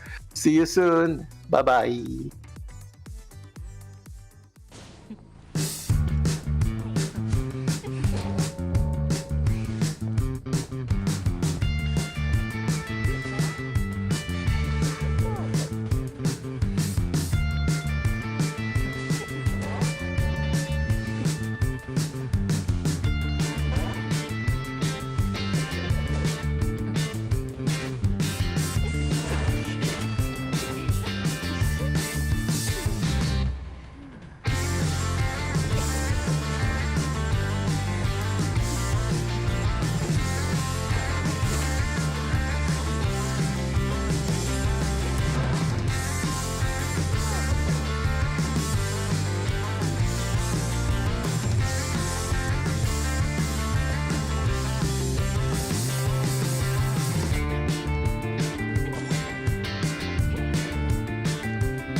Death when her soul left the body. Chaos begets chaotic life, yet the attempt to unravel it becomes a ludicrous theater of absurdity. I must find somewhere far away from the world and the sun. Once the soul and mind can be calculated with accuracy, they can be separated from the body and roam the world. I grabbed onto this last straw amid those ramblings of madness. Like an alien creature possessing my body. covering my skin. In the mirror and under the shadows.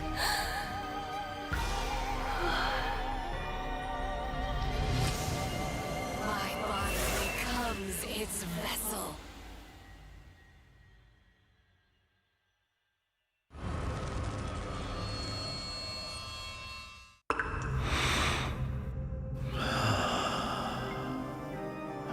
A great peace. Ornaments, ascending octave scales, broad range and strings crescendo. In an instant, the stars fell from the sky, and the musical notes sprinkled to the ground. We are going to find out who wrote the rest note.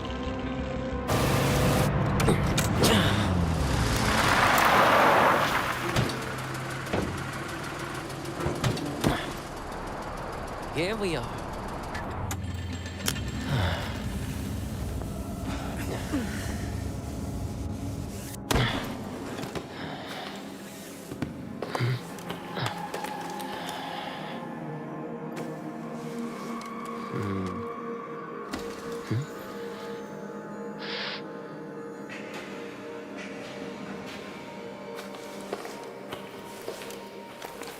Is this mycelium?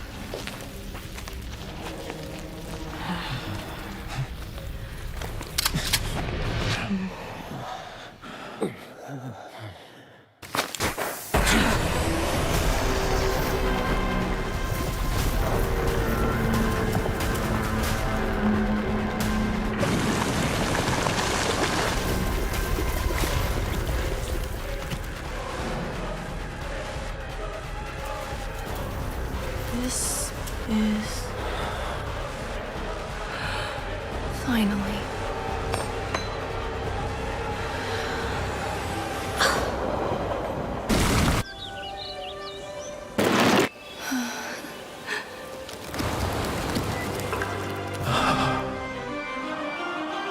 The so-called glory. It's just fool's opinionatedness.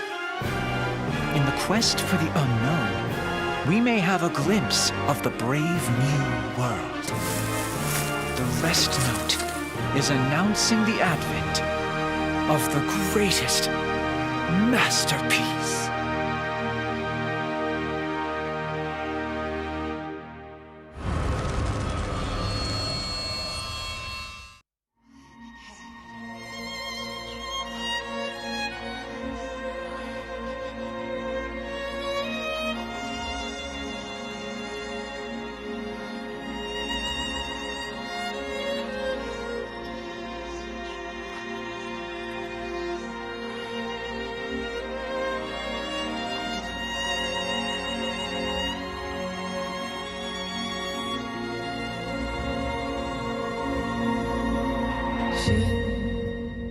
Me vois danser parmi les étincelles. Je danse, je danse dans ce monde étincelant, un amour qui vit et je m'ennuie.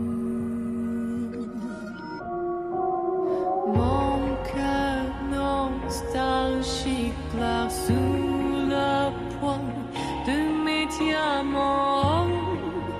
Par des désirs je m'écarte, car j'étais reine de rêve fini et défier le destin aigri. Je voudrais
The true key is often hidden behind the door of absurdity.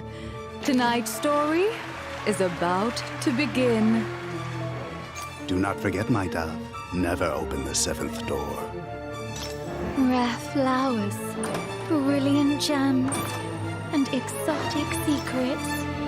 They should be free. Only the most precious are kept under lock. Only the purest fear the cover of dust. My dove, slumber with them and become an eternal treasure of mine.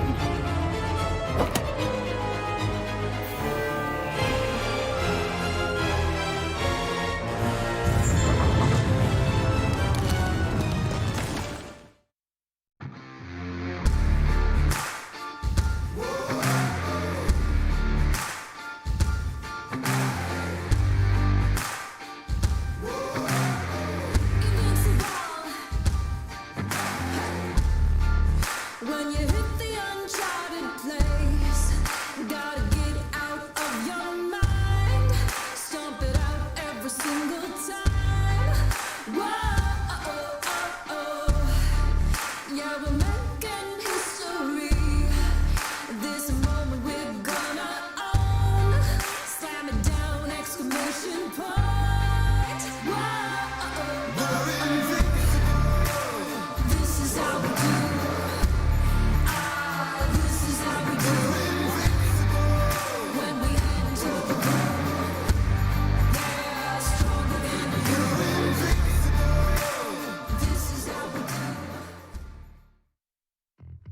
Ladies and gentlemen, welcome to the third and final match of day number 1 of the NAEU qualifiers for the Call of Abyss. What are we in 7? I'm Eli. I'm joined here with. Yeah, I know. I was just saying it's like never mind. I'm Eli. Joined here with Chocho, and we'll be bringing you the commentary for this match. We're going to see who is going to be the first team to qualify for the Call of Abyss 7 for NAEU between FCN and Omni. Yeah, that's gonna be very exciting. I mean, in just one day itself, we've completed our first 2 matchups, have our first 2 contenders for this first spot for the COA 7 NAE region. So very excited how this is gonna play out. But Eli, you tell us that you didn't sleep at all today. I did not. Even throughout the day, in fact. So you've been watching the matches, and I just wanted to ask, what are your expectations of these teams? And how do you think the team's condition from each side are right now? We do have, obviously looking at the first 2 matches, we did see Omni put a really good 2-0 performance in a matchup that was predicted to be pretty equal, but they were able to come out on top. So I think the survivors of Omni definitely have improved since the last time we've seen them, considering that the survivors in the past for this team has struggled a little bit, but this time around they look to be well prepared for this event. And then of course we're gonna have the lineup here for the survivor side. We have Agramont, Honor, What Why Yes, Juan, and Yin L. On the Hunter side we have Pit Stoppers and UKG. Looking to the Hunter side here, Pit Stoppers with a 3.01 average elimination, definitely well above the average. Anytime you're able to get up in the upper 2s or even into the 3 average elimination is quite impressive, with an over 50% for elimination rate. Again, very, very strong for the Hunter side there. Yeah, definitely expect some good things from this Hunter player. And just now, this morning's matches, the first match of today, we had the Opera Singer as well as Dream Witch. Morning for me, but not morning for you. For you guys watching. And yeah, right now we're moving on to UKJ. We haven't seen this Hunter play since our first match of today, so maybe we might see him. I'm not sure, maybe not. But looking at I'm just comparing the average elimination. Clearly, Pit Stopper has a upper hand when it comes to the elimination. So 2.69, pretty decent, like you've mentioned. Anything above the number 2 is great. And yeah, we'll most likely not be seeing him, unfortunately, by now. Agramon. We do have Agramont, overall 42% average escape rate. With a 69 seconds of average containment time. Unfortunately, that is slightly below the average, but we do see Agramont on a support character, so majority of the time, of course, the support character will be supporting rather than kiting in the early parts of the game. So we'll definitely expect to see that from this player. And overall number of rescues at 5.7. As for Honor here, average escape rate of 36%, average containment time of 77, which definitely a little bit stronger here, which is, I would say, about 75 seconds is usually considered the average. somewhere in there for a tournament player. So 77 is quite nice to see. And yeah, Honor, of course, one of the main kiting players on Omni. Yeah, and I think he also played the Embalmer just now's first match, and they also played some other Embalmer by Yes. So it could be, I mean, it's something that we can assume, but it seems like their team comp kind of generalizes around this character Embalmer. We might be seeing that character a lot more often when it comes to the matchup against FCN. And now moving on to Yes. Yeah, why yes. Actually, I believe a Hunter player that has been moved over to Survivor. It's actually two players on Omni that originally were Hunters and now become Survivors for this event. And I believe why yes is one of those, if I'm not mistaken. 38% average escape rate here, 69 seconds of containment time. And then Juan is the other one. I believe a former Ripper player who's playing Survivor here. 51% average escape rate, so definitely above the team average there, leading the pack. Of course, is a rescuer player, so that would make sense. The rescuer player usually able to escape the majority of the time. 77 seconds to average containment time, slightly above the average there. The 1.22 number of rescues, which is actually pretty high even for a rescuer player. So definitely expect to see Juan playing rescuer and, probably rescuing a lot here. And we also, of course, have Yin L, who is not playing for this event. This is a player from the Chinese mainland region who, of course, cannot play due to ping. Because China is on kind of the opposite side of the earth from the U.S. So I would imagine Yinel will be playing if Omni were to qualify for the Call of Abyss tournament. But of course, for this event currently will be in the back here. Right, so yeah, he's gonna be a bench warmer, unfortunately. But maybe when it comes to if they do qualify, I guess he will be there. So he could play. So now moving on to FCN. Literally a match ago we were seeing them, and now we're seeing them once again over here. So unfortunately we didn't see Ching just now when they were playing. And is there any possible reason as well? Could it be a ping issue as well, Eli? No, I think just Ching is the substitute player. Mushin is the starter for the team, and Ching is the substitute. We do have, and obviously the stats do speak for themselves here. We have 3.17 average eliminations. Again, anything above 2.5, especially reaching into the 3 eliminations, is very impressive. So 3.17, definitely pretty high here for Mushin. 56% for elimination rate. Very similar to Pit Stoppers. So I think we'll definitely see a good Hunter duel here potentially from these two players. Of course, listed as Fool's Gold, which we did see in the last round. A character we didn't really expect to see at all in any of these qualifiers, but Mushin actually getting a 4 elimination with it, which is quite impressive. Even Ching, the substitute Hunter, at 3.03 average eliminations. Usually that would be enough to be a starting player for sure, but you see both sides having very strong Hunters overall. Yeah, very, very strong from the side of the FZN Hunters. But we actually have to look into FZN Survivors as well. Momo, one of the star player that we saw in BO2 second matchup of today, with that very excellent novelist play, Dungeon Escape at Everest Dipping Town. So Eli, I think you have your thoughts on Momo regarding that match itself. Yeah, obviously very good. I think what people don't realize, it's kind of funny, is that that extra escape actually was completely irrelevant for the final score. Yeah. So it actually didn't matter that he made dungeon, but it's a nice little, I guess, morale boost for your team, and to show off a little bit there is pretty nice to see. So, anyways, we do have FCN Scar here, who is a newer player to the team. 47% average escape rate with 68 seconds of containment time, slightly below the average there, unfortunately. But overall, 47% average escape rate for a kiting player is not too bad. So we did see Scar kite in the last round. Had a bit of trouble with the breaking wheel, but was able to utilize that jetpack to keep the distance as long as possible and force out the blink. So not too bad overall. And yeah, we'll see what he's able to do here in the second match. And now moving on to Sally. Played extra. I mean, I think her performance was pretty consistent from what we saw in the previous matchup just now. So I think nothing to be too surprised about with her character pool as well. Entomologist, dancer, psychologist, priestess, perfumer.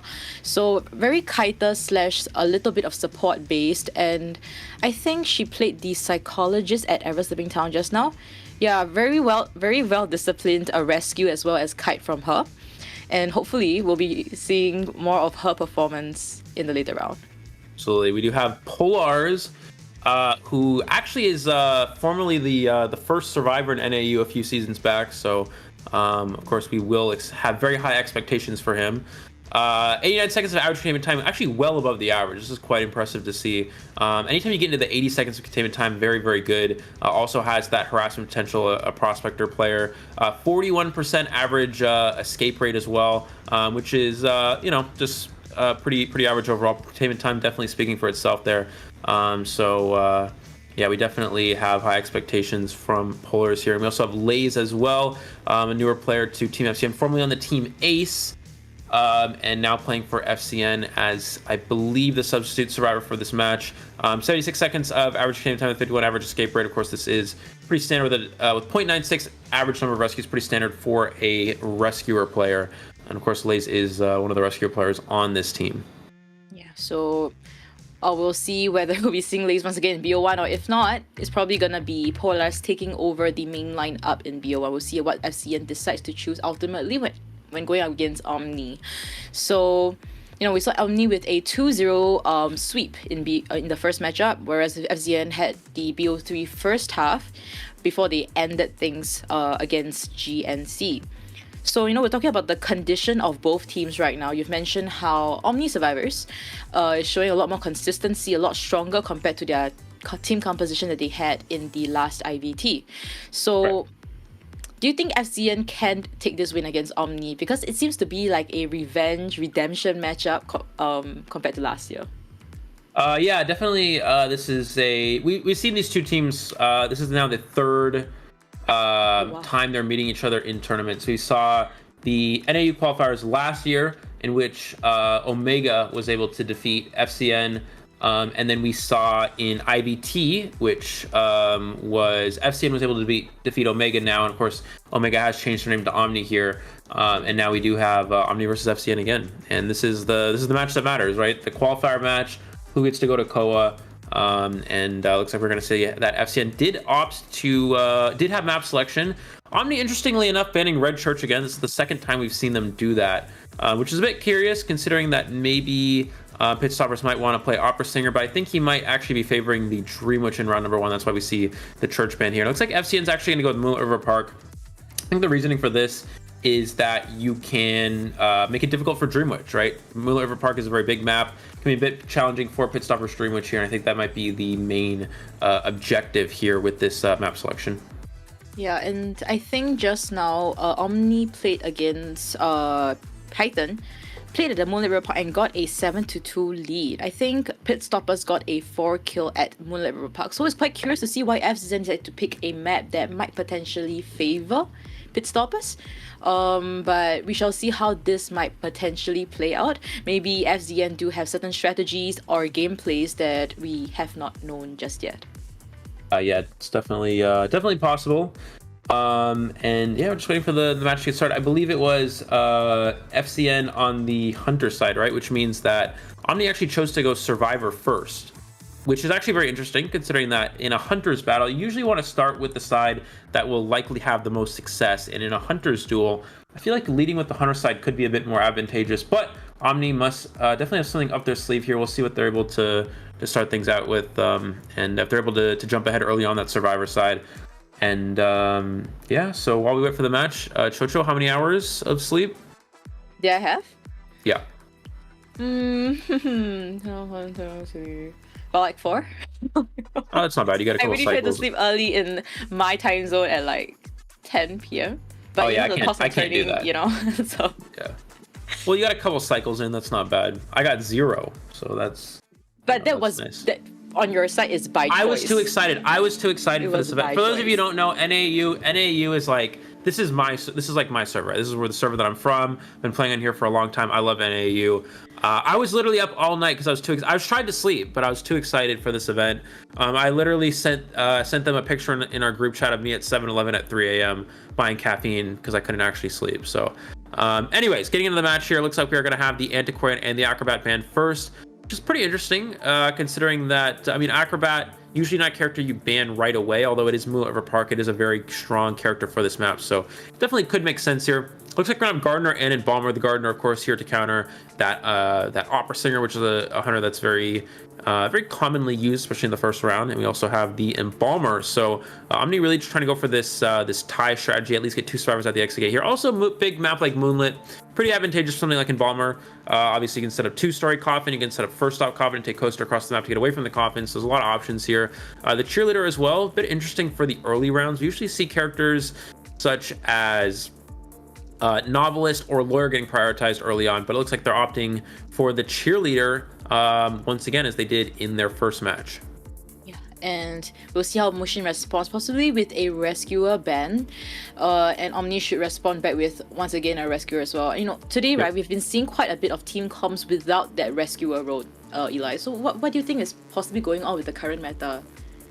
Well, I think characters such as Aeroplanist can opt, as we see here, can opt as a rescuer character because the cipher decoding progress is obviously not minimized too much, and also Aeroplanist actually can't get cut off from a distance because you can just use that jetpack and fly all the way up to the chair. Now the downside is Aeroplanist can get chased first, but Aeroplanist does have some pretty good kiting abilities, so it's not too bad overall. This is why Aeroplanist has typically been considered an S tier character currently in the meta.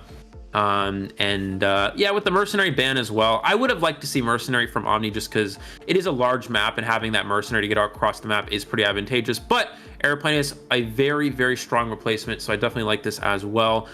In that, of course, you can, you know, just fly across the map. Looks like Mushin actually going to go for the Opera Singer, so considering that Opera Singer is not particularly strong on Moonlit, this is a bit interesting to see the Moonlit part get picked, but I think they're more focused on boosting their Survivor side for going against that Dream Witch rather than the Hunter side. Yeah, and we'll be seeing Juan once again with that Aeroplanist. Initially kiting against the Breaking Wheel in his first round and didn't really see much success either at the start, but did a very good rebound kite, especially with the combined support from the Gardener as well as the Acrobat. So hopefully this time around we'll be seeing a similar kind of support. If the support do come through once again, just like how it did for their first matchup, things might potentially play out. We'll see how Mushin goes against this team comp, but I think what's important is also their spawn location. So Eli, first chase. Looks like we're gonna see the so Mushin's gonna spawn between, this is a pretty good spawn, so he's gonna spawn between 2-story and 4-stop. What this does is it locks the first stop cipher, so this forces the Gardener to rotate to a new cipher machine, most likely God Kiting, which is in the bottom right square, and it kind of gives you an option of who you want to chase first. I think most likely we're gonna see the Embalmer get chased first. Obviously that's pretty decent for the survivors because you can use that coffin, but the problem with chasing the Cheerleader is obviously, you know, Cheerleader has the double cheer to work with, and you also have that 4-stop area to loop around. So I'm a bit curious to see where Mushin opts to go for first. I think both targets are acceptable here, but I think the key here as well is that you open up 2 possible targets and you block the first stop cipher machine as well. So that is pretty important to slow down that decoding progress. So hopefully this time around when we go inside we'll see some talent persona while we look into BO1 first half between Omni survivors going against FZS Hunter Mushin. I'm Chocho and I'm joined by Eli O. We'll bring you the live commentary of this match.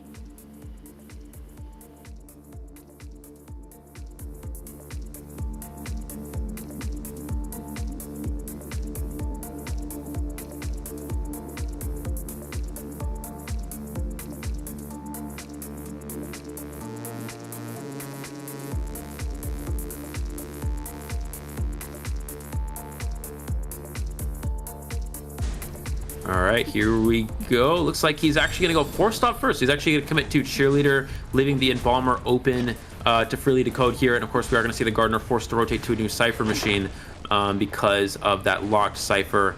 And yeah, here we go. First chase on to the Cheerleader here. Let's see if this goes any different. We saw What YES use the Cheerleader very effectively in the last round against Loki's Opera Singer. And of course, we are on a different map, different situation here. So far doing pretty good. Going to utilize these pallets, going to get these down. Cheerleader, of course, is slowed down for the time being, and her ability is on cooldown. But Mushin is not able to catch up just yet. Might give it the pallet, swings and a miss. You see the hitbox of the Opera Singer being a bit suboptimal there. Yeah, What YES doing a pretty good job just kiting in this area. Needs to be careful about vaulting this pallet. Actually going to take the vault, a risky vault, but it does pay off here. And another miss swing there. That hitbox really not doing any favors to Mushin here, but he is able to get that first hit. We do see teleport as well. So interesting to see if he'll teleport away or continue this chase here. It looks like he's actually going to continue to commit to this survivor here. What YS is actually going to not use the pallet, which is actually going to cause him to go down here. So interesting choice to leave that pallet up here, maybe potentially saving it for a rebound kite. But you know, typically you want to you want to utilize as much. You want to keep the first kite alive as long as possible. That allows for extra decoding progress. Pretty good cypher progress though for the survivors. You see the upside of not bringing a rescuer, and we're actually going to see a teleport away, trying to get a hit onto the gardener. Gets a pallet stun to avoid the hit here. I think Mushin's going to be forced to either chase or teleport back, and we see him actually teleport. I don't know if that was a missed teleport or what, but it looks like he's going to be forced to commit to gardener here instead. Yeah, and now forced to change targets now. Agumon kiting very excellently against the Mushin's first skill already being popped. It will not hit the shield, unfortunately, and Agumon will try to kite this out. Mushin has to commit now. But I do like what Agramon's doing, utilizing every pallet here, right? This is what we talked about, keeping the kite alive as long as possible. Against Opera Singer, it's really just about buying time. So I think utilizing these pallets here is very smart here. And now it's really just a mind game of these pallets here. We see Agramont running towards the hunters. Oh, another swing and a miss there. Is going to be able to get the bubble here. And so now this is just going to be a timing game at this point. Agramont's going to transition to the new pallet. I think just use this pallet again. It's going to leave the pallet up here. Teleports, and oh, nice teleport from the hunter to down the gardener here. But it looks like Embalmer already coming in. I'm not sure if Embalmer is going to go ahead and use trying to get a coffin, or trying to get vision on the survivor for a coffin. But yeah, unfortunately does lose a little decoding progress because of that. But I think they're in a pretty decent position thus far, because this is actually the first chair for the gardener. Yeah, very nice outplay by Mushin, right, in that kite. And now Honor just actually running around the map, coming back and forth from the chair and just running backwards again. So I think there's a bit of miscom, but now one with that very stable before half rescue, and yeah, we'll commit to Agumon. And now it's going to be a mind game with this pallet, swinging through the pallet, gets the bubble hit before the swing registers. That is very crucial, because now both these pallets are thrown down. Oh, Agumon actually stayed here. I feel like he could have ran away there. Oh, able to avoid that with the speed boost though. Now just a mind game at this pallet. He's going to switch places before the vault, which is even better. This is going to keep the kite alive even longer here. Now it's going to be a mind game at this pallet again here. And he throws the pallet and gets the timing on the drop again. Again, now just a mind game here, and he is going to finally go down. But the coffin is in play. I think the survivors will wait for the chair here. And this is very interesting. So they have one full cipher to go. Now, if you're the hunter side, do you commit to the coffin or do you commit to the last cipher machine? They haven't actually started the last cipher. We're actually going to see him teleport, looks like, to the coffin. So he's really just trying to secure this tie on the hunter side, I believe.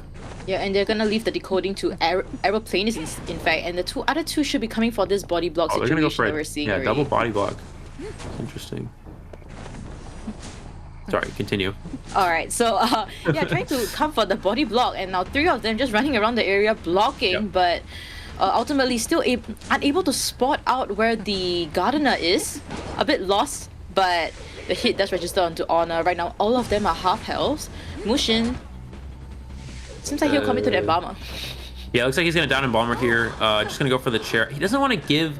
Okay, so this is kind of interesting because everybody's injured. So are they going to stop to heal, then go for the rescue, or are they going to go for a double rescue when the cipher's primed? Something you have to consider is Gardner does not have borrowed time. So Gardner cannot actually be the one to go for that play. Now, what is Mushin? He's actually going to go for Gardner. No, this is actually correct, because he knows the Gardner doesn't have borrowed time. He knows he has Tide Turner and Broken Windows, because he saw the Tide Turner rescue earlier on, and he also saw the Broken Windows being utilized. So he's going to just go ahead and leave and go for that. And the survivors will have to go for the endgame pop here, I believe. Yeah, I mean, the question is, why was the Gardener just running in the open air just like that in front of Mushin? So kind of curious play from the side of Omni, and now Honor will take the second kite.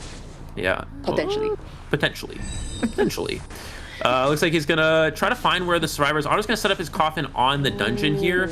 And Mushin is gonna have to teleport back in 5 seconds. I don't think they get, if he teleports right away, they won't get the gate open. But it looks like he's gonna teleport. Gates, yeah, it's not open. It's a little bit short here for the survivors. Airplanist can, he's gonna try to take the coaster in time. Can he get on with him? He does get on with him. Let's see where the coaster drops him off here, because Honor's going to push for the exit stop. gate. I think Juan actually closed the second stop just now when he came for the first rescue by the Gardener, and now it will go all the way to the third stop. His jetpack will be ready. Yeah, but the problem is the Embalmer's not out, so he can't push the dungeon yet. And he gets the hit before the ability, and actually Honor's not out just yet, but I think he can actually just go to the other gate as the other gate is pretty much prime. I'm interested to see why the cheerleader left, because now he can freely commit to Honor here without worried about the cheerleader rescuing. But I actually think it's not going to matter because he should be able to make that gate in time here. Yeah, 95%, very close. Aeropolis could have potentially made it, but he didn't ultimately. And now Honor will just open up the gate. There's no teleport, and it should be a GG tie situation for the side of FZN's Hunter Motion as well as Omni survivors. Yeah, right. And that's actually a pretty interesting approach, right? So we see Moonlit River Park being the map selection, which is not something that's usually good for Opera Singer. And I think, again, the FCN was kind of prioritizing the survivor side here, but considering, again, we talked about how this is a bit of a hunter-sided matchup, right? So both sides favoring their survivors here over the hunter side, which, again, very interesting, especially considering that, you know, this is a hunter-sided matchup. So you typically would want to do something that's going to boost your hunter a little bit more. Maybe give a map that's better for Mushin, or on the side of Omni, maybe have your hunter side go first to give yourself that leverage. But yeah, some interesting approaches from both sides here, but we'll see how that ultimately works out. 2-2 for the first round. Also very interesting build from the hunter side as well. We usually don't see teleport as the first trait for an Opera Singer. We usually see Blink and potential trump card. But on Moonlit, I guess this is sort of like the one map where leading with teleport isn't necessarily I guess the worst thing in the world here. Yeah, and I think, yeah, very curious behavior coming from Omni's side when it comes to the Gardener running in the open like that. If the Gardener kind of ran around the terrains of the map, there was potential that Mushin might not have spotted the Gardener out, but the opportunity came and Mushin managed to take advantage of it. So that's something that's very important and crucial that Mushin did, and ultimately led to a tie situation instead of a 4-man detention period, which could have been a tricky situation for him to handle. Yeah, absolutely. And this is also another situation where I'm a bit surprised. I would have actually expected Ching to potentially play round 1 here, and for them to lead with Dream Witch. Obviously, Opera Singer, of course, a very strong hunter in this meta, but we saw that Omni was well prepared for the Opera Singer in the first match that they played. So I think potentially bringing out a surprise Dream Witch from Ching might have been a little bit stronger here. So interesting choice from FCN to lead with Mushin, but yeah, looking onto the statistics for this match here, we see the overall excellent job from the Gardener. 125 seconds here. Definitely very good. And you see from the cheerleader as well. I do think the cheerleader's kite could have been extended a little bit longer if they were able to utilize those pallets, especially that one pallet that they went down here. So that could have been a little bit more beneficial. But ultimately, yeah, Omni able to get a tie against Opera Singer is definitely the objective, especially when you bring a character like Embalmer. And this is going to be, I think this is what they want. Obviously, as long as you're able to tie against Opera Singer, that's definitely the goal every time, right?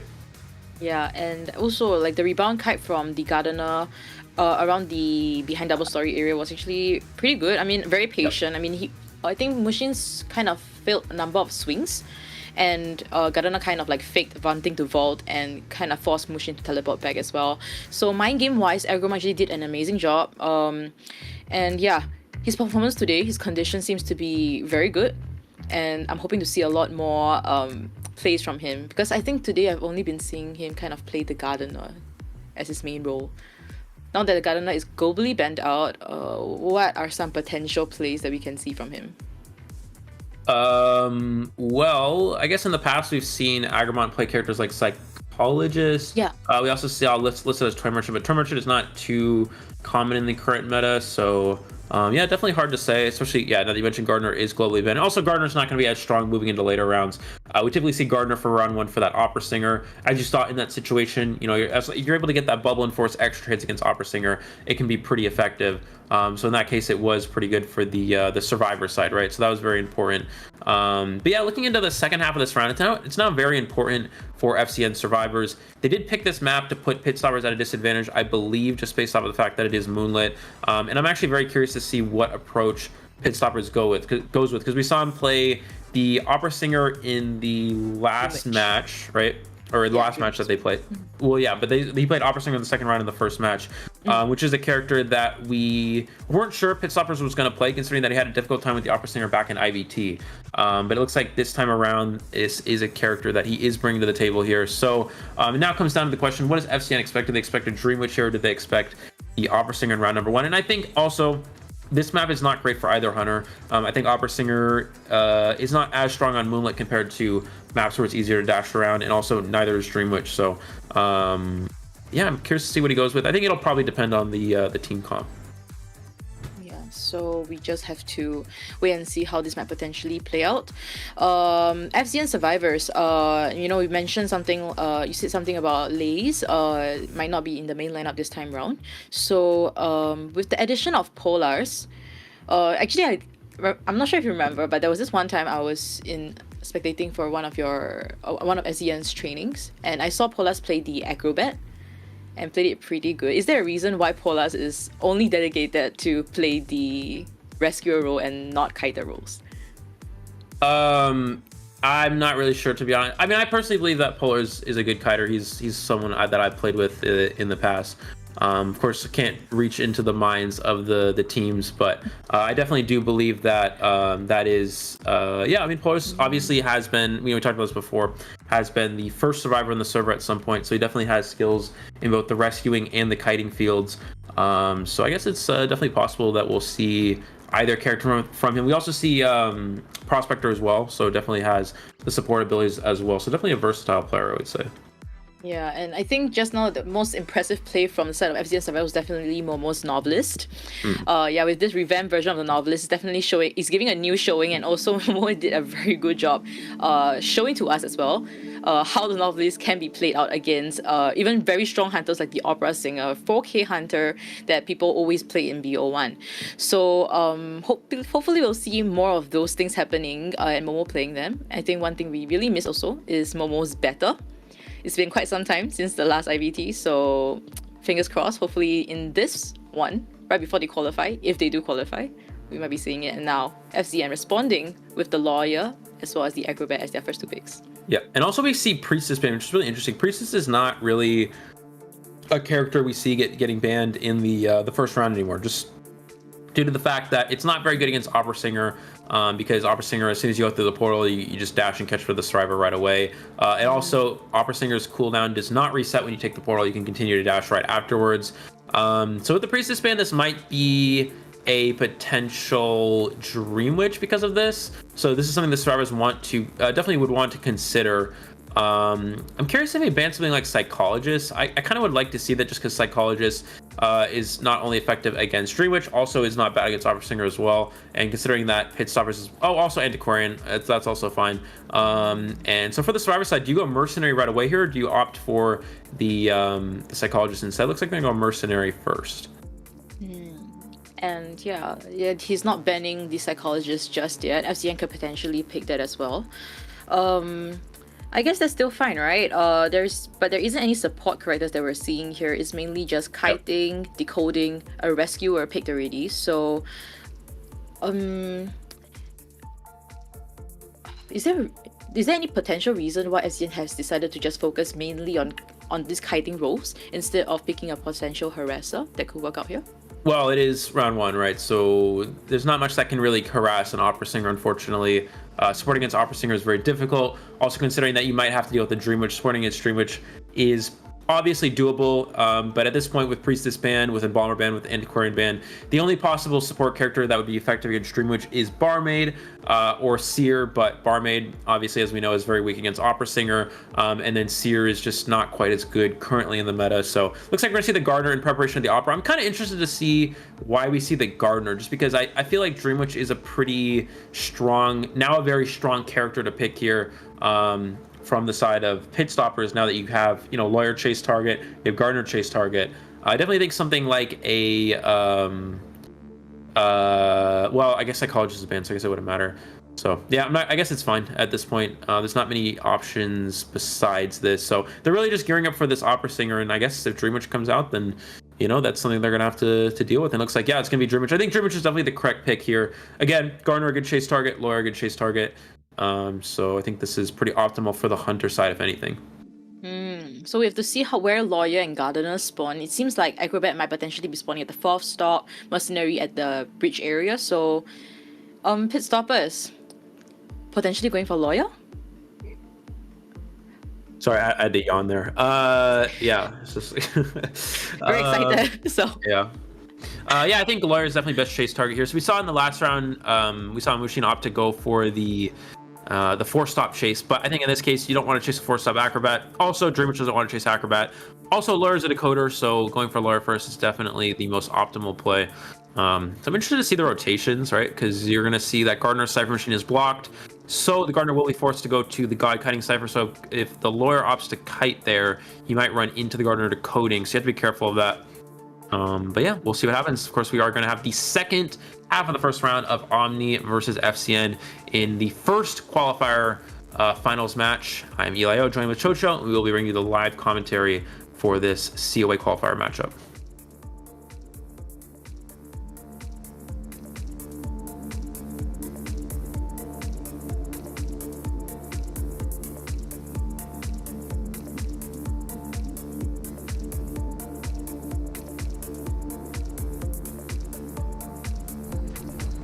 And yeah, just like you predicted, going straight for the Lawyer, and Gardener is rotating toward the bridge area where the Mercenary is. So we are seeing that rotation from the side of the Gardener, and will the second stop be pressed such that Scar can actually potentially sit on the roller coaster and go all the way to third stop?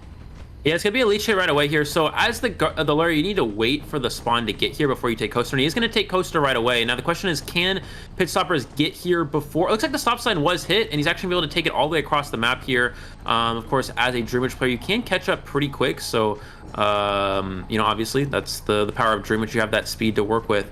And so now we do have the Patroller available. So let's see if Scar is able to potentially kite this out. It does have a flywheel available. We're going to see the Patroller drop right away. There's the pallet down, and he needs to use his time to transition away here. Now it comes down to timing these pallets, right? So he's going to go for the first time on this pallet here. He's able to get the vault up before the hit there. Is he able to flywheel the next one? And it looks like he's actually going to use the pallet instead here. And gets the vault off. Did he time that is the question. Yeah, looks like he did time it out there. So he's actually able to kite out the Patroller. So that's a pretty strong start for the survivors here. Yeah, amazing cut coming from Lawyer. I mean, just with that one Patroller bite, able to time it perfectly for each bite, actually, in fact. Yeah, it's amazing stuff coming from Scars, and now we're seeing how he's gonna rotate around this area and potentially clear around these pallets. And the spawn, second spawn already is ready, so that was the amount of time it needed to actually down the Lawyer. So yeah, it's very raw kite coming from Scar, and it's doing amazing. We're going to see another Patroller here, so forced to use the second Patroller. Never ideal for the Dreamwitch side here. Now the bite is on the vault, so if you're the survivor, you need to time that 1 second off from usual here. So able to get that first one. Oh, gets the hit on the vault here and will finally secure the down, but I think this is pretty optimal for the survivors. Now something to watch out for is this is the basement, right? So while this is a good first kite, Dreamwitch basement can be quite strong. If you're the Mercenary, you actually have to go for this rescue super early here. I definitely like Pit Stoppers pushing the basement. Now the biggest question is, do the survivors go for this rescue, right? Because obviously it's very difficult to rescue basement against a Dreamwitch. They could just sell and push Cypher Machines and play for the tie, or they could go aggressive and try to go for the win. It really just depends on, I guess, their mindset here. Yeah, in the bottom left, we do see the Mercenary just crawling and just giving that tinnitus such that Hunter wouldn't want to push out with the main body. But regardless, though, Pit Stoppers is near, I believe, the Acrobat Cypher.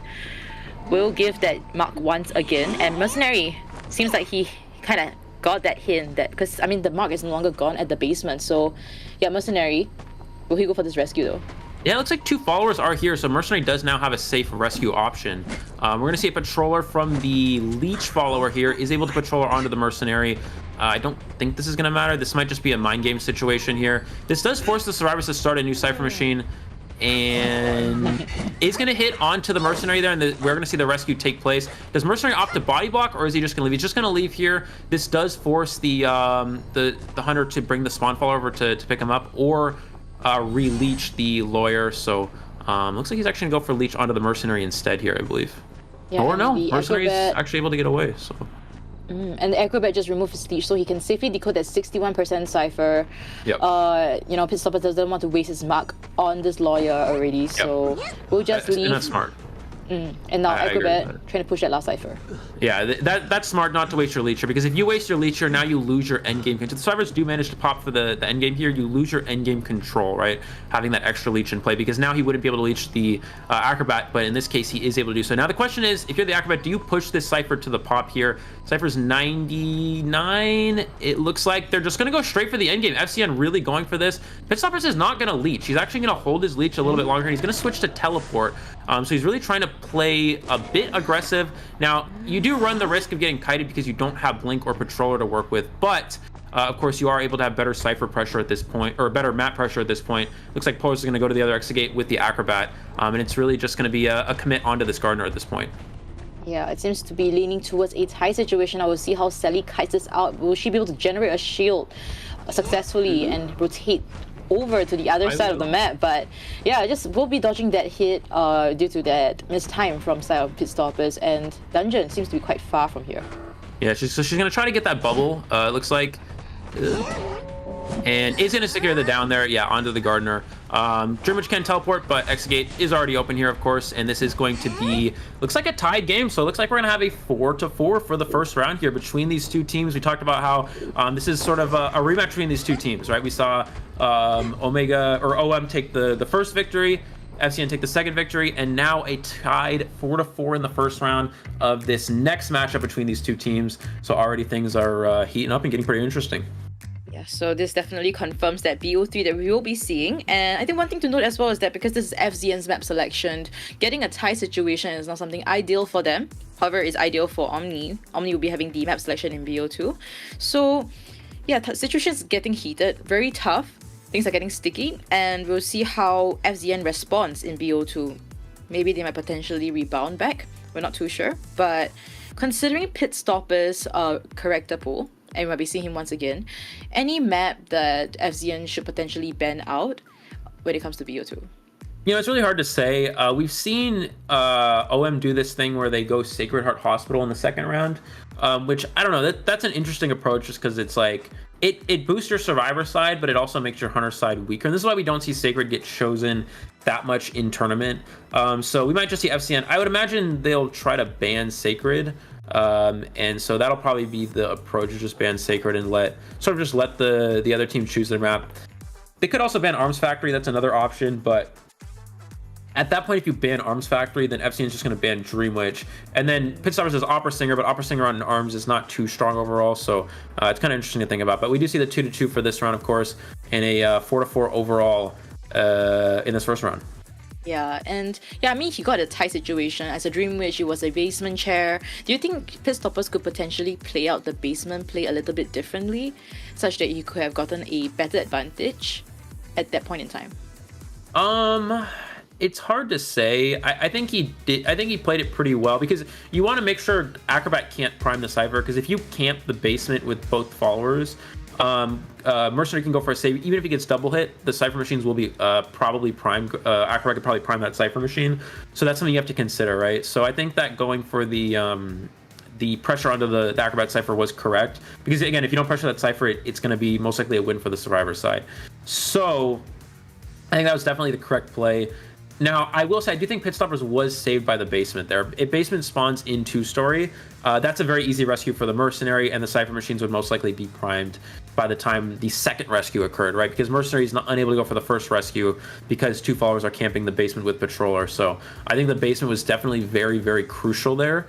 And that was definitely a big impact. And that's why you see those Dreamwitches pushing for basement, because Dreamwitch has such strong basement camp to a point where a lot of rescuers can't even save against it, because you can have one follower camp the stairs, the other follower camp the bottom of the stairs, and as a survivor, it's like, what are you going to do? Especially when there's Patroller available, trait swap to Blink available, so many plays that the Dreamwitch can work with. Yeah, and also we don't see a lot of over decoding from the side of FCN survivors. Very exact amounts that we're seeing there. And also, I think Sally also made the rotation towards second stop, clicking that such that it kind of extended the distance between the hunter as well as the lawyer at the first stop to the third stop. So amazing teamwork. I mean, very small, very subtle, but still there. And very clean rescue coming from the side of, I believe, Polars. So seems like Omni survivors as well as FCN survivors are looking kind of in good condition, and I think this matchup might potentially be that very close matchup, and I believe a lot of FCN survivors, or in fact FCN fans that's watching this, we are kind of anticipating that hopefully this time around FCN might potentially pull through and, you know, break that curse against Omni.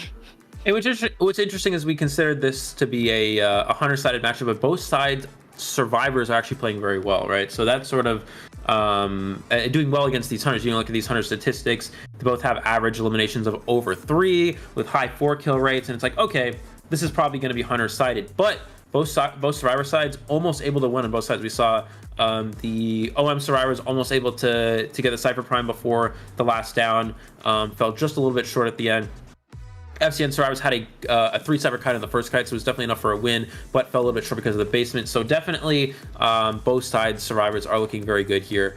I think the crucial thing was the lawyer's kite, most likely. You know, even after it was a very fast. Pitstoppers did a very good job of getting the early hit. Even though it was a leech hit, you still get the hit early on, so you can immediately follow up with a main body patroller. But the lawyer was able to kite out the main body patroller. So if you're able to ever kite the main body patroller without giving a hit, that's usually the difference between a potential losing kite and a winning kite, right, against a Dream Witch. Because the main body patroller is usually considered the strongest patroller that the Dream Witch has available to them. Yeah, and actually I was looking at the ciphers just now. If Scar's actually downed at the point in time during the first patroller buy, it would have been a combined cipher with only one, because Sally also made the rotations from first stop, second stop, and then to a first cipher. Right. So there was a long rotation. And when it came to his second patroller buy, when he downed there, the ciphers were looking a lot healthier already. It was almost a full 3 cipher kite. So yeah, like you've mentioned, one patroller buy and 2 patroller buys does make a huge difference.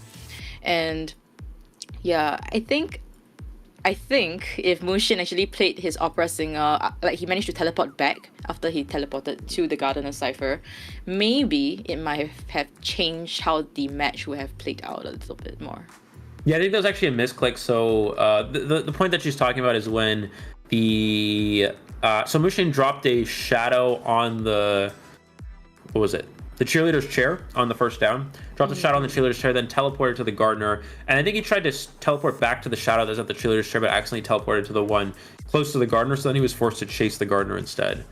So I think that was a bit of a downside. But yeah, I mean, you see the power of Opera Singer, still able to secure a draw there. But, you know, excellent kiting from Agramont, you know, utilizing that gardener character.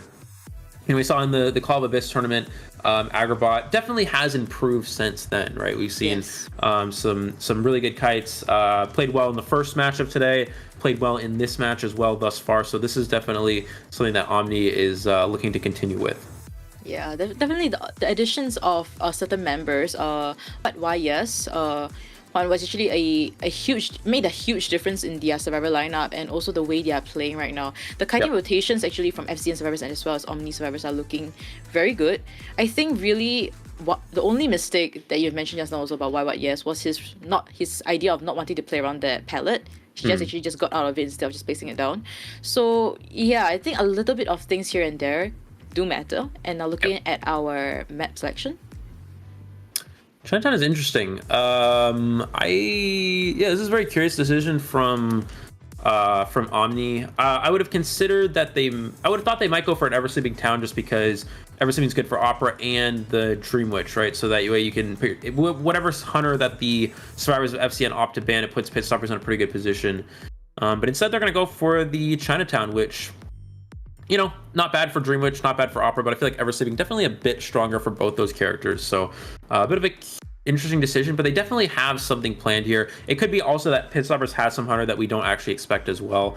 Maybe potential Soul Weaver. Soul Weaver is very good on Chinatown. We talked about this before, how Soul Weaver actually becomes S tier on this map because there's so many places to place webs and to utilize that.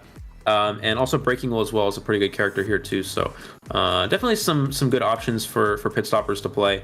And for Mushin, I don't know. I guess it's we'll see his Opera Singer get banned. I'm not really sure what character he's going to opt to play here. We saw him play Fool's Gold last round. That might have been a surprise pick. I don't know if we'll see it again here. Fool's Gold not considered to be one of the main meta characters currently, but definitely could be an option later on here. Yes, but actually, you know, you talk about Fool's Gold right now. How does Fool's Gold actually fare in Chinatown? Does it work well, or is there some certain places that's actually more optimal for Opera Singer, for Fool's Gold to play with? I think it's fine. I'm not actually too sure. I think when you get to the hotel area, it's pretty good for fool's gold because you can break the ground in that area. They want to use that upstairs pallet, but you can break the ground there. They want to use the downstairs pallet, you can break the ground there. And it's also pretty open, so it's easy for fool's gold to sort of use his. It's not a dash. It's a.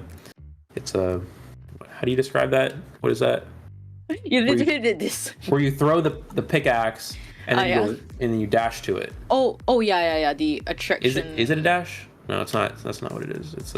Maybe it's a dash. It's like a better version of Nayet's dash. Okay, sure. Anyways, so yeah, it's very open, so it allows you to dash easily, or something. And yeah, so it's definitely not a bad map, I think, for Fool's Gold. But again, Mushin also has some other potential options. We've seen him play Clerk before. We've seen him play Geisha. Actually, Geisha is quite good on Chinatown. We've seen him play what else?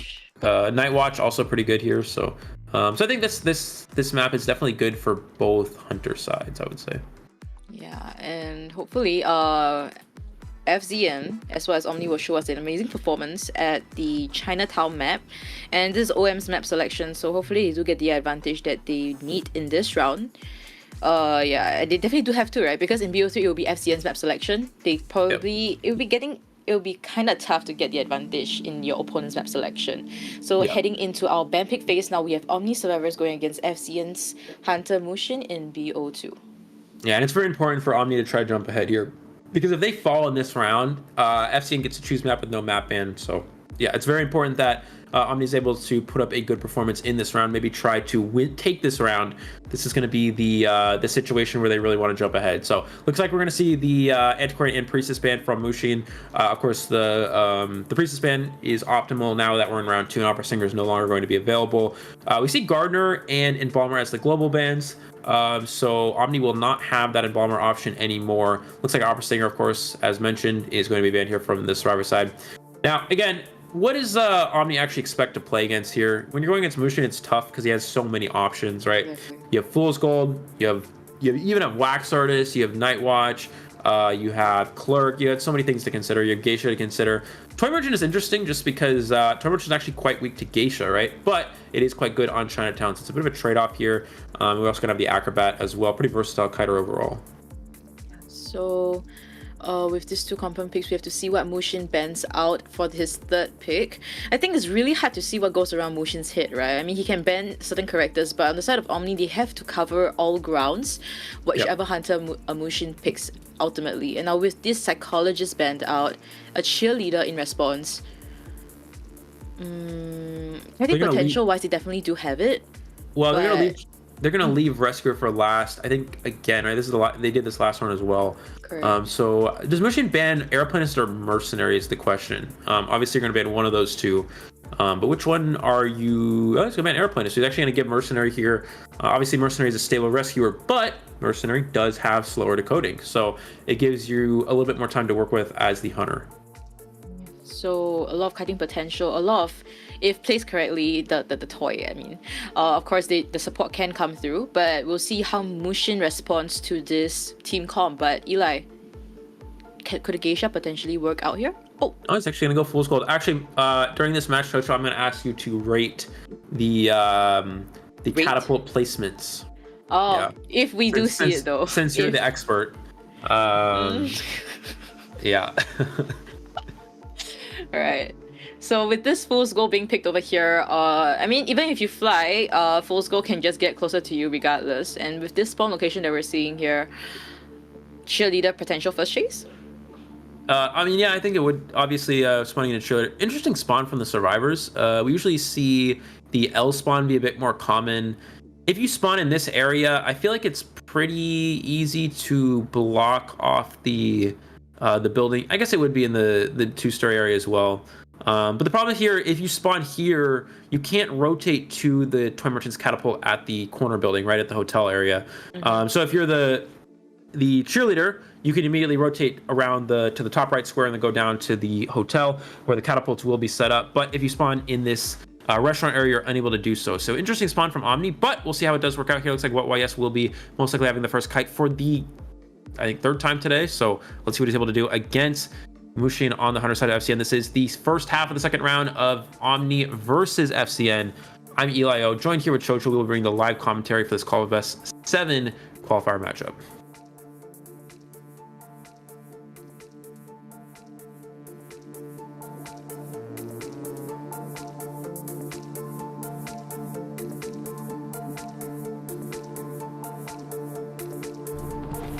Right, so heading straight for that cheerleader already. Oh, she runs into the Hunter? Yeah, and What? in the lion cage area, and yeah, has no support at all. He will just be a solo kite with your own items being used here, but the distance established is really big. Oh, yeah, already 2 chips immediately here from Mushin, and no Cypher progress from the survivors at all, so this is a really good start. OYS definitely wants to utilize this pallet here, is able to speed boost past this, the chip there, so excellent utilization of the ability here. He's gonna have to use the second one if he wants to. Oh, he gets the hit before the ability gets utilized. So what YS, unfortunately, the misstep there, that's gonna cost the Omni survivors here. You see only 30% on one of the Cypher machines and only 20% on the others here, so I mean, this is a really fast down.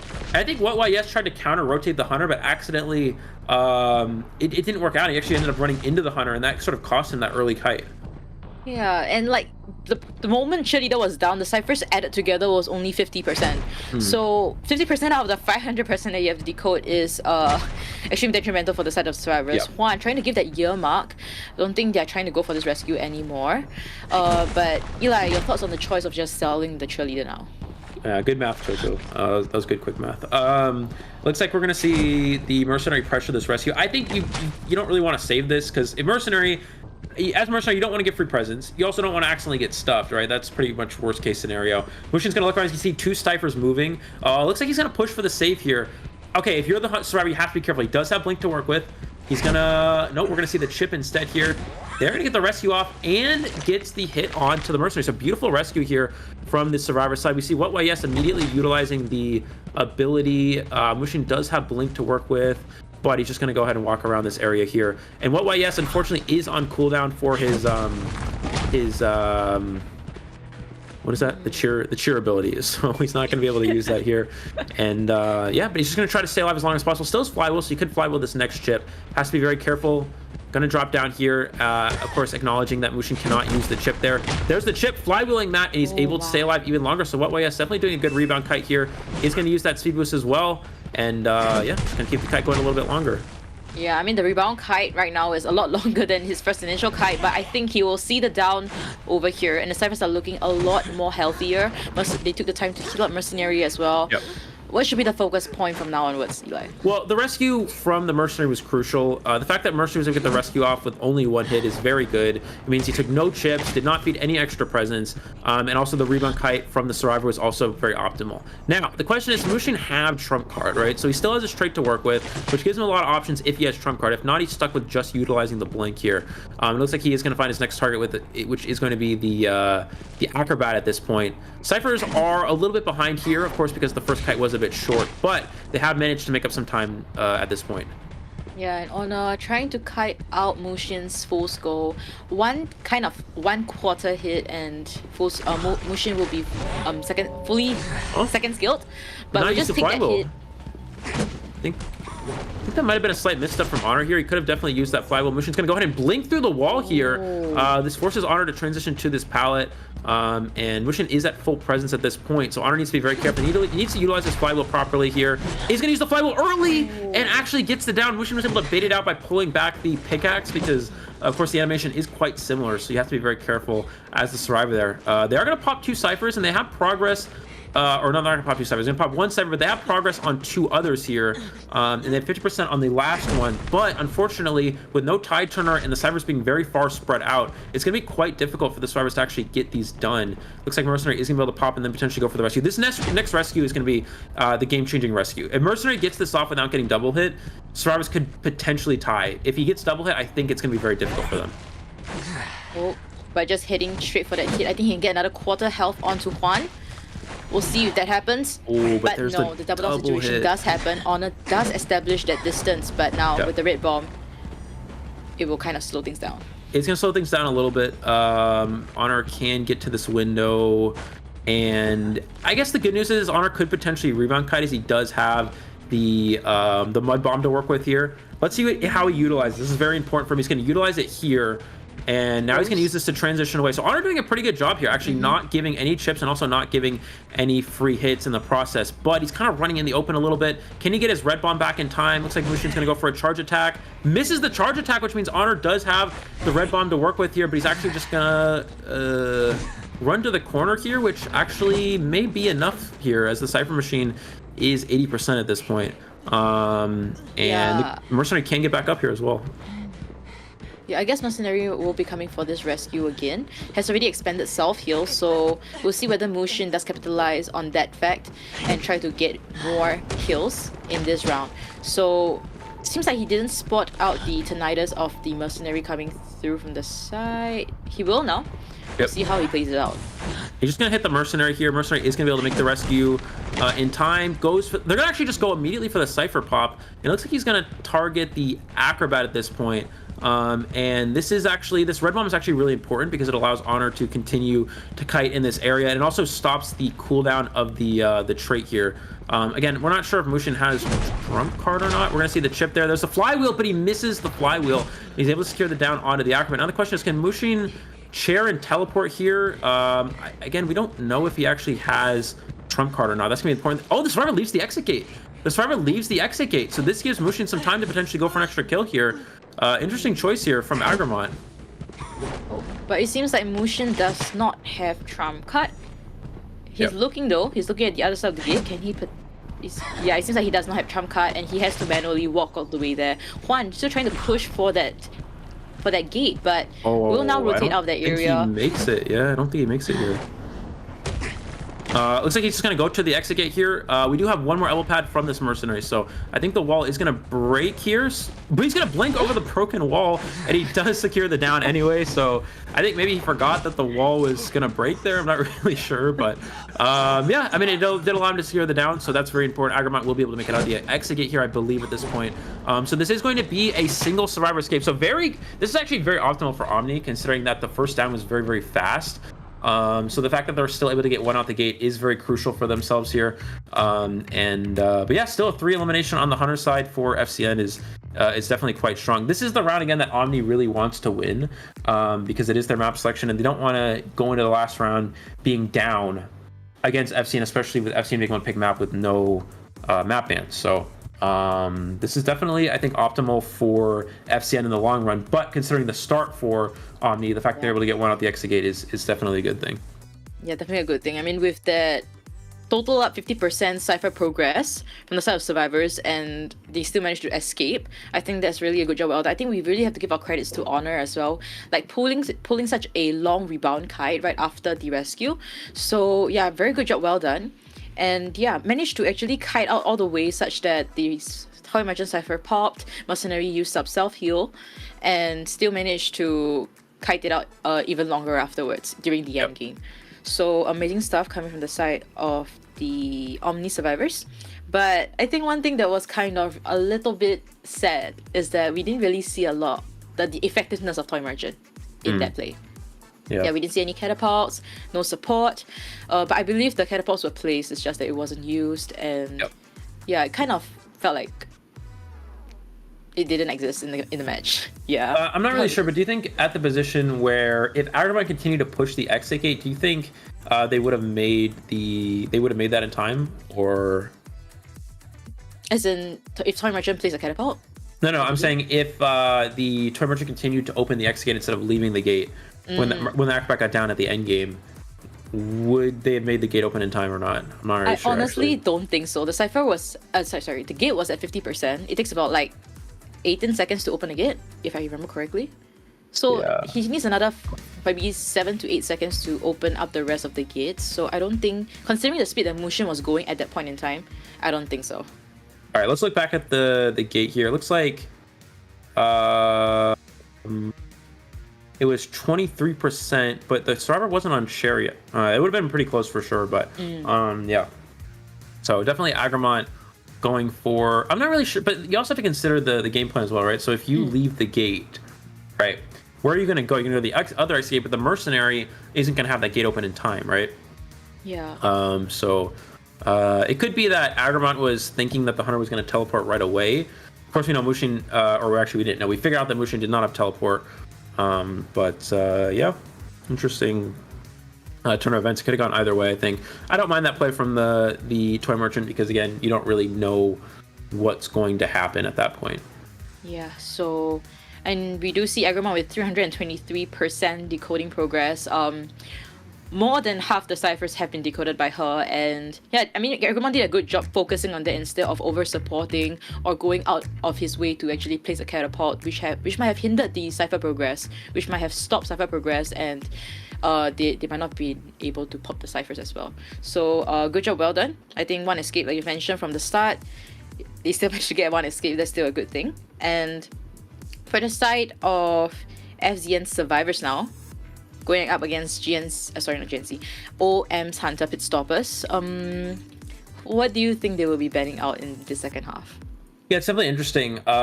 They seemed pretty well prepared for the Dream Witch in the first round, so you could potentially let Dream Witch come out again, but then you also, maybe you want to favor Opera Singer instead. It's definitely very interesting to think about. I think Pit Stopper's in a situation where you have to play one or the other because he kind of really wants to 4-kill here. You don't really want to tie this round if you're Pit Stoppers. You want to win this round. So Pit Stoppers is definitely going to aim for a potential 4-kill. So I think at this point in time, the goal should be to...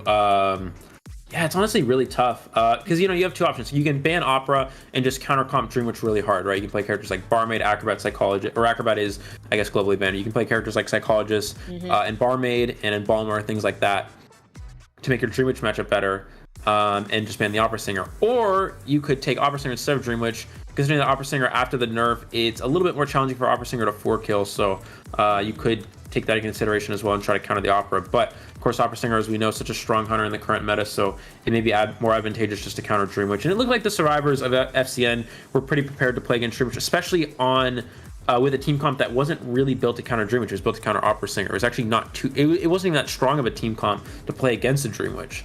And they still managed to almost get that win there. So I think that ultimately they could just play a Dream Witch counter comp and ban the Opera Singer here. That might make the most sense.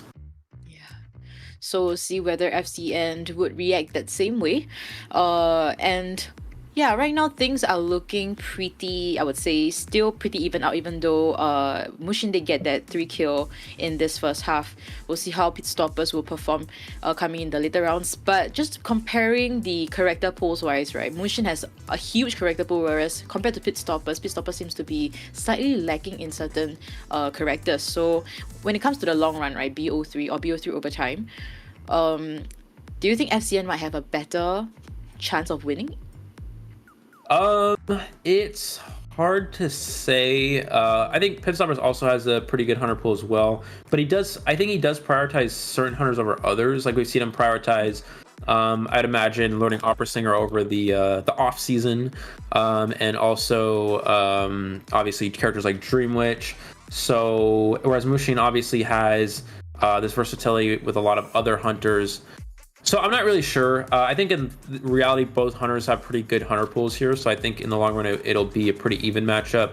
I think the goal for Omni, I think Omni doesn't mind if it goes 4 rounds because they're able to go into a map selection for themselves in round 4, and things could work out in their favor there. Whereas FCN really wants to win in 3 rounds. I think would be more optimal for them. So I definitely think that it makes the most sense for... I think in reality, both hunter pools are pretty even, but I think that the 4th round is actually more favorable for Omni rather than FCN. Oh, okay. Right, so very interesting insight from Eli. And right now, just looking at the survivors, right, from the side of Omni, it seems like what YES is not really in his best condition in this round against FCN survivors. I mean, in BO1 and Moonlit River Park, the pellet, that's the first thing. And just now that Kite seems to be like, it seems like he's not prepared to go up against a full score just yet. I mean, considering that he ate up so many chips right from the get-go. So, I mean, do you have any tips for, survivor mains, like on, how to kite out the full score? Well, obviously, staying away from the walls is good so you don't get chipped. I think the biggest problem is that he kind of rotated into the hunter and he didn't really have much to work with after that. As a cheerleader is usually pretty effective against Fool's Gold because you can kind of just run away from the you can go in the open to avoid chips and use your speed boost to create distance. But I think the problem is he rotated into the hunter. I think he tried to counter rotate and accidentally rotated the wrong way, and that sort of cost him there. And you see you see why you see the downside of spawning in that area, right? You'd rather, as a survivor, I believe you'd rather spawn in the connected 2-story area so you can rotate away. Looks like they're actually going to ban the Dream Witch, so they're going to go for potential opera singer counters here. We have Antiquarian and probably something like Garden. It looks like Embalmer, also good for securing a tie here. So I definitely like to see this from the FCN survivors. Yeah, and Omni Pit Stoppers actually banned out the Toy Merchant as well. So, I mean, if he's considering a potential opera singer, banning out the Toy Merchant may not be as effective as we might have thought of. And now Antiquarian as well as Embalmer being picked over here. Embalmer-wise, at Chinatown, it's a huge map, so he can place his coffin. If he wants to, he can aid his teammates by giving them the coffin, establish a huge distance if Pit Stoppers does not have teleport. And with this Antiquarian, yeah, it seems like it can be a great counter going against the opera singer. And yeah, Pit Stoppers have responded with this ban on the Seer, but FZN does not want to prioritize another potential support, or if not Kaita character, has picked up the Mercenary first. Since it's a big map, Mercenary can rotate more easily with the elbow pads and come for this rescue, especially if it's a basement rescue.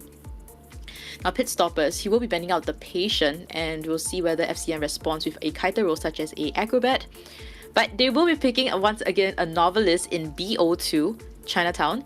Most likely it might be played by Momo.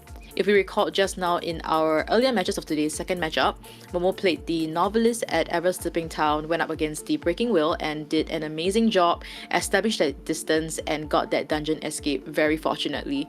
So we'll see if Momo can make the impossible possible once again with this Novelist. Yeah, and it looks like we're going to see Breaking Wheel from Pit Stoppers, which is very interesting. I don't know if this was expected. Well, this wasn't expected from us.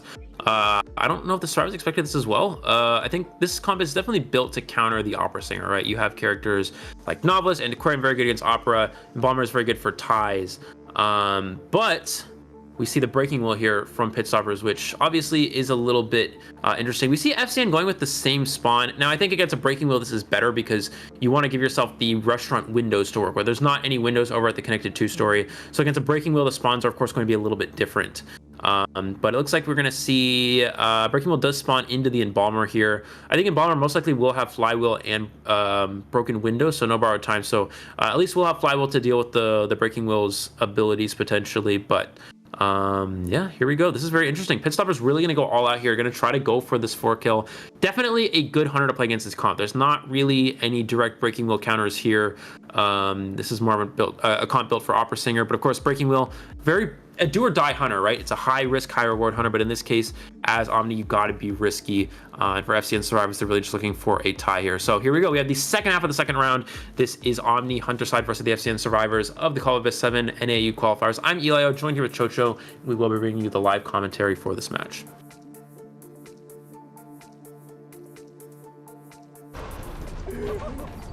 Yep, heading straight towards the center area and don't want to deal with the Embalmer at the hotel area. We'll be trying to chase Antiquarian Scars over here, and we'll see whether the Scars will give that easy spike onto Pit Stopper, and we'll see that she's using the stick to actually gain that movement speed, but it does work out. So it does work out indeed. And also what's interesting is he had an option to go straight for Embalmer, but actually decided not to instead here.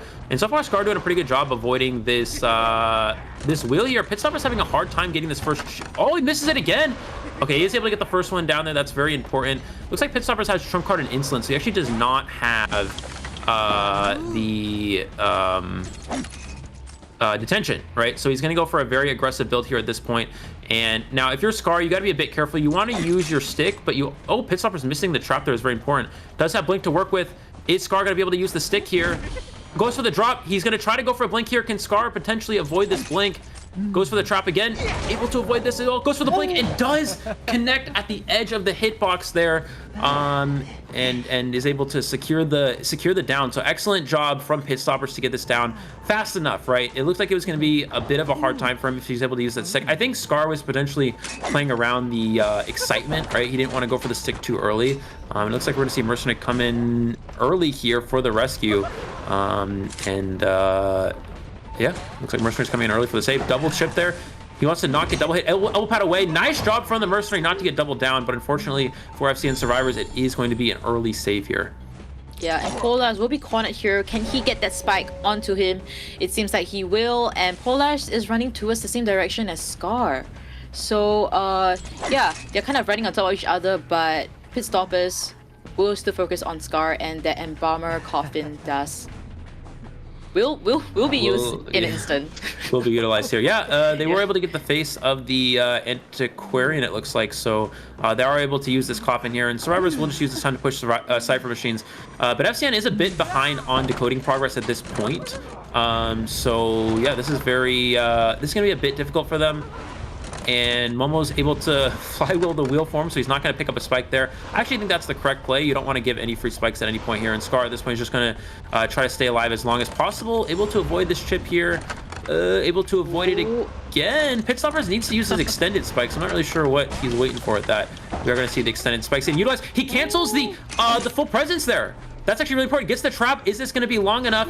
He's going to body block. He's going to vault, and he gets the vault off in time. Another trap misses, and he gets the speed boost to transition away. That is game changing for FCN. If Pit Stoppers gets that down there, he's in a great position to 4-kill. Now that he allows the Survivor to kite even longer, that's going to be very game changing. He goes for the switch into the Pal. Does he get the Pal? Oh, beautiful play from the Novelist.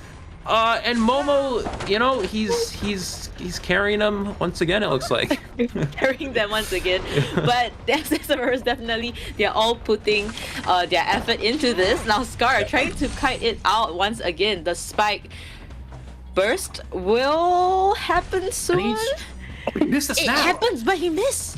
Oh, but he does get the trap here. That's going to secure the down. So that's crucial for Pit Stoppers to get this down. If he missed that trap there, those Cypher Machines would have been most likely ready for the end game pop here. Now, this game is not over yet for Pit Stoppers. He does have enough time to get to at least one of these Cyphers before they pop. And he also does have trump cards still available. So FCN Survivors need to be very careful that they don't give away anything too free here. And Embalmer still has... I think Embalmer's flywheel, right? Oh, we're not actually sure here, but I guess we're gonna find out in a moment. Time will tell. And now Sally trying to kite it out over here. Doesn't have any coffin to work with anymore. 70% Cypher on a standstill.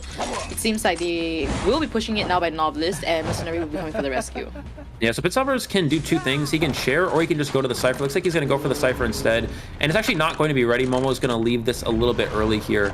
Yeah, that trap from Pit Stoppers after the misstop was crucial. That was actually completely game-changing. We're going to see Novelist is going to flywheel to try to avoid the full presence. Of course, he didn't have it. He needs to be very careful not to get Blink Terror Shocked. Okay, he is going to take the basic hit here, it looks like.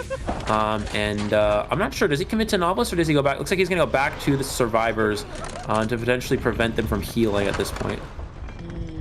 Momo's gonna rotate back to the Cypher, but will get baited out a little and trying to find an area to kite, but the spike will land onto Momo. Yeah, he's gonna be able to secure the down here. Survivors are going to... Looks like they're gonna heal the Mercenary here. And yeah, the Hunter still has trump cards, so this game is definitely not over just yet. He's able to chair on the last Cypher Machine as well. So this is kind of interesting. If the Survivors are they going to open a new Cypher? Are they going to... Oh, he looks like he's going to switch to abnormal. I think this is pretty good. This forces Survivors to either open a new Cypher or... yeah, I think this is actually fine. This is going to put a lot of pressure on the Survivors to start a new Cypher Machine and get progress in. Yeah, a little bit more challenging compared to just now. And now, I mean, the lucky thing is that the three Cyphers are actually quite far away from each other. So that's actually looking pretty good. Now, Mercenary seems like he will possibly be down here. We'll have to see how accurate the trap is. And he is able to, yeah, he is able to get the hit onto the Mercenary. Mercenary does still have Self-Heal to work with here. So now it's just going to be, what is Pit Stoppers opt to do? Is he gonna go to the... he's going to go to check one of these other Cypher Machines, in which he does actually find... Oh, getting stuck a little bit. Oh, getting stuck here, and he actually wastes the extended spikes, unfortunately. So it looks like he's going to go back for Mercenary, maybe go for the chair here. No, he's going to go look for the Novelist, but Novelist is actually not going to go to the Cypher Machine. Momo hiding out here. Does he get found? Oh, looks like he did see the Novelist hiding away here.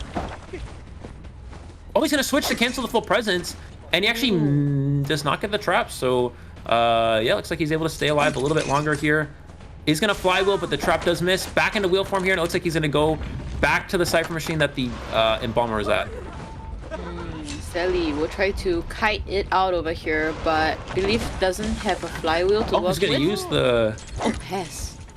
Interestingly, using the pallet winless hunters in wheel form, you definitely want to conserve that if possible. Sally's gonna not vault the window here. Pitstopper's trying to red light mind game here, but it looks like he's unable to pull that off here. And we see the mercenary pushing the last Cypher machine. So on top of each other. Oh. Yeah, Momo in front. And now, yeah, Momo is just in a situation where she's just recording the hunter's face.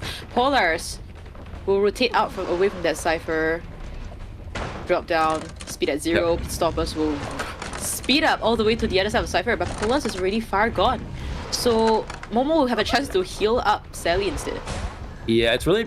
Oh, wow, I didn't even know that you could do that, but he's able to get the spike through the wall there onto the Mercenary. Survivors need to push Cypher, because Mercenary doesn't have self-heal, right? So if Mercenary goes down, then...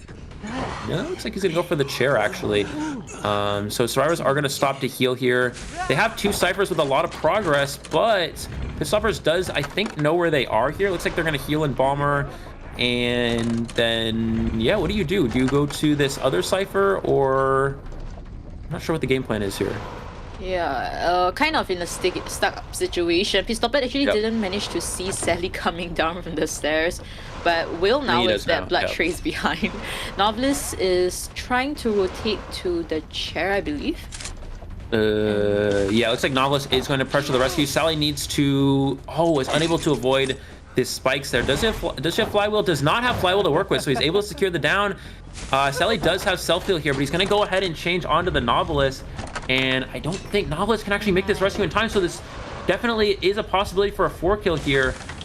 He's going to get out of wheel form. Momo's going to go for the switch, which could allow him to make this rescue. I don't know if he has flywheel, though. He's going to wait to use the trap here. There's the trap. Oh, but he flywheels too early. Yeah, and he's going to be able to secure the down there. Seems like that solidifies that 4-kill, and Pitstoppers helping his team get that 4-0 lead. Very well done, and right now it's a 6-3 in BO2. Eli, any highlights for that match? Yeah, I mean, considering that it looked very good for the Survivors, after he missed the snap there, I think if the Antiquarian is able to dodge that trap, that would have actually been a 4-survivor endgame situation, but because he's able to get that trap down, he's able to get to the last Cypher in time. Yeah, that's just really the power of Breaking Wheel, especially when you have that trump card available. Being able to switch to Abnormal was definitely very crucial at that point. So this is exactly what Omni needs. They need to be able to win this round, right? Because this was their map selection.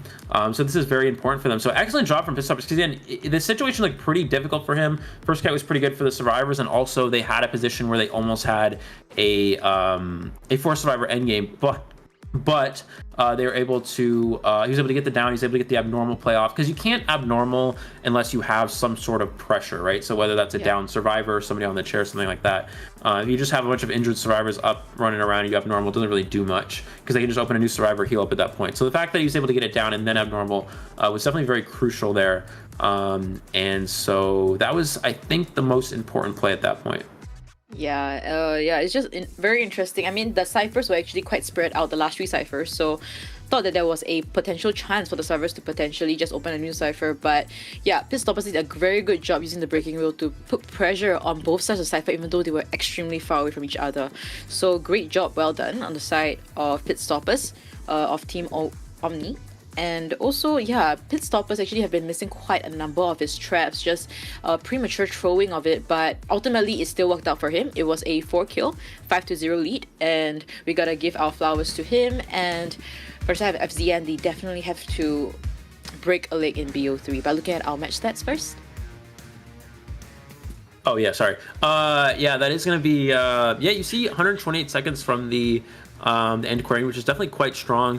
I think in the early game, again, this is one of these things you have to kind of gamble with as an Antiquarian player. Does Hunter have Excitement? Do they have Blink? Especially against a Breaking Wheel, right? Because if you go for the stun and they have Blink, it's like, oh, that's great, because that's going to extend your kite. It's going to delay the Blink as long as possible. And then also, it's a similar situation with excitement, right? Because if you go for the stun of excitement, then you kind of just let yourself get down. But if they have excitement and they don't have blink, and then you just normally kite, which is what Scar was doing, then it ends up working out. But he did actually have blink, and actually that blink was really important because it was like right on the edge of the hitbox, like it just barely clipped the Antiquarian. If he misses that, then it's game changing, because then the Antiquarian will just stun, and then you're not able to down them, and that can be pretty detrimental. And then also the same with the with what was it? The being able to hit the trap after the snap. The snapper was just out of range there, and then he was able to hit the trap afterwards, which was pretty important. I think this team comp was great. The play was fine. I think. When do you think it kind of went downhill? Because it seems like everything was still leaning towards the side of the survivors, but somehow, somewhat, things just went downhill from certain places. But what was it exactly? I think if we were gonna look at that, I mean, the normal, it was fine, and then after that, the back and forth, able to lift the ciphers. I think it could have been that hotel play maybe, when the spike somehow went through the wall and hit the mercenary. I think that was something that Sadie also didn't expect, right? Sorry, Polaris didn't expect. Yeah, I think that's kind of the thing with the breaking wheel hitbox. Even if you don't have the extended spike, sometimes you can still sort of like reach through. It sort of like goes through the wall like an inch, right? Yeah. And it'll like kind of clip the survivor. And you see that on sometimes that happens at windows or on any wall that's like a thin wall. You can sometimes reach through the wall like that. And I think the big thing for Pitstoppers is he's able to find where survivors were hiding really well. That was sort of like the big game changer, because he found Momo hiding at one point. He also found Polaris hiding. If he's not able to find the survivors hiding, then he actually would not be able to, I think he would not be able to have won that. But because he finds the hiding survivors as well, that was also very important. Yeah, a lot of things, like little details from the side of Pitstoppers definitely did help add up and kind of got him that 4 elimination that he needed in that matchup. Because I mean, in the first half we had Mushin with that 3 kill. We thought it was amazing. We could think that FCN could have potentially won in their map selection, but he just decided to go with a breaking wheel, 4 kill or nothing kind of strategy, and it worked out perfectly. A 6-3 lead in game number 2, and now Omni with the lead 10-7. So in BO3 with FCN's map selection, how can they potentially play it out? There is no map BEMs anymore. Yeah, I think it's really I don't know. So I think at this point, obviously, this is the round that Omni had to win, right? Because if they tie this one, I think it definitely favors FCN. So now it's very important for this map selection to be because it's kind of like you're in a situation where you don't get to ban a map anymore if you're Omni, and FCN gets to pick the map. I think this winning that round was very important for them. I'm not really sure what FCN is going to opt to go for here. You have a few options. Obviously, you can either pick something that's good for your survivors and maybe weak for the opposing hunter, or you can pick something that's going to be better for your hunter side. Both of those are definitely options. And dang, dude, I got like dark circles under my eyes. Look at that. Like not sleeping enough. Okay, all right. But I think FCN, right, they might potentially pick a Ever Slipping Town, right? They did pick it in their matchup against GNC and achieved great results, 7-2. I mean, also something to point out, Momo's Novelist really was popping off, and also in just now that matchup, you literally said Momo's carrying the team again. So I think, Momo has very exceptional plays with his Novelist, and maybe when it comes to BO3, he may potentially play again, or if not, a potential better pick could be possible. We haven't really seen any harassing plays coming through from the side of FCN, so we have to wait and see what FCN survivors ultimately pick for their map, as well as which faction they might be letting out first. So from the side of Omni, I guess there is still that slight pressure, but not as much as FCN's, because definitely this is FCN's revenge, rebound, whichever you like to call it, kind of matchup with OM. So hopefully things do work out for the sides of FCN as well as Omni, whichever it favors. Yeah, so basically what needs to happen here is Omni needs to either tie this round or only lose by 2 points, and FCN needs to obviously win this round by 3 points or more here. So basically how that works out is Omni's win condition is either tie the round or have like a 2-2 and a 3-1, even if it's in the opponent's favor. And then for FCN, they need to have some sort of like 3 survivor escape, 3 hunter kill, or 4 hunter kill, 2 survivor escape, 1 survivor escape, 3 survivor escape, something like that. That's kind of their condition here. Yeah, which is kind of tough because it definitely means that it definitely means that they have to get at least 1 time 4 escape for survivors or 1 time 4 kill for the hunter. Is the not necessarily. They can have a 3 hunter kill and a 3 survivor escape. Okay. All right, so we shall look into that in closer detail once we see how the first half is played. But one thing's for sure is that if it's the hunter out first, if they get a 4 kill. All right, so it's FCN's hunter first. So as long as OM survivor does get a 4 escape, is a immediate win for OM. But other than that, the match will continue on. FCN's hunter will come up first, most likely Mushin, and they have picked the Ever Sleeping Town. What are certain options Mushin can go for right now? Well, I think we'll see Opera Singer get banned. I think we'll see actually Fool's Gold get banned, which is very uncommon, but I think considering how strong the Fool's Gold has been for Mushin, I think they definitely would ban it here. So that leaves Mushin with a few options. He has Geisha available. He has, what do we have? Clerk, Geisha, Wax Artist, and Clerk, Geisha, Wax Artist, Night Watch, and I guess Naiad, right, would be the last one. So I think those are kind of like his options here at this point. So definitely a lot of options to work with. Obviously, you see the win condition here. If Omni does get a 4 escape, they would get the victory here, but anything less would result in a resume. And it's actually a pretty interesting situation because even if Mushin only gets 1 kill, if the survivors of FCN get a 3 escape off a Mushin 1 kill, wait, actually, how would that work? No, they would need a 4 escape at that point. Yeah, 4 escape. Okay, so Mushin needs to essentially either... Best case scenario. Okay, I figured it out. Okay. Mushin needs to either 3 kill or 4 kill for the survivors to not need a 4 escape. Right, so if he gets a 3 kill, the survivors can 3 escape and FCN would win. If he gets a 4 kill, the survivors can 2 escape or 3 escape and they would win, or 1 escape for a tie. If Mushin gets not a 3 kill or a 4 kill, then the survivors need a 4 escape. Yeah, it's really confusing, but there you go. Yeah, but best case scenario is definitely a 4 kill from the side of Mushin, FCN side, such that it lessens the pressure when it comes to the second half when FCN survivors do come up.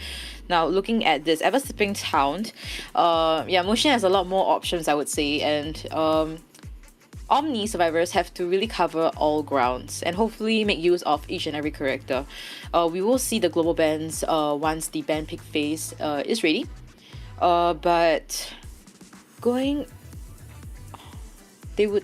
I don't think they would have the Toy Merchant anymore. If I remember correctly, it's the first 2 pick that they picked Toy Merchant in the second round. So OM survivors, it seems like Mushin has been targeting WWY in his first chases every single match. And it seems like it's working out for him, but do you think he might potentially want to go for other chases? I mean, Honor has been doing great at kiting, Ergomon as well. We haven't really seen Juan being chased first, so do you think there could be potential chases between these two? Well, Juan is the rescuer, so I don't think it probably won't be hiding that much. But yeah, I don't know. I think at this point, the things that you just really want to consider is like, what character is Mushin gonna play? Because again, he needs to get probably at least a 3 kill here. So you want to play Hunter with win potential. Obviously, what are those characters we talked about? Okay, Opera and Fool's Gold are not available most likely, so you're gonna be sort of stuck with, out of win characters, you have Clerk, you have Night Watch's win potential, Geisha's win potential, and then I guess Wax Artist's win potential. So those are probably your win potential hunters, whereas Naiad's more of a tie hunter. You don't really want to play that. So those are sort of like his main options at this point. So I would say that those are going to be what he'll most likely leans, one of those 3 hunters here. We did see a 4 kill from Mushin's Clerk against this Omni team back in IBT on Sacred Heart Hospital as well. So I definitely would say that this is a situation where playing a Clerk could be optimal, considering you need a 4 kill. But we also saw him play the Clerk against Omega in qualifiers last year, and he was only able to get a tie. So a lot of things to consider here. Yeah, and whichever team that does qualify, I mean, we've always been seeing how NAEU does struggle a little bit when it comes to the global stages. But hopefully this time around we do have a great contendant, and of course a better team when it comes to survivors, hunters, mix both, whichever it is. But looking at our globally banned out characters, Gardener, Embalmer, Acrobat, as well as the Toy Merchant, the Aeroplanist is available, so we'll see whether Omni does up for that. Yeah, so you might try to play Geisha just because we see Inquiry and Psychologist ban here. We should see Opera and Fool's Gold ban. I think the thing is, if you play Aeroplanist, it's a pretty easy target for a Geisha. Oh, they don't ban Opera Singer. Wow. I mean, now it leaves an opening, right? I'm actually- for Mushin to either go for Geisha or not Opera Singer. I'm actually stunned. That's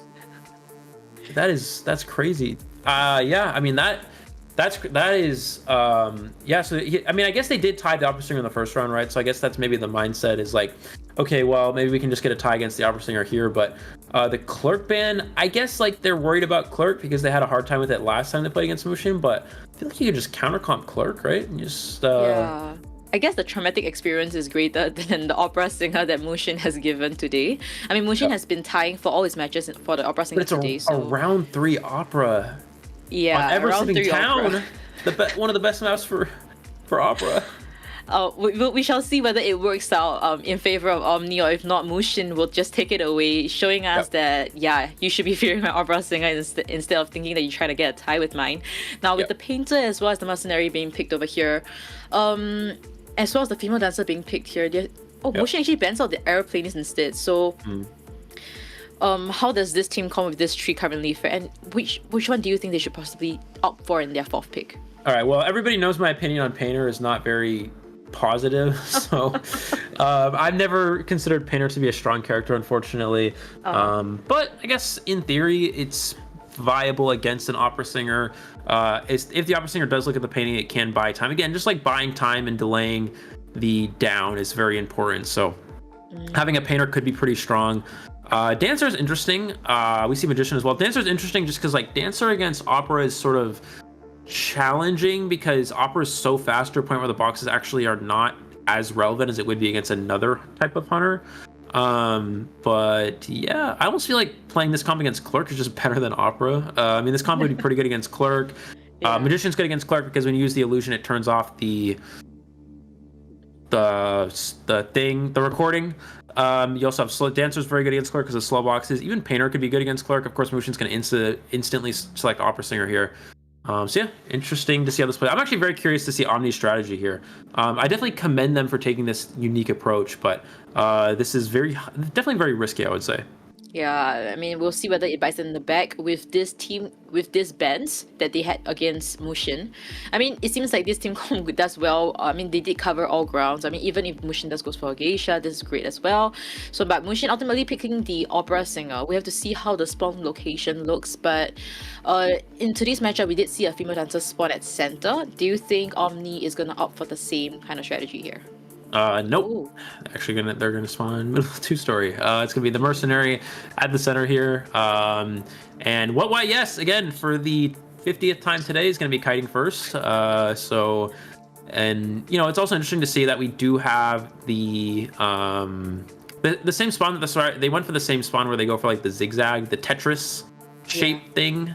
But yeah. Anyways, it looks like this is going to be a big matchup. Mushin definitely is going to try to push for at least a 3-kill here. Yeah, so we will see how this matchup will potentially play out.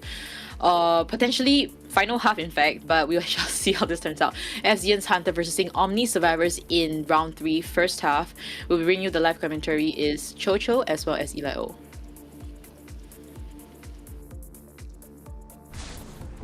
All right, here we go. First chase target is not going to be the Painter. Actually, he's going to go for somebody else this time, it looks like. Mushin's going to go ahead and head towards the middle here, finding the location of the Mercenary. Nope, actually going to change on to Agramont the Dancer. Double slow box setup for Agramont here. Is Mushin going to take down the boxes? It looks like no. He's just going to continue after Agramont. We see them drop the pallet here with the slow box down. I don't know if Mushin will break. He is going to break this. Dancer is going to not transition. He's actually just going to... they're actually just going to stay here and continue in this area, looks like. Yeah, kind of Agramon able to get that hit connected onto Agramon, and now with the slow boxes, it was slow motion down slightly. The pirouette is coming, and Yeah, but Agramon you successfully kind of see how like the slow boxes against an opera singer doesn't really It's do very too effective. much. Yeah. Mushin actually has abnormal. Oh, a little very interesting things coming from Mushin. I mean, initially he brought teleport in the Moonlit River Park match. Now is a abnormal. We'll see how he plays it out well. Now Aragomon able to successfully rotate into Graveyard, and really, that rotation wise is making it very hard for Mushin to actually get that second hit onto the Dancer. But the Terror Shock does connect, and Almost a really nice bait there from Agramon. Very close, but Mushin does get the hit there. And unfortunately, that does feed a little bit of extra presence as well. Now Mushin does, okay, so he, as we mentioned, does have abnormal, right? So this is very interesting. Is he going to be able to abnormal one of these ciphers here? And it looks like it depends on if this cipher has progress or not. He's gonna go check, and I think it's not this cipher. I think it's a different one. Looks like Mercenary is gonna go ahead and feed Tinnitus here, but is he gonna go for the rescue? I'm not sure. seems like he will. He just padded will, yeah. once towards the chair. Can he get this before half rescue? It's a Oh, Mushin. Okay, he does make it in time here. We're gonna see a mind get. Oh, Terror Shocks the Mercenary here with the charge attack. Interesting one for the rescue. You saw that his charge attack is very easy to read. It's a very slow hit, so you can easily just pull off the chair. But this double down from Mushin is actually super important. This could be game changing. Now, the rescue was before half, so that was crucial for the survivors of Omni. But that Terror Shock could be have a big impact here. We'll have to see. Yeah, definitely a good step in the right direction. It leaves the opening for Mushin to potentially go for potential 3 kill, if not 4 kill. But unfortunately though, I mean, Mushin hasn't been able to effectively use his abnormal just yet. That's right. So hopefully he will be using it soon. But the ciphers wise, it's not very near the area as well. They will start their 5th cipher by Honor in the middle double story area. WWY being pressured. Yeah, does he see the painter here? I think he does see the trail of the painter. He did see the trail, so he saw the painter feeding Tinnitus. But painter's actually not going to go for the save. He's just going to feed Tinnitus and leave here. So now Mushin, the question for him is, does he chase here, or does he teleport away, or does he go for the slow box break, or does he go for the magician? A lot of options. The abnormal play here would be he can good, have though. normal. Yeah, he can't have normal this cipher actually. Now that I think about it. Oh no, he's gonna. Hey, they rescued. They managed to rescue. Oh, they managed to rescue. Oh my god. No wonder Mushin was a little bit hesitant to go back, but right now they're actually healing up. So Mushin is actually in a very lost situation. From the advantageous position that he was in, now he's back to square one. Agramon They trying don't to get the heal off though, unfortunately. They need a body block. Oh, they don't get the body block though. That was really important. Painter was able to get the body block, potentially use a painting to help support. Okay, so this keeps Mushin in the game, right? That actually looked really good for the Hunter side, and then now it looks good for the Survivor side. So Mushin has an option to go to the Cypher. He might try abnormal, but they can't actually pop in time. So now it's going to come down to the last Cypher machine here. Mushin, of course, will have Trump card to work with, and he can... Huh, interesting. Is he going to chase, or is he going to teleport away? Looks like he's going to chase first here. unable to use the abnormal throughout the entire match. Kind of unfortunate. Now Magician will take the second kite, full health, so we wouldn't be seeing a instant down situation. We'll be using one of his sticks, but WWY will be pressured at the Cypher. Yep. And will he use the abnormal? Looks like he is now going to use the abnormal. This does put his trade on cooldown, but I think this is okay for the survivor side because this leaves him out of range of using the teleport for some time for the time being here. Looks like we're going to see the first painting there, trying to distract the hunter. I don't think he can avoid this hit. He does have flywheel. He's going to flywheel here and avoid that hit. That's really important for the survivors. Yeah, I take that back. WWY is performing exceptionally well in this round. I mean, with the backdoor rescue and now that flywheel, definitely one of the consistent players that we're seeing here when it comes to kiting. And now Juan will be pressured at the Cypher once again. They are decoding their 6th Cypher at the fake gate just now, but Mercenary kind of double back to that Cypher. So quite an interesting play from the side of Omni. But teleporting back Mushin will be faced with the Magician in front of him. They kind of have two, he does miss the shadow there. They kind of have two ciphers in a bit of a weird position. He's going to get a hit onto the Magician there. And he's going to change back to the Cypher machine. They kind of need to open the Vacate Cypher, right? But they don't have any survivor near that area. If they kind of just do these two, it's going to be very difficult to pop these. Looks like Mushin's going to go for potential hit on... He makes sure... Okay, he doesn't want to get too far away. He's just going to teleport back. And yeah, just continue to pressure the Cypher, it looks like. Yeah, so Honor will try to take on this kite, but at normal will be out in about 10 seconds. So if Mushin can't really get the down to Magician, he should be back there to just give that at normal once again, but the pallet's done from Honor. Amazing kite. Yeah, so now as the Hunter, you have to change back to that Cypher machine. Does have the abnormal ready, so he can't abnormal the Cypher again. Keep in mind, he's only abnormaled once, which means this abnormal progress will be still pretty good here. It's going to knock it down to 38%. And now Honor is going to want to pressure the other Cypher, but actually didn't go back too early. So good job, discipline from Honor not to go back too soon here. Does still have this pallet to work with. Yeah, so Mushin is actually getting pressured from left and right, one side from the graveyard, but Terror Shock does register onto Honor, and seems like WWY is actually starting the Fake Gate Cypher now, and Juan has to come for the rescue, so I guess nobody will be pushing that Geisha Cypher. Yeah, it looks like they're going to open that new Cypher machine here. Again, the goal for Mushin is at least get a 3 kill, right? So that way the survivors could get a 3 escape. And so it looks like Mushin's going to check the Cypher progress here. He's going to drop a shadow around here, maybe try to find where the Mercenary's hiding at, but Mercenary is not here. He's actually going to go, looks like straight to the other Cypher, I believe. Yeah, WWY will be pressured slightly to leave that Cypher, but Juan is not here just yet to get that rescue onto the Magician. So yeah, we don't have any view on where Juan is at this point, but he should be coming for this rescue after half. Yeah, he's going to go for the after half rescue. Looks like Mushin's going to go back to the Cypher yet again. Maybe bait the Survivor away, then teleport back, or maybe just commit here. I'm not really sure. We do have one more painting for What Why Yes. He's going to TP back here. So he needs to try to down Magician before the Cypher's primed. It's already 80% though, it looks like. Magician does have a flywheel and a wand. It's really important that he uses this properly here. There's the... He does not use the wand, and the Cypher's not primed. So I think that Honor maybe... I maybe thought the Cypher was primed. I'm not really sure, but yeah, they are going to be able to pop for the end game here. As the rescue, I believe, was after half. Yeah. So now it just comes down to this end game situation. Mushin does have trump card. Now Mercenary does not have self heal. Well, it does not have self heal. So if you hit the Mercenary and teleport onto the Painter, that could be enough for the win here. Let's see though. And yeah, they're kiting on top of each other very soon. They're running towards the same direction. If Mushin doesn't find anybody here, he can teleport. He can teleport, yep. I think he needs to just TP away here at this point. He needs to teleport here. Is he not gonna teleport? The gate's gonna open. 80%. 90. And the gate's open. And Mercenary can go for dungeon. Mercenary... And he's gonna make it out the dungeon. That's gonna be a tied game. What? I'm so confused. Even here, I think a very interesting play. I mean, endgame was 2 people left. He was kind of conservative with his teleport when it's ready. I guess he was expecting them to just leave the gate and not try to force the gate open. But things worked out for them. Painter had a painting.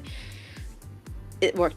And Mercenary had known where the dungeon was, so it worked out for the side of Omni survivors. And yeah, good job, well done on the side of Omni. I mean, they just needed to get not get 4 killed, and they managed to focus on the big objectives. And I think the backdoor rescue by, I believe, the Painter was definitely something worth mentioning. Yeah, and so what's kind of interesting there is, like, as the Hunter, you have your shadow teleport thing, right? So you can teleport to the other exit gate, right? And there's no survivors there, then you can just go back to the other gate and pressure that other gate, right? But Mushin didn't... I'm not sure what he was looking for. Like, he didn't have Tinnitus at the corner house gate, right?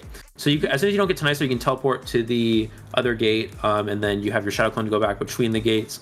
But yeah, it's very interesting to see that he just decided to hold on to that. I think the mindset was, if you hit the Mercenary does not have self heal, so then you can, down Mercenary doesn't have self heal, and then you down the Painter. But you just can't let him get the thing is, if you let them get the gate open, then it's like, then none of that matters. So yeah, so definitely well played from the survivors to get a tie there, but I'm not really sure what the thought process there was from the Hunter side. Yeah, very curious behavior coming from Mushin, considering that I'm not too sure what was with the very conservative playstyle. I mean, that was just way too conservative. And now we will be moving on to the second half, where we will see FZN survivors must get a 4 escape. Am I right? must get a 4 escape. Yeah, so basically the situation is that if FCN survivors get a 4 escape, then FCN wins. If Omni gets 1 kill, then Omni will win. Yeah, like that. Wow, so things are looking a lot more sticky now compared to the BO2. This BO3 and FCN survivors must get a 4 kill to advance and represent NAEU in COA 7 global stage. Whereas for Omni side, they need to just get at least 1 kill from the side of Pit Stoppers. So things are looking a lot more stressful and tense for FCN. Looking at this, now the situation has changed. What do you think FCN survivors will ban out coming second half? Yeah, it's really interesting to think about. I think you probably have to ban Opera Singer, because obviously Opera Singer is very good at getting at least a kill. And then you probably have to ban... I'm not really sure. Like, I guess you could ban Dream Witch, you could ban Bloody Queen, although Bloody Queen's not too good at Ever Sleeping. You could ban Anne, but also Anne's not too good at Never Sleeping. But those are good counters for getting at least 1 kill. So definitely a lot of things to consider here, but definitely at least go for the Opera ban. I'm not really sure what the other one's going to be, though. Yeah, so we really have to hope for a miracle play coming from FCN. They definitely have to break both their legs now to get that 4 escape in this second half. So team com wise is definitely a lot harder to predict now, whether they're just gonna go for a stable team com that they're used to, or they're gonna go for a fast decoding team com. A lot of things to consider for the side of FCNs, and the optimal plan on how to get that 4 escape. Whereas for Pit Stoppers, he just can bring a detention, a trump card, blink, teleport, get that 1 kill, and that is it for the side of Omni. And right now they do have the higher chance of getting qualified and representing NAEU as one of the teams in the global stages. So chat, if you have friends of FZ, definitely you want to cheer for them. I mean, this is the most optimal time to do so. I mean, they definitely do need it. 4 escape, whether it's 4 escape through the gate, 3 escape through the gate, and 1 through the dungeon. Whichever it is, hopefully Momo once again can do some miracle works for FCN. Yeah, absolutely. They're definitely going to need to pull something off here. But yeah, it's just going to be a Opera Singer ban for sure. And again, I'm not really sure what the other one is going to be here, but definitely a lot of things to consider. I guess it's really tough. Like, do you ban Dream Witch? Because obviously Dream Witch is a high kill hunter, but it's a situation where you need a 4 escape. You don't really need to worry about a high kill. You definitely would not ban Breaking Wheel, because Breaking Wheel can get 4 escaped. And I guess you could ban Bloody Queen or Anne are also options, but it's definitely gonna be very tough here. I think again, it's just Opera Singer for sure. I'm not really sure what the other one's gonna be. Yeah, so we just have to wait and see how things may potentially play out. I mean, I definitely do think that they're gonna take some time to get the ban pick screen ready. I mean, FCM definitely need the time to think things through. What bans in terms of Hunter side, and what picks they're gonna go for to gun down that 4 escape that they need. But I would definitely think that they would go for potential harassing characters. Possibly from the side of Momo, we might be seeing a better now. It could be possible. I don't know, maybe. You had it also? I mean, Batter's not that good anymore, but yeah, I mean, it's possible. Batter's a good 4 escape character. Polar's also has Prospector. That's another option. But you also have to consider that there is an option for Bloody Queen as well, so you have to worry about that. Oh, yeah. So yeah, there's definitely a lot of things you got to think about. Again, it's also what hunter are you expecting, right? I'm trying to think what I would do as the hunter side. So let's say they ban Opera Singer, and let's just say they ban Opera Singer and Dream Witch, and you need 1 kill. I mean, I'd probably just play Anne, to be honest. I mean, Anne on Everything obviously is not very good, but since you only need 1 kill, I guess it could definitely make sense. Maybe even just ban Anne. Honestly, just ban Opera and Anne could make sense. Yeah, not even sure. Yeah, so options are completely open for Pit Stoppers to pick whichever he wants. It seems like from the side of Omni, letting their survivors out first seems to be a very good option. And things are working in favor of Omni. So we just have to wait and see what they're going to potentially ban out here. I don't think that they will let out the Dream Witch. I don't think so. I hope not. Considering Pit Stopper's Dream Witch is definitely one to reckon with, and also yeah, his condition with his Dream Witch today seems to be pretty up there. He's very clear on his objectives. He's making sure that as long as he gets a certain number of kills, or he knows what to do in situation where he's in a slight disadvantage. And yeah, little things like we mentioned in BO2, right? His breaking will, like little things do matter. He manages to spot out all where the survivors were, where it was hiding, and we have to see how FCN do play it out now. Because Pitstopper can just target down one survivor at the start, the easiest one in his perspective, or in fact the nearest person next to him. Yeah, so yeah, things are gonna play a lot easier for Pit Stoppers, and we have to see how FCN responds. Yeah, it's kind of interesting. The good things for Pit Stoppers as well is that you have the I think Embalmer is already globally banned because it was picked in was it round 2 maybe? I'm not sure. Yeah, round 2. It was like the first 2 in round 2. So yeah, you don't have to worry about Embalmer as well, which is another good for escape character, right? So that's something you definitely have to think about. But yeah, I mean, I think it's really tough. Like, do you ban so you ban Opera for sure, and then I guess you could ban Dream Witch and then play harassers like Batter and Prospect. Actually, Prospect is pretty good against Anne, so maybe they don't ban Anne here. But then you kind of have to worry about Bloody Queen. That's the other thing. Although because there's two story areas, Bloody Queen can be a little bit weak on this map, so that's another thing to think about as well. And also yeah, Bloody Queen could just be weak just because Ever Sleeping Town, it's hard to mirror here because of the buildings. Also, the 2-story area is also a bit difficult.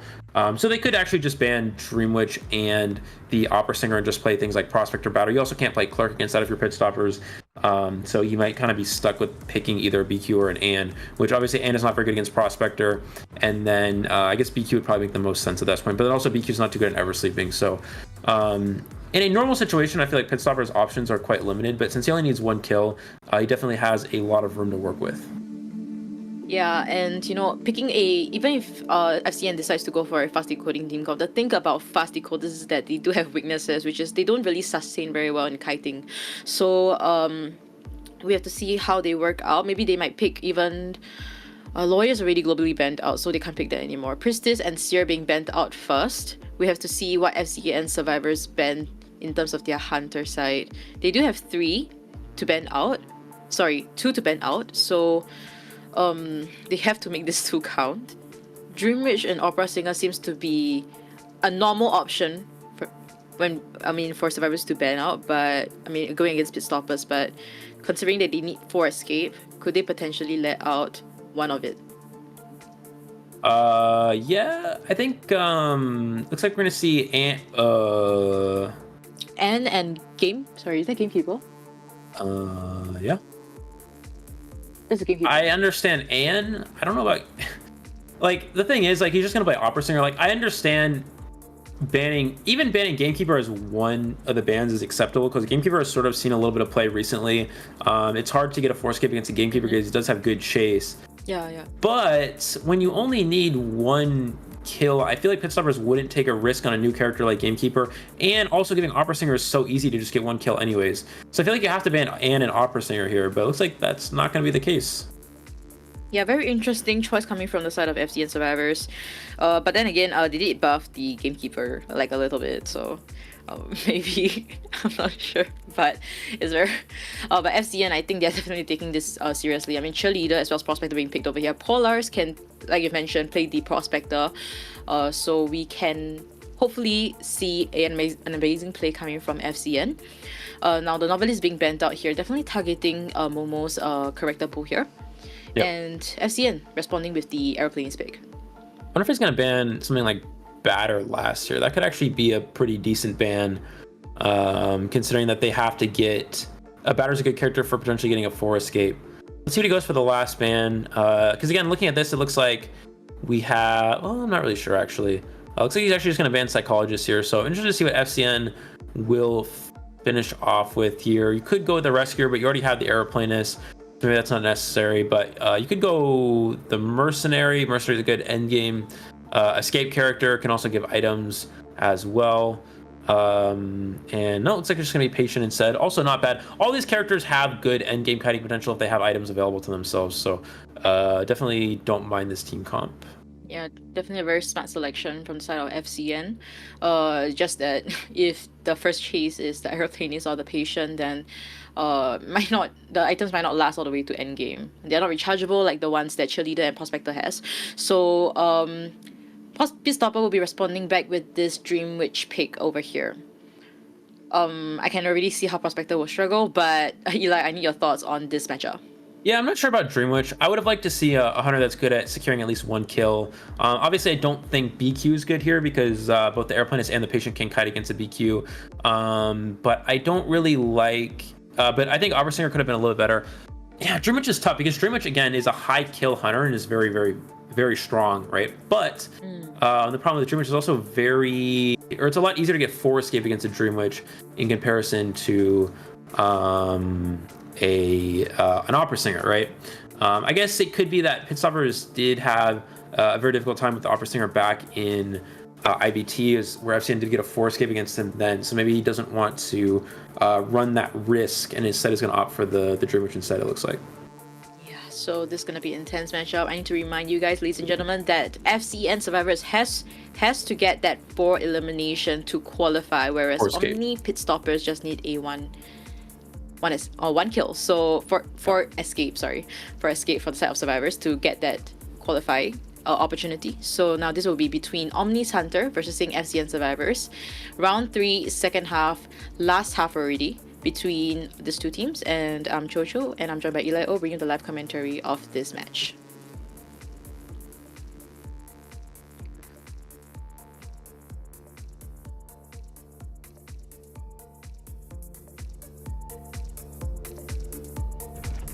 All right, so it looks like we're going to see Dream Witch is going to rotate under the middle 2-story here. Does he go for the Survivor in middle 2-story, or does he go towards Graveyard? It looks like he's actually going to opt for the middle 2-story Survivor, which in this case is the Cheerleader. Cheerleader needs to be a bit careful here. She doesn't... does she run into the follower? Okay, no, she's going to use the speed boost. Maybe a bit prematurely here, but can transition away here. Needs to make sure you don't give a hit to the follower. Needs to use another speed boost here. Does use the speed boost just in time. That's actually extremely important because, again, you never want to give any free spawn follower hits. It looks like we are going to see the Patroller get utilized here. So this is a pretty difficult position to kite out the Patroller. I think we'll probably just see a spawn follower hit, and Cheerleader's just going to take this hit and rotate away here, making sure they're not going towards Graveyard just because, obviously, there's a Survivor in that area, it looks like. So we'll be rotating towards the center area. Hopefully it doesn't down in the center area where Dreamage can potentially map control. So now putting down another Patroller. Will Sally be able to get this hit? Will she be able to kite this out though? Looks like no, not able to do so. Able to get the down here with the spawn follower. That's a pretty important play here.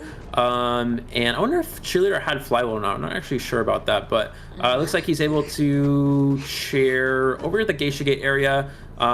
Still pretty decent Cypher progress nonetheless here. Pitstoppers needs to make sure he leeches someone to at least get some Cypher pressure down. It looks like he is finally able to get the leech. 3 Cyphers do pop though for FCN here. I thought it hit him. Did it not hit him? Oh, no, he did not. I actually thought that hit him. Same. It looks like we're going to see the rescue here from the Airplanist. We're going to see the rescue onto the Cheerleader here. Does have a speed boost to work with, as well as a second one pretty soon. We're going to see the speed boost get utilized now. But I don't know if this will be enough for the Cheerleader to get away. It kind of just depends. Oh, wow. Oh, the follower gets hit by the tram and actually gets another speed boost back. So that was actually, I think, pretty important here. We do still have Blink for this... a Blink trade swap available, so Sally needs to make sure to use that speed boost before the Blink comes into becomes a possibility here. And I mean, speaking of which, right now we're looking at the Cyphers, right? It's looking extremely healthy. Sally is gonna be down possibly at the graveyard area, and she's still trying to kite it out. Doing an excellent job, and I believe the blink may potentially be used here once his pellet's down. Yeah, there is the blink here. That's going to secure the down here. Again, we're not really sure what the trade is for the cheerleader. I'm not sure if they have blink or not. Oh, but the problem is the basement is here. So we might see him try to push for the basement here. And this is going to be a very difficult rescue because they don't have a stable rescuer for the second save here. So I think that basement could be pretty game-changing. It looked like the survivors would have had enough Cypher progress, but now I'm not too sure at this point. Looks like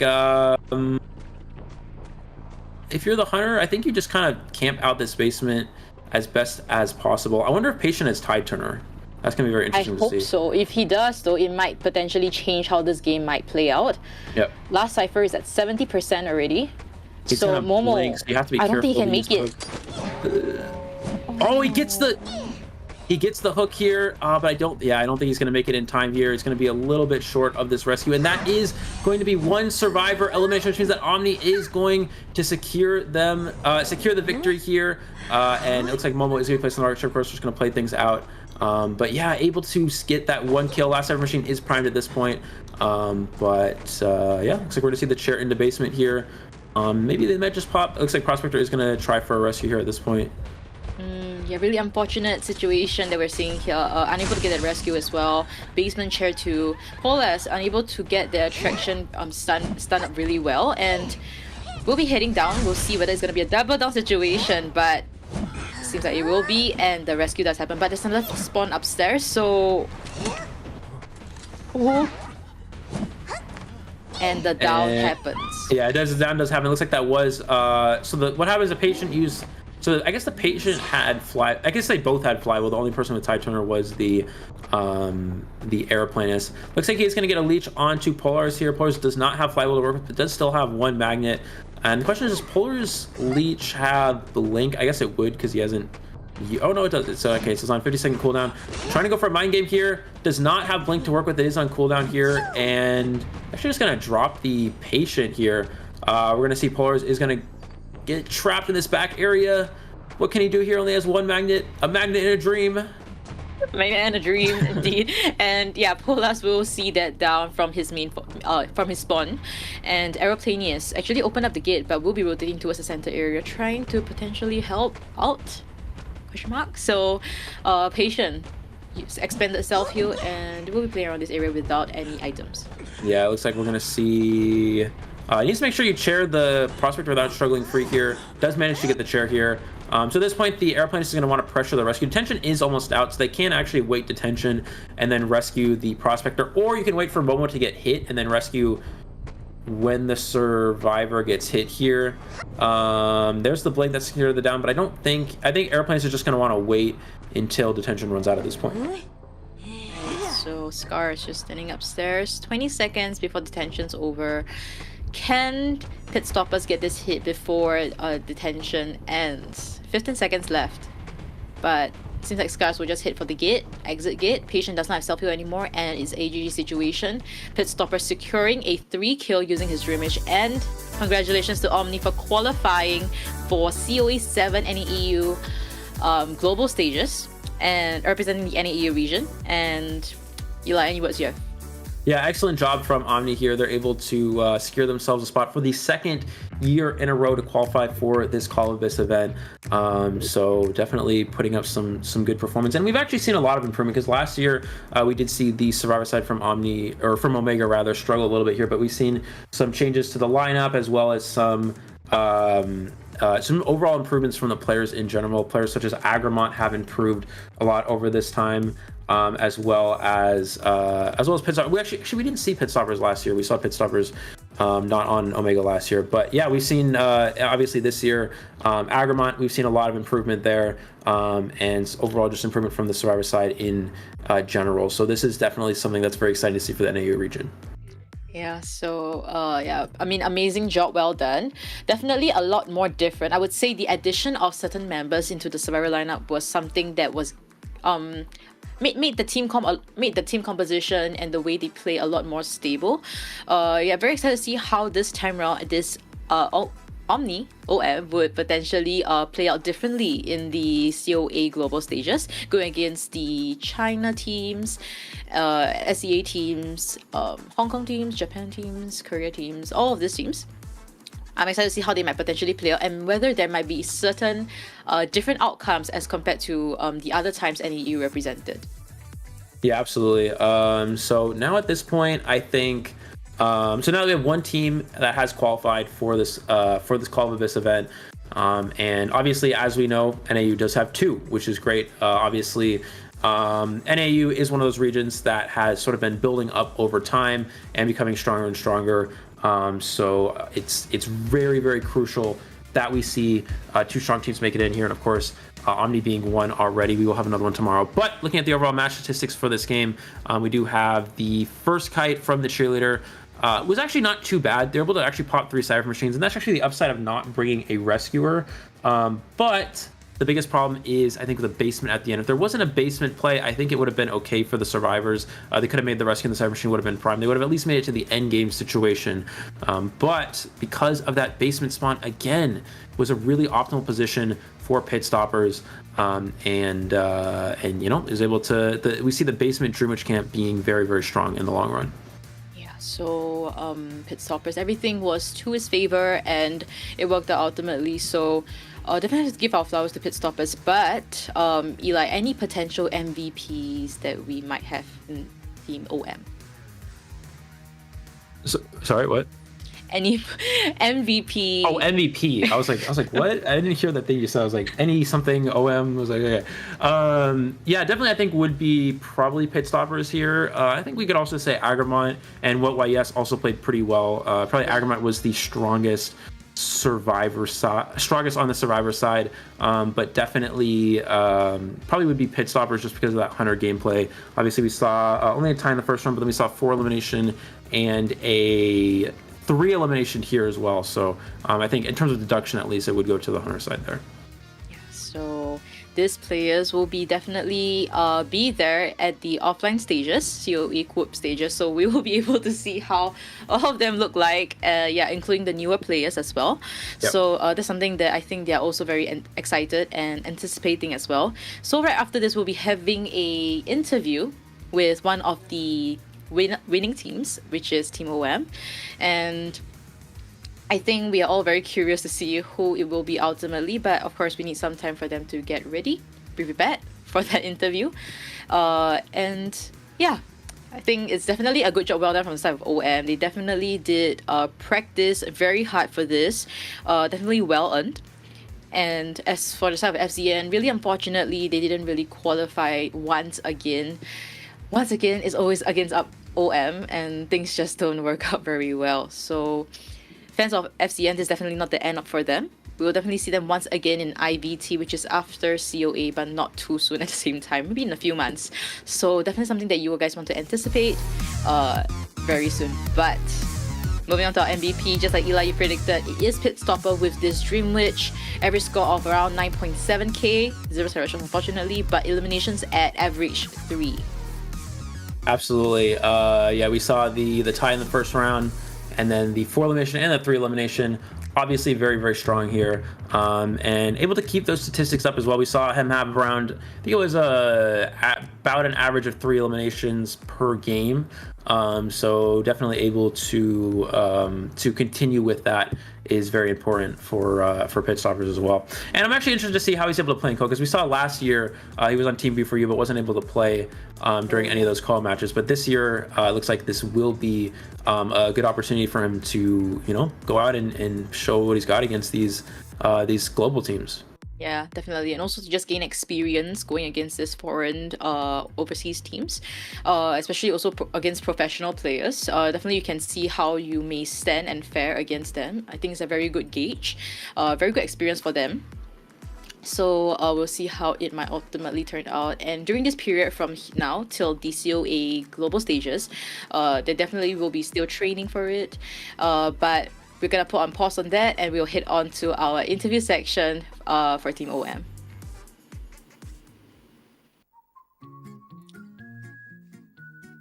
Yep. Hi. So how are you? Yeah, I mean, I've been great. And also, congratulations to you and also to Team OM for qualifying, being the NAEU representative once again. So I just wanted to ask, how are you feeling now that you're representing the NAEU region? I feel really good, honestly. You know, just last year we were OM Omega for COAVII and we didn't perform too well. The survivors didn't do well either. And this year I'm so excited and happy to see that our survivors are pretty stable. Yeah, extremely stable. I think we can definitely tell from the performance today. Eli, you have any questions? Yeah, I wanted to ask about the Survivor side. We saw, obviously, as you mentioned, a lot of improvement since last year, especially with Agramont. We saw Agramont in today's match with the Gardener character. Very excellent kiting ability, able to get multiple bubbles there. And like, what I just wanted to ask about the training process and how you've helped this team improve since last year. I mean, we've seen incredible improvement from last year up until this match today. Honestly, I'm going to be honest with you. 1 month ago, we were the same as last year, but we invited our new coach, Sayro, who has done so many wonders for the team and has helped our survivors out so much. I mean, so much. Without her, I don't think we could have got here today. Yeah, we could definitely tell the certain level, right? Is that hard? Okay, yeah, but yeah, and also any words. And also, just to your fans watching, right, the live stream currently, do you have any words to them who have actually anticipated OM to win? Thank you for all the people who supported us so much. It means so much to me. During IVT, we performed really poorly and we lost in 2 rounds of Fusion, which is really disappointing. I know we disappointed fans during that, but I hope now from this COA that our fans who either left or felt sad for us can now take pride in being a fan of Omni.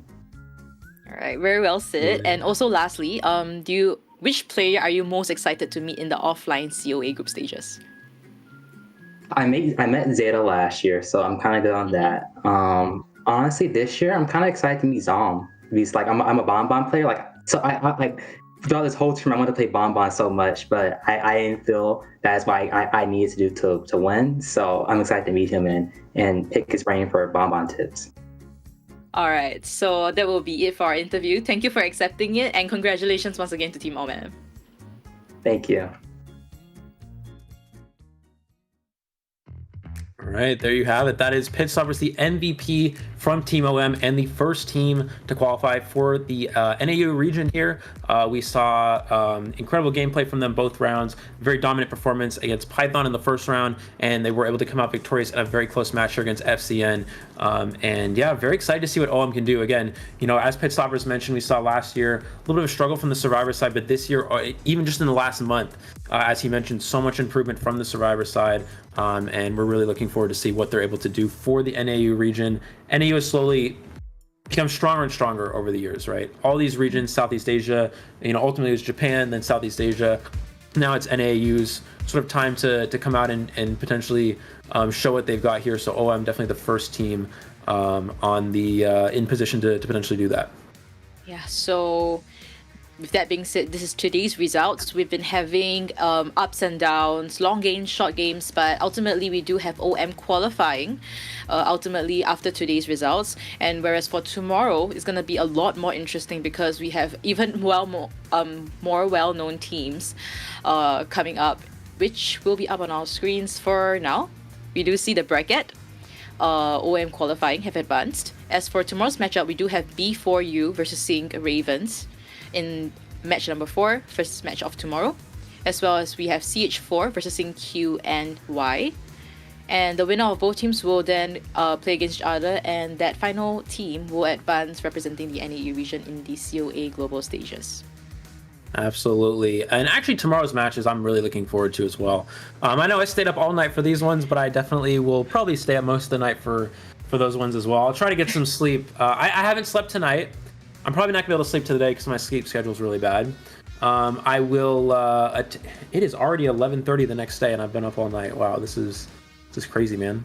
But tomorrow's matches will be very exciting as well. Teams like B4U, obviously everybody knows that name. Teams like CH4, again, very well known.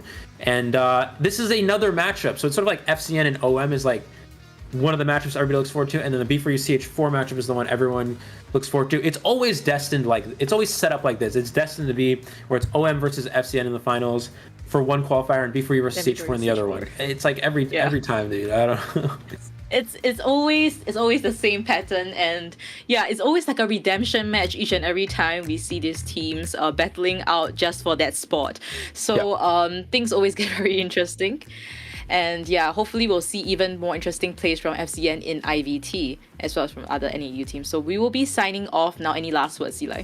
Yeah, thank you guys so much for watching today. I appreciate everybody. Of course, both of us appreciate everybody who kept positivity in the chat. That's always welcomed. And thank you guys for supporting your favorite team. Don't forget to come back to watch us tomorrow. We do have more matches, 3 more to be precise, to find our second qualifying team for the NAU region. Thank you for watching. Peace out for now, guys, and we'll see you all later.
I feel the burn.